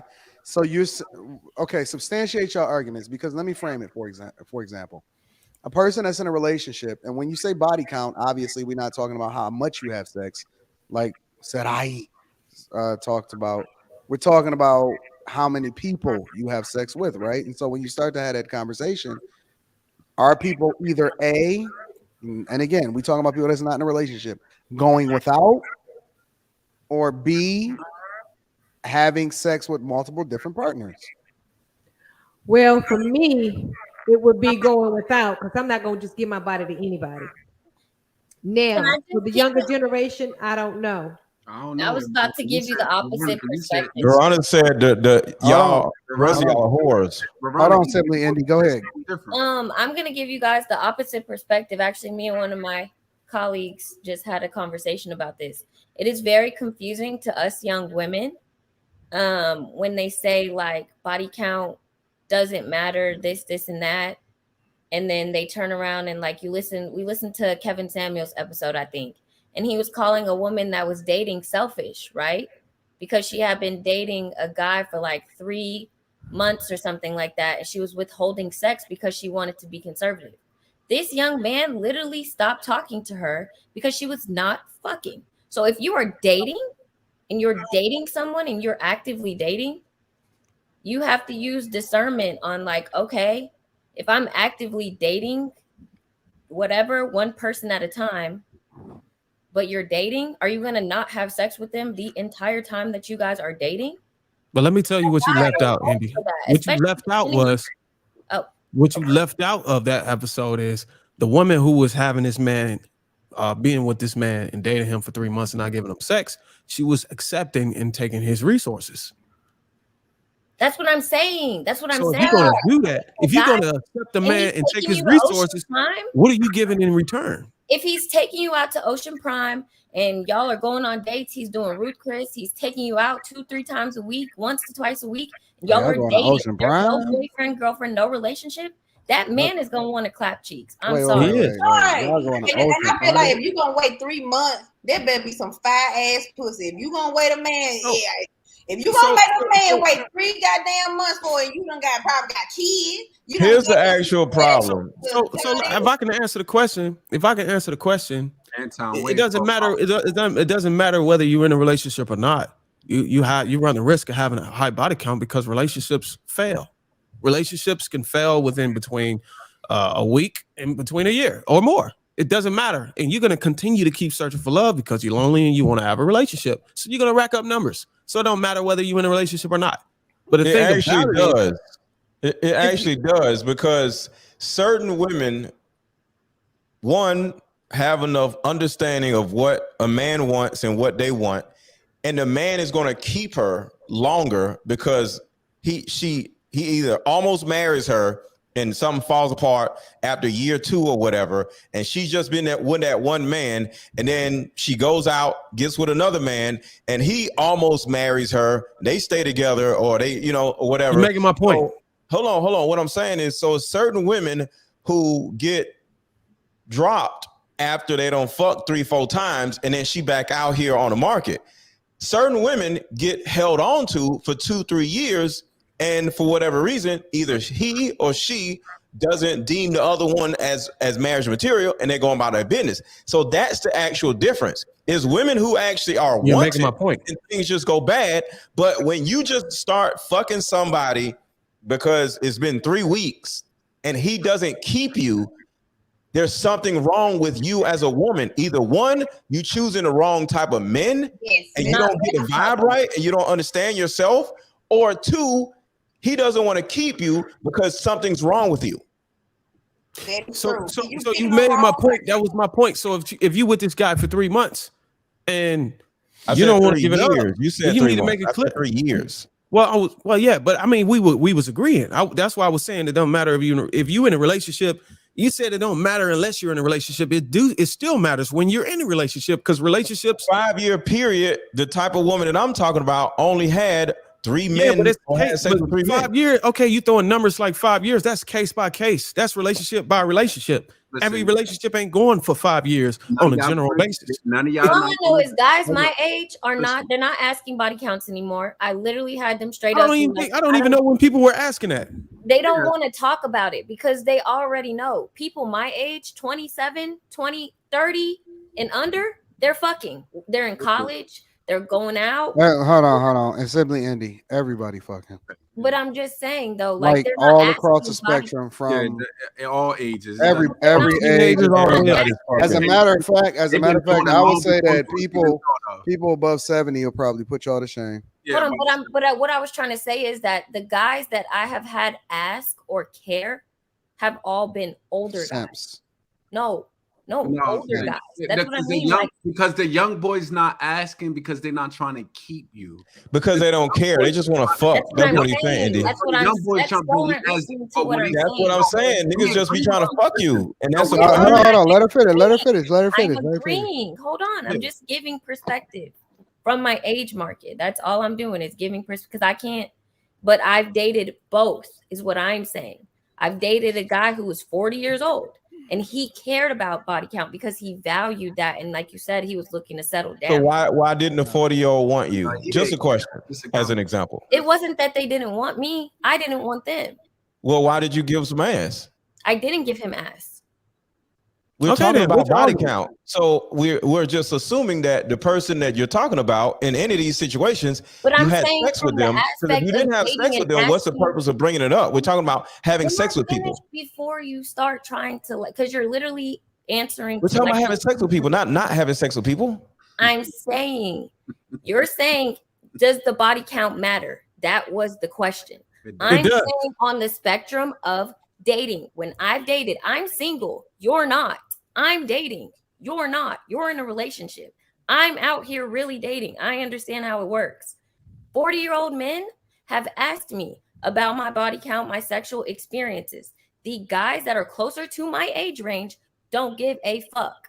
Simply, most of the time, those 40-year-old dudes, because they're trying to smash. They're trying to smash, and they're trying to see where they're going to groom you at. No, the 40-year-old They're guys. trying to see how easy they can smash. Y'all missing it. Y'all missing it. Y'all missing it. Hold on, but for a man, for like, okay, let me see if I can come from it here. For me, the reason why body count matters for me, if I'm gonna be with a woman and I live in, let's say, Stockbridge, Georgia, her body count matters to me because this area is small. And if her body count is high, that means I can go to a local gym with this girl and 2 or 3 of the brothers in the gym may have hit her. You get what I'm saying? So y'all caught up in body count for ego. That's what I'm gonna say. So body count, bro. See, I don't care about that. I want to make sure my woman just isn't stupid, because the more dicks y'all have, many the things, stupider though. It's y'all not just become. one thing. Listen, y'all ain't none of y'all gonna agree with me. Just wait till you marry. Don't get a box up unless you marry. That's my point. Well, that don't make no sense. She ain't never gonna get married because she don't have 3 kids. A man gonna be like, how the fuck you ain't gonna give me no ass? Every time you marry you, have real you had 3 kids with another dude. And you didn't. Damn, when I talk, how you gonna speak on my motherfucking pussy? First of all, you can't speak on me. You can't speak on this. Let me speak you on talking to him my or own me? goddamn vagina, okay? I can speak for this. You talking to him or me? Go ahead, Mama. What happened? What are you talking about? Go ahead, So, Mama. just like he said, you can look at a person and can tell. Like, people will look at me and be like, man, it look like she been fucking since goddamn 16. But how I grew up in a strict home, I didn't lose mine until 21. My first time doing something, I got pregnant. I was in college with the same. Yeah, but you wanted to get a box up before 21, didn't you? What? But you wanted to get a box up before 21 because you said it was because you was my brother, like you said, small town. I grew up in Tunica, Mississippi. Look up the population, motherfucker. Everybody knew everybody. Half of the time, everybody was akin to each other. So no, my brothers was crazy. And now you about to get flew out, huh? I wanted to and this and that, but shit, I ain't gotta have body count. I ain't gonna lie, I'm proud of that shit. I talk off. How many people you had sex with? How many different guys? Huh? How many different guys you had? 8. My body count is 8 right now. How old you is? Me, 31. But there's another part of what the woman said. Look at Rashawn. Look, he about to convert you now. Look, y'all. There's you are under. You are. Hold on. Wait a minute. I be capping half the time. You 3 years. Hold on, you wait, 3 years wait, away wait, from wait, having wait, part of that wait, video. Wait. I ain't seen this man sit up like that. He said the honorable minister. Yeah. Here you go. I mean, I've been proposed to twice. Oh, because you threw that thing on him? You can't live, Mommy 3. You can't say you didn't have a high body you count don't send because me you your only email had 8. address with the name that's listed on your ID. For me, 8 is a lot, but I mean, apparently 8 could be a lot if you had them between the 2 years time span. This woman, what you mean? She's 31. How far does this 8? The 8 she said she lost it at 21 and she's 31 now. So in 10 years, 8 men. Yeah, but that can't be. That's not necessarily accurate. Yeah, she could have stopped having sex at 25. It's not accurate. It's her life. When I became single, I'm asking her for accuracy. That's what I'm saying. When I became single, I started doing. That's how I just knew about a lot of dumb shit that women do because I was doing a lot of dumb ass shit when I became single. What year did you become single? 2018, somewhere in there. Well, I'm saying, how old was you when you became single? Like what age? I think I was like 28. Yeah. So you gave your so you was in a relationship from 21. Well, no, I got pregnant. That means you slept with 8 dudes in 2 years. But we got together. We was together for like a year. Now 4 years. 4 Oh, years. you saying you slept with 8 dudes in 2 years? 4 years, Mr. Let Go. 4 years, bro. That's okay, 8 dudes in 4 years. I was wilding out. I had moved out here in the city. That's a high body count, sis. That's a high body count. Y'all think that 8? Wait. Y'all think that 8 total for a 31-year-old woman is high? It depends on the freak. See, you got to not only do you got to look at that. Not only you got to 4 years. You got to measure the pussy. Lord G, they know more about my pussy than me. Hey, yo, stop yapping. 8 is not a lot. Hey, yo, it is not a lot. Whether it's 1 year, 2 years, it's not a lot. Wait. Hold on, y'all. Let's figure this out. Times 3. Hold on. Let's figure this out. The Honorable Elijah Muhammad, the Honorable Minister Louis Farrakhan is sleeping right now. So you ain't got to worry about him and his goons coming running up on you with signs talking about why are you talking like this. I'm going to ask the women. I just want a yes or no, and then we're going to mind this out. Simply, Andy, is 8 a lot for a woman at 31 years old? No. Sarai, is 8 a lot for a woman that is under 30? I got to give you a nickname, baby girl. Jesus. Is that 8 a lot? Saida. Is 8 a lot for a woman at 31 years old? Is it yes or no, you said? Yes. It's a lot. No, it's just that I understand what Bruiser is saying. Could be 2, but if you have 2 in one day, it's a lot. I did not hear a yes or no answer. Yes. No. There's no way to answer that, bro. Wait. They both said no. Veronica, you said no also, right? Absolutely not. Okay, so watch this. Bruiser, is 8 a lot? Yes or no? Yes or no? I'm gonna say yes. I have to unless I get any further details. Mr. Let Go, is 8 a lot at 31 years old? No, I'm just messing with her. No, it's not. Sir Rashawn, is 8 a lot at 31 years old? You know he gonna say that. Look how he looking at him. At the end of the day, go ahead and say it. Yes or no, Rashawn? It is? Yeah. Okay. So time span, like the majority of the guys said that yes, it's a lot. But now let me say this. It's funny. Let me land my plane. No, let me say this. 8 is a lot in reality. However, the times that we live in, you compared to if we had to put you on a poll, you'll be doing extremely well because most on average, man, shit. You hope that you can get them in the teams. Really? Bruh. I heard this woman saying that she had over 2,000. She was capping, man. She was over exaggerated. Yeah, because I was doing the math. I'm like, in how many years since the age of what? I'm like, how many men she had? It is over exaggerated, bro. Where I'm from, put like this. Where I'm from, big, especially you in big cities. I know a chick in real life that got over 2,000. Yo, can I just say though? Listen, they no way that can happen, bro. Yes, it is, bro. I know chicks that got trains ran on them. Yeah. I know chicks that have been in college and fucked the entire campus. Bro, I went to a high school that had over 2,000 people in the freshman class. Was you there to monitor and count every number though? Come on, man. It's an exaggeration. I get it. It's high. Antonio, you saying it's a lot or no? And just go with that. It's an exaggeration, man. Anton, I'm sorry, Islam. I'm sorry, Indy. No, you're good. Anton, is 8 a lot in your opinion? No. Can we go further? Can we move further now that we got everybody's answer? Well, no. Well, let me add the see, it's different for me because my chick, all she knows is me. So it's a little different for me. But I don't think that 8 is a lot considering sexual liberation and all of this stuff that's been happening in recent times. If we didn't have social media, then 8 would be a lot. Okay, so can I say if we didn't have social media, 8 would be a lot because people would only be exposed to or available in their town, city circles or whatever like that, right? And so it would be more appropriate, or you would be largely leaning on your reputation in order to make sure that you even available for people to get married or whatever. Nowadays, people can go anywhere. They can relocate, they can move. People is going to different countries, getting fucked and bust down and all of that, and coming home like nothing ever happened. That's why I think it's a lot going on. Relocate. Anton, let me ask you a question, Anton. Because from what I heard, before the social media, listening to how everybody on the campuses coming up, college campuses, No, but listen, Rashawn, I already know where you're gonna go with this. Okay.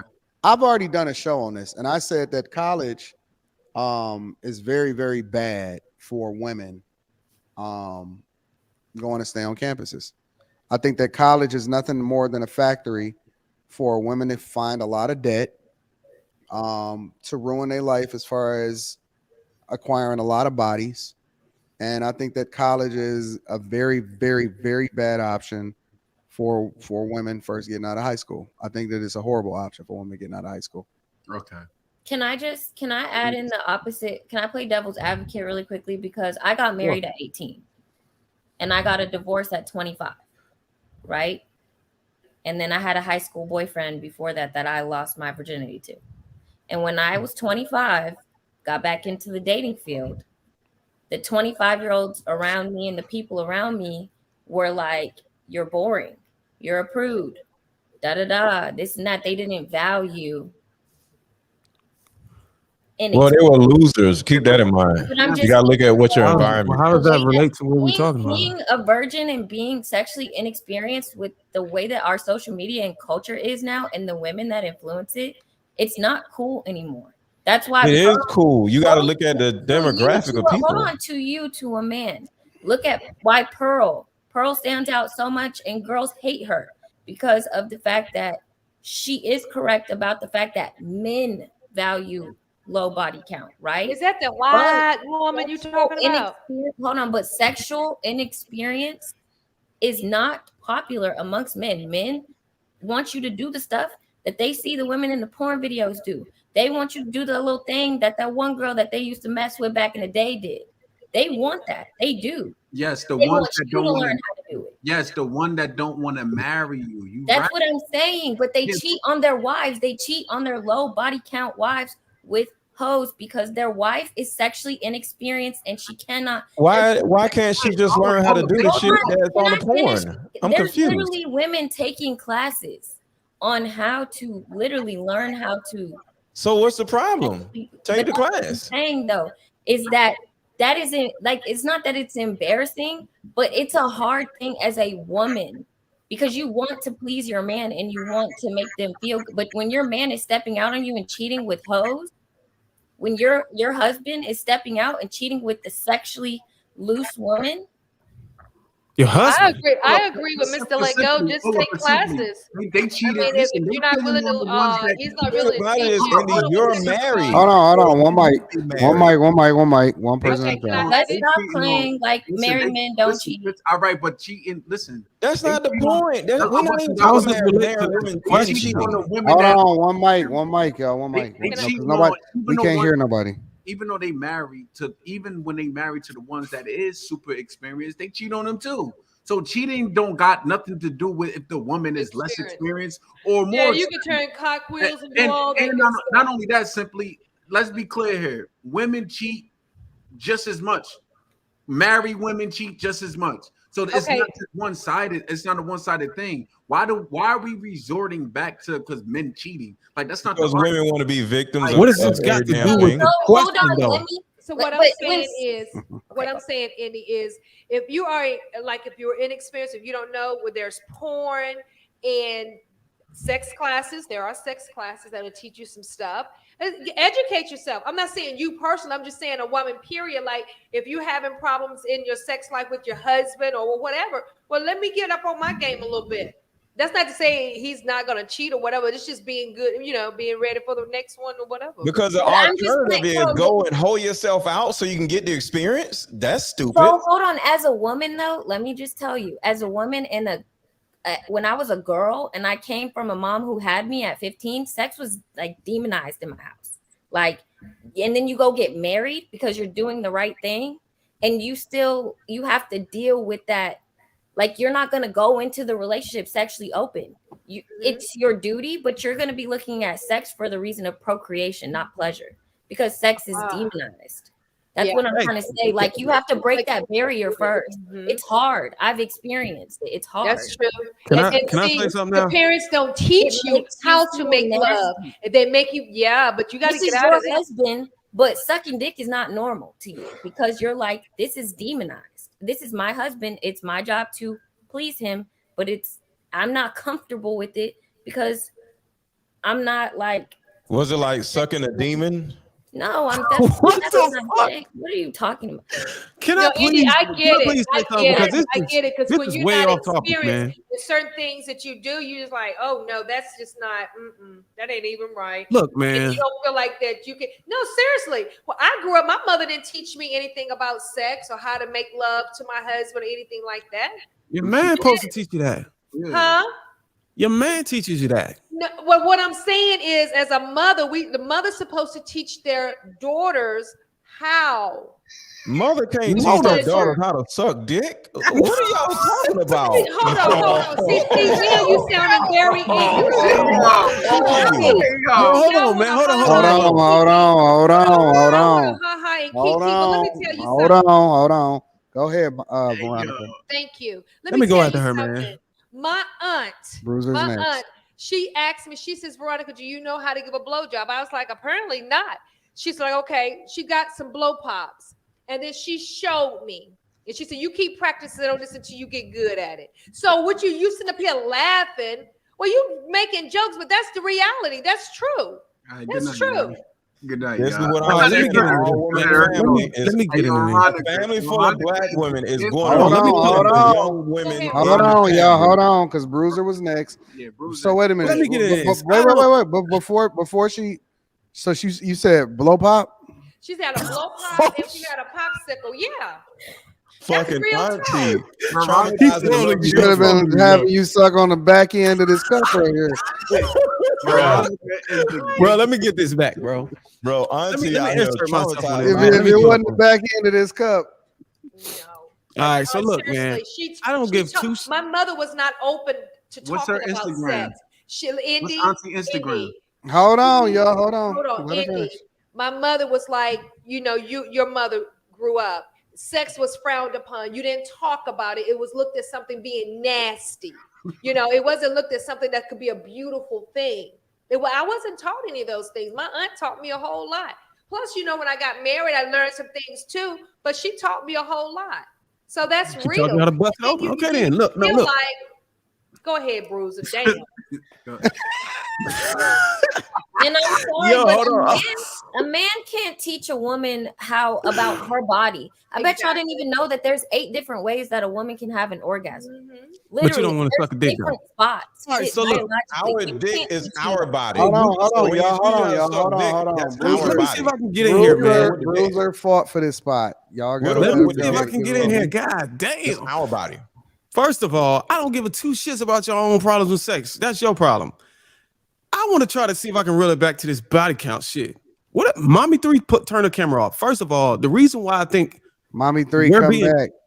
The reason why I think we're being disingenuous to the question of yes or no whether the body count 8 the number 8 matters is because if she tells you she didn't have sex until she was 21, she lost her virginity, and then she broke up at 28, you can't count 29, 30, and 31 as a grace period, because that means she had 8 within a 7 years time span, right? 7. Nope. 7, that means 7 in a 3-year time span.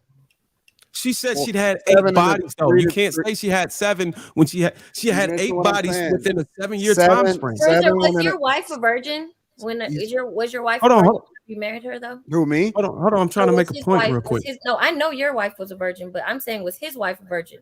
No, Bruiser, you talking about? Have you asked her body count before you married her? Yeah. No, I didn't ask her body count because the way I talked to her and I asked her about her relationships. That's it. I asked her about her previous relationships and who she dated, and we had a conversation about it. And you ain't asked about the one night stands. My point is, you didn't ask about the one night. We're not gonna just let this slide through. Can I finish my point? Well, hold on a minute. You didn't ask about a one night stand. Can I finish my point? And I can answer that. Okay. Because I don't want to get away from it. My point is, if a person, if Mommy 3 started having sex at 21, and then she had 8 body counts, and let's say she stopped having sex at 25. That's still considered a high body count. Just because she's 31 doesn't make it a less. It depends on the rate of how you have of what you have in it within that time frame. Because who knows? She could have had 6 in 2 years, and then the other 2 over the course of whatever. The rest of her, all the way up to 31. She actually admitted that she was behaving in a certain way. And that she was did. That makes my other point. Wait. You still wilding out or no? Hell no, ain't shit. Fuck you! You just canceled your whole fucking flight. I ain't gonna even lie. Your whole flight just got canceled. Hey, take her off the list. We're not gonna need that no more. Go ahead. Wait, she licking her lip. Like with 2 of them at the same time, Mommy 3. Huh? You said what? I thought we signed up for a show already. Yeah, we got you. Hold on, just give me a second. Bruiser, who was you talking about, Joe? Now I was saying, like, she could have, like, she from 21. You said you lost your virginity at 21. Bruiser is on Mommy 3's broke up with your dude at bro. 28. Like, what Did in the you have sex world? after that, right? Did you have sex after 28?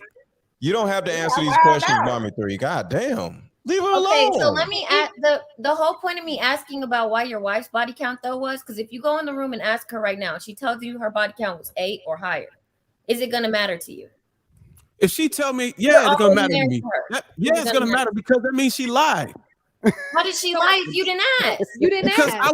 I was the third person she ever been with. If she tell me it was 8, why is Rashawn laughing? I'm gonna be fucking furious. Why is Rashawn laughing? Well, you know what? Quiet You wouldn't kept. be furious if she was a man, but you'll be furious if she had 30 dudes. Whoa, I'm so confused. Whoa. I never agreed to none of that in that conversation.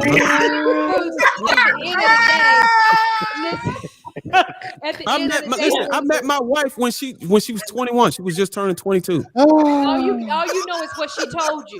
All you know is what she told you. All you know is what she told you. She could. When did I argue? When did I argue that I oppose? When did I make an opposition to that?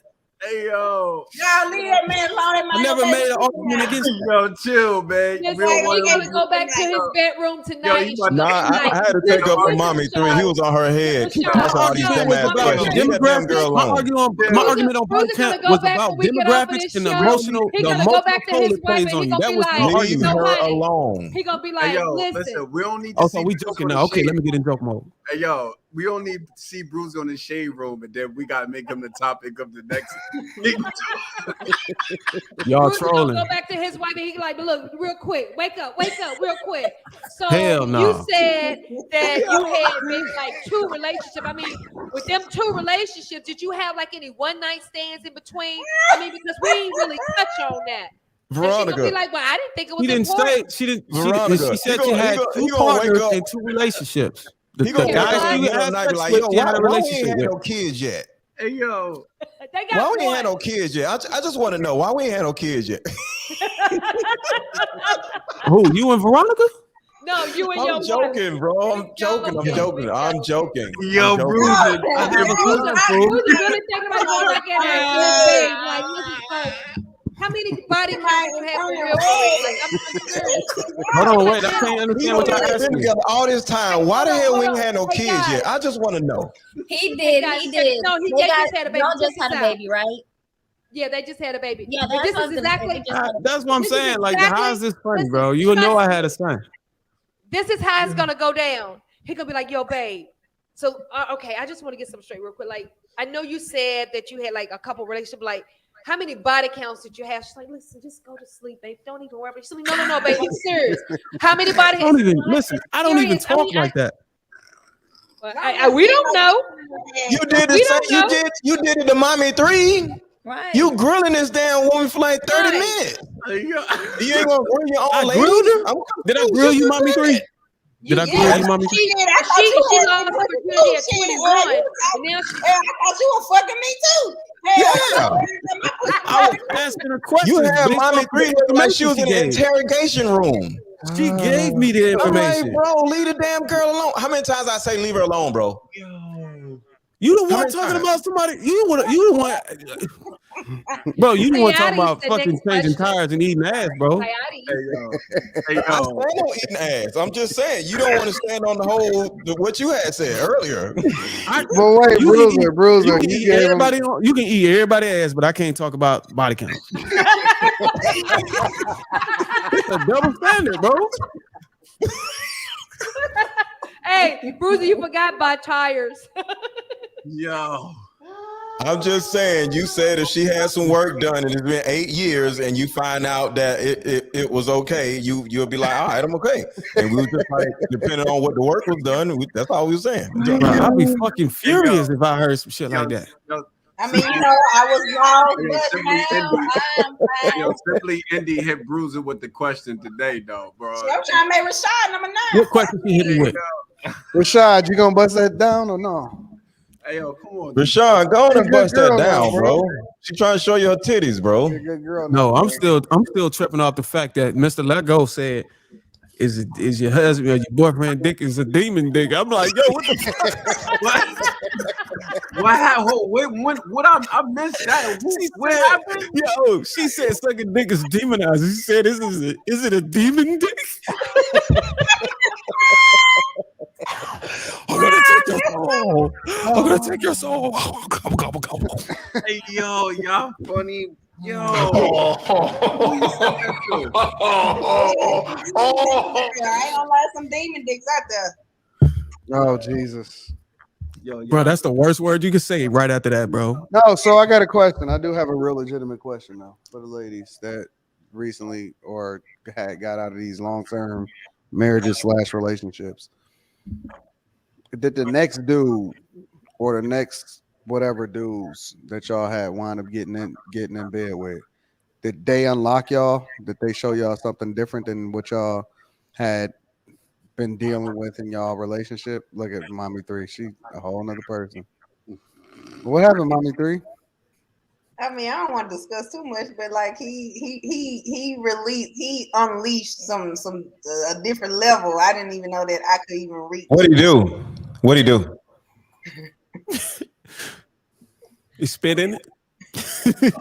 Come on, what'd he do? I'm just saying, he made it go to the wall. Like he made me just explode. Oh, he made you squirt.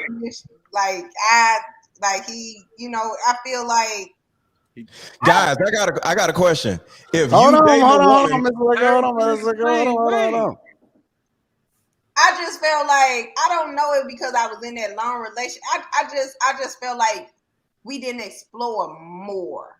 And I just felt like I was just in like this different mindset where I was just, I was willing to explore. You see that, Indy? You see that, Indy? Wait. Okay, so hold on. Willing to explore. Andy, was it the same for you? So I had got in a relationship with somebody after that and then realized that it was the same kind of thing. So I realized I had to learn my own body, if that makes sense. I had to go to therapy and stop demonizing sex. Like I was never going to be able to be comfortable exploring. So I had to do exploration myself. That's why I said there's 8 different ways. I learned my own body because then now I'm like, okay, when I do get in with my man, eventually it's gonna happen. You gonna squirt. You gonna bust that thing open. Well, we all know that S-Dot down there. S-Dot is not gonna answer the question because whatever you do, Indy, don't let them pull on your hair. You end up like Veronica. Said I. She's neutral on everything. Veronica. Yes. Was that the situation like Mommy 3 or more? Was it more like Indy? Don't answer, Veronica. Oh, now you telling her not to answer. So I don't. He's not the boss of you, Veronica. You do what you do. So the question was are you asking body count? No, I'm saying yes, body count. After you have been in a long relationship, After you have been in a long relationship or marriage, and then you finally got out of it, did the next guy unlock you, or was it more of the same? Don't answer that. It was unlocking because I experienced some different new stuff. Yes, So he unlocked you? No, he didn't unlock me. I'm just no. He just. It was just a dope. It was a good experience. It was a real good experience. Yeah. Okay. I was gonna say that dude listening. It's just like I never had a man that just could make me just. I mean, the mattress was weak. Like he took the sheet off bed, and the mattress was weak. Then why did he break up with him then? He want shit. Hell. No, God. That would be the best one to give you the best D, the one that ain't So shit. you gotta know how to not be. You gotta know how to be shit, not be shit, then not be shit, and then be shit, and then not be shit all over again. He said once I left that relationship, I was wild now, and it was just this one guy. Like he want shit, but he could. He turned you out. He turned you out, and he turned you out to the streets. Yeah, he could fuck. But I went in the street. I ain't in the street no more. I'm at home. I don't go nowhere. I don't go out. I don't do none of that shit no more. That shit dead. And honestly, me being out in the streets and doing all that shit really made me realize shit. Honestly, I should have stayed my ass at home. I should have left that house. I should have just stayed with my kid's father. Honestly, if you want to be, You can still go back to him, can't you? Hell, I don't want him. Guys, y'all gotta be. Boring, Y'all though. gotta You not can't- be shit in the He's bedroom. boring though. You can't unsee what it is that you saw. Right? I mean, see, but that's what people don't We're understand. talking about him right now. Ain't it? But people don't understand backtracking. At the end of the day, you need to think about why it didn't work in the first damn place. Like, So you don't want to squirt no more? Is what you saying? he could make me. I don't. My bad. He could See, make your me. lips don't even close no more. So I know you did a little work. I'm just saying, mommy 3. So you just don't want to squirt no more for the rest of your life. You just want to. You just done. Hold with on. Whoa, what? No, that the toxic man was the one that made me do that when I went back out. But that's what I'm saying. So you okay with not squirting no more? That's what you're saying? I'm fine with that. Lapeef, let's talk. It's the new porn show on Thursdays. I mean, I'm just saying, but me I'm being just out, saying, but that's me kind of being sad out though. in the street, but me being being single and doing all that wild and out and shit, it really made me realize like it really ain't shit out here. Nothing. It's the same old shit. Like that's one thing my dad always taught me. The streets gonna always be there. So it's best to get be with somebody. He hurt you. He scarred you. Do y'all ever feel like? Do y'all ever think he scarred that pussy? Do y'all ever think that y'all belong to the streets for forever? I've never thought that. Hold on. I think Anton might be right. Once you go to the streets, there ain't no coming back, right? Who says who? Y'all don't think that y'all? No. Bro? I mean, I'm saying like in y'all heart, y'all don't think that y'all all of ours. Or what? So you telling me this guy? Y'all all of ours.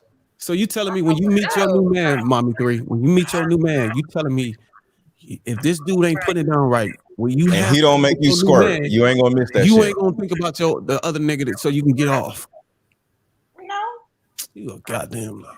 You Nah, they should be I'm alright. gonna put it like this. You another like it's more to that. Shit, I can make my damn self do that. You be thriving. Hey, thank you guys for having me. I want to say Yeah, we're gonna go ahead and wrap it up. Go change your pad Take up. care. Pleasure meeting Good you. night. All right, see you as that. But I mean, but the thing is, like, shit, I haven't had that after that, so it still didn't matter. Like, I'm good without that. I don't have to have all that. I'm gonna put it like this. I make the shit fun. Put it like that. No matter who I'm with, I'm gonna have a fucking good time, no matter what. Remember that. So what's your advice to Indy? Because it seemed like you was able to let yourself go and be She free. got her own advice. She got 8 different ways now. So what? She got 8 different ways to please a man? No, she did it to herself. Bruiser She got 8 different ways she comes on her no own. attention. Bruiser be out of it, bro. Oh, Bruiser literally just be talking so much. Well, he don't even pay attention to what be going on. I'm gonna put you on some games since you want to know this shit so bad. Don't you know that half of the time you might be fucking your woman, she might be thinking about somebody else to help her come? That's a fact. Or faking it. Yeah, Or faking it. Shit. I mean, I'm just being for real. You can't put me on no game. I already know the game. I already know the game. You can't put me on that. Remember, I just asked you that question. So how can you put me on game when you just throw that from me? You ain't said it. You stealing my words? You stealing people's hair? Like what else you stealing? He trying to really come for No, I'm messing. He trying to come back. Mommy 3, what did I you gave do him to a this pass a few man? minutes Are y'all ago. exes or something? He been at your head all night. That's Y'all, what I'm trying to figure out. That was you, Mr. Lego. That's you been at her hair all night. No, Hold on, y'all. So I want to get y'all final thoughts, because we're gonna go ahead and wrap it up. Yeah, I ain't lying, dude. This is a great show. Yeah, this gonna get 20K. The transparency, I appreciate it.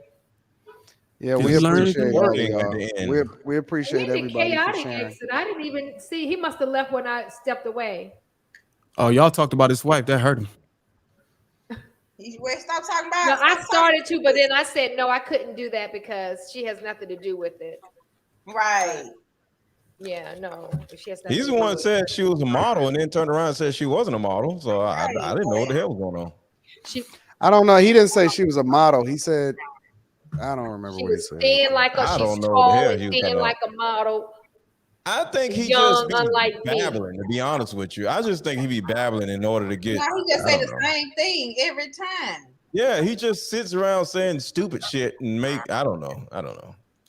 Anton, you said that you had closing thoughts for us. Well, no, I just wanted to know if y'all had any closing thoughts before we wrapped it up. I have advice for young women, at least, is that What's that? definitely learn your body, because at the end of the day, if you're not with a man who wants to teach you, that man will literally nut in like 5 minutes and got his, and you don't know your own body. So like you're just out here. And that sucks, being in a relationship, like a long-term marriage and relationship with somebody who's selfish sexually. That sucks. Have you ever asked him to help you with that? Any of your partners? I'm waiting until I meet somebody that's worth asking that for. Oh shit. That's what I'm saying. I'm not just gonna sit up here and just go out here, whatever, do whatever, because at the end of the day, for what? There's not it's a probability. There's not a chance that you're gonna walk away from that with the W. Andy, a real nigga listen to how you breathe. He's gonna he can tell how you move. Real nigga gonna pay attention to everything going on, and he's gonna be able to do that shit. That's You're what gonna I'm be saying. okay. That's gonna be the person that's gonna be locked in and rocking with me. It's about attentiveness. It's not just about dick. It's about attentiveness. When a man is attentive to all your body movements and how you breathe and how you respond and what you like and what you don't like, he's gonna get you there. And that shit takes time, not just trying to get a nut. So yeah, Right, because you have to build a level of intimacy with the person, right? Exactly. Yeah, he that explores your body friendship, with you. But it comes from friendship, then dating. Then that's why I said don't date someone who's selfish, because some men are sexually selfish. Let's just be honest. They are. I agree. They are. How long you been waiting for this man? Oh Jesus, I'm not finna bust up my business. I'm not gonna do it. But just she got a pookie somewhere on the side. That's what that's what saying. Know that she's waiting, and it's gonna be that's all that matters. You how long is the wait gonna do for you? I'm focused on graduating and setting myself up for success and things like that right now. For you. And then the guys my age aren't shit, and it seems like the guys that are older, like you said, they're like, it's almost like they're grooming you. You gotta find you a nigga with no job. No, ew. That's the big. Well, I ain't got no job. No question. Don't ask no more questions. When that white gal come on here, and that girl said, "I don't answer no question about dating," they shut the fuck up. So look, you ain't got to talk. What you mean? What you mean? Oh, what girls you talking about? Because when I saw that, what do you mean? When I saw on that panel, I don't go to work every day. I don't have a job. I'm an entrepreneur. When they asked that white gal about her dating situation, she said, "I don't answer nothing about my dating," and they didn't say nothing else after that. So I wasn't here. Andy, you ain't got to answer none of them questions that Bruiser asked. Yeah, I wouldn't answer no questions if I'm uncomfortable either. You was right next to her, Bruiser. What are you talking about? It was a girl that was just here. Hold on, what are you talking about? girl. What about her? She asked. Don't She worry. answered all the questions. Don't worry. Don't worry. Don't worry. Well, listen. We got to wrap it up, guys. Yeah, we should close the thought, bro. But I don't have any. Just don't know what the hell going on. I don't really have any really final thought. I just, I really enjoyed this panel tonight. I learned a lot of things. And Bruiser, I just really hope you can sleep real good tonight. Don't ask that woman no questions about her past. See, there y'all go again. Life. Well, listen, we appreciate everybody. Mr. Lego, Bruiser, Veronica, Mommy, Simply Indy. We love y'all. We appreciate y'all. Thank you guys for jumping up on the panel. Let me give All right, y'all take it easy, man. Let Have me a good do night. a little bit of housekeeping before we get up out of here. Listen, thank y'all for continuing to rock with us here at Lapeef. What we would ask you guys to do is to hit a like for the YouTube algorithm, subscribe to the channel, and turn on your notifications. We show up each and every day doing the work, even behind the scenes, every day working to make sure that we put together the best product for y'all on a weekly basis, on a daily basis. All right. We make sure that we keep y'all entertained. We make sure that we add as much value as possible to you guys. We love you. We appreciate you. We appreciate everybody that's been rocking with us, all of the new people that's a part of us, all of the super chats, everybody that is at any point hit a like, dropped a comment, became a member. We love you. We appreciate you. Thank you. Thank you.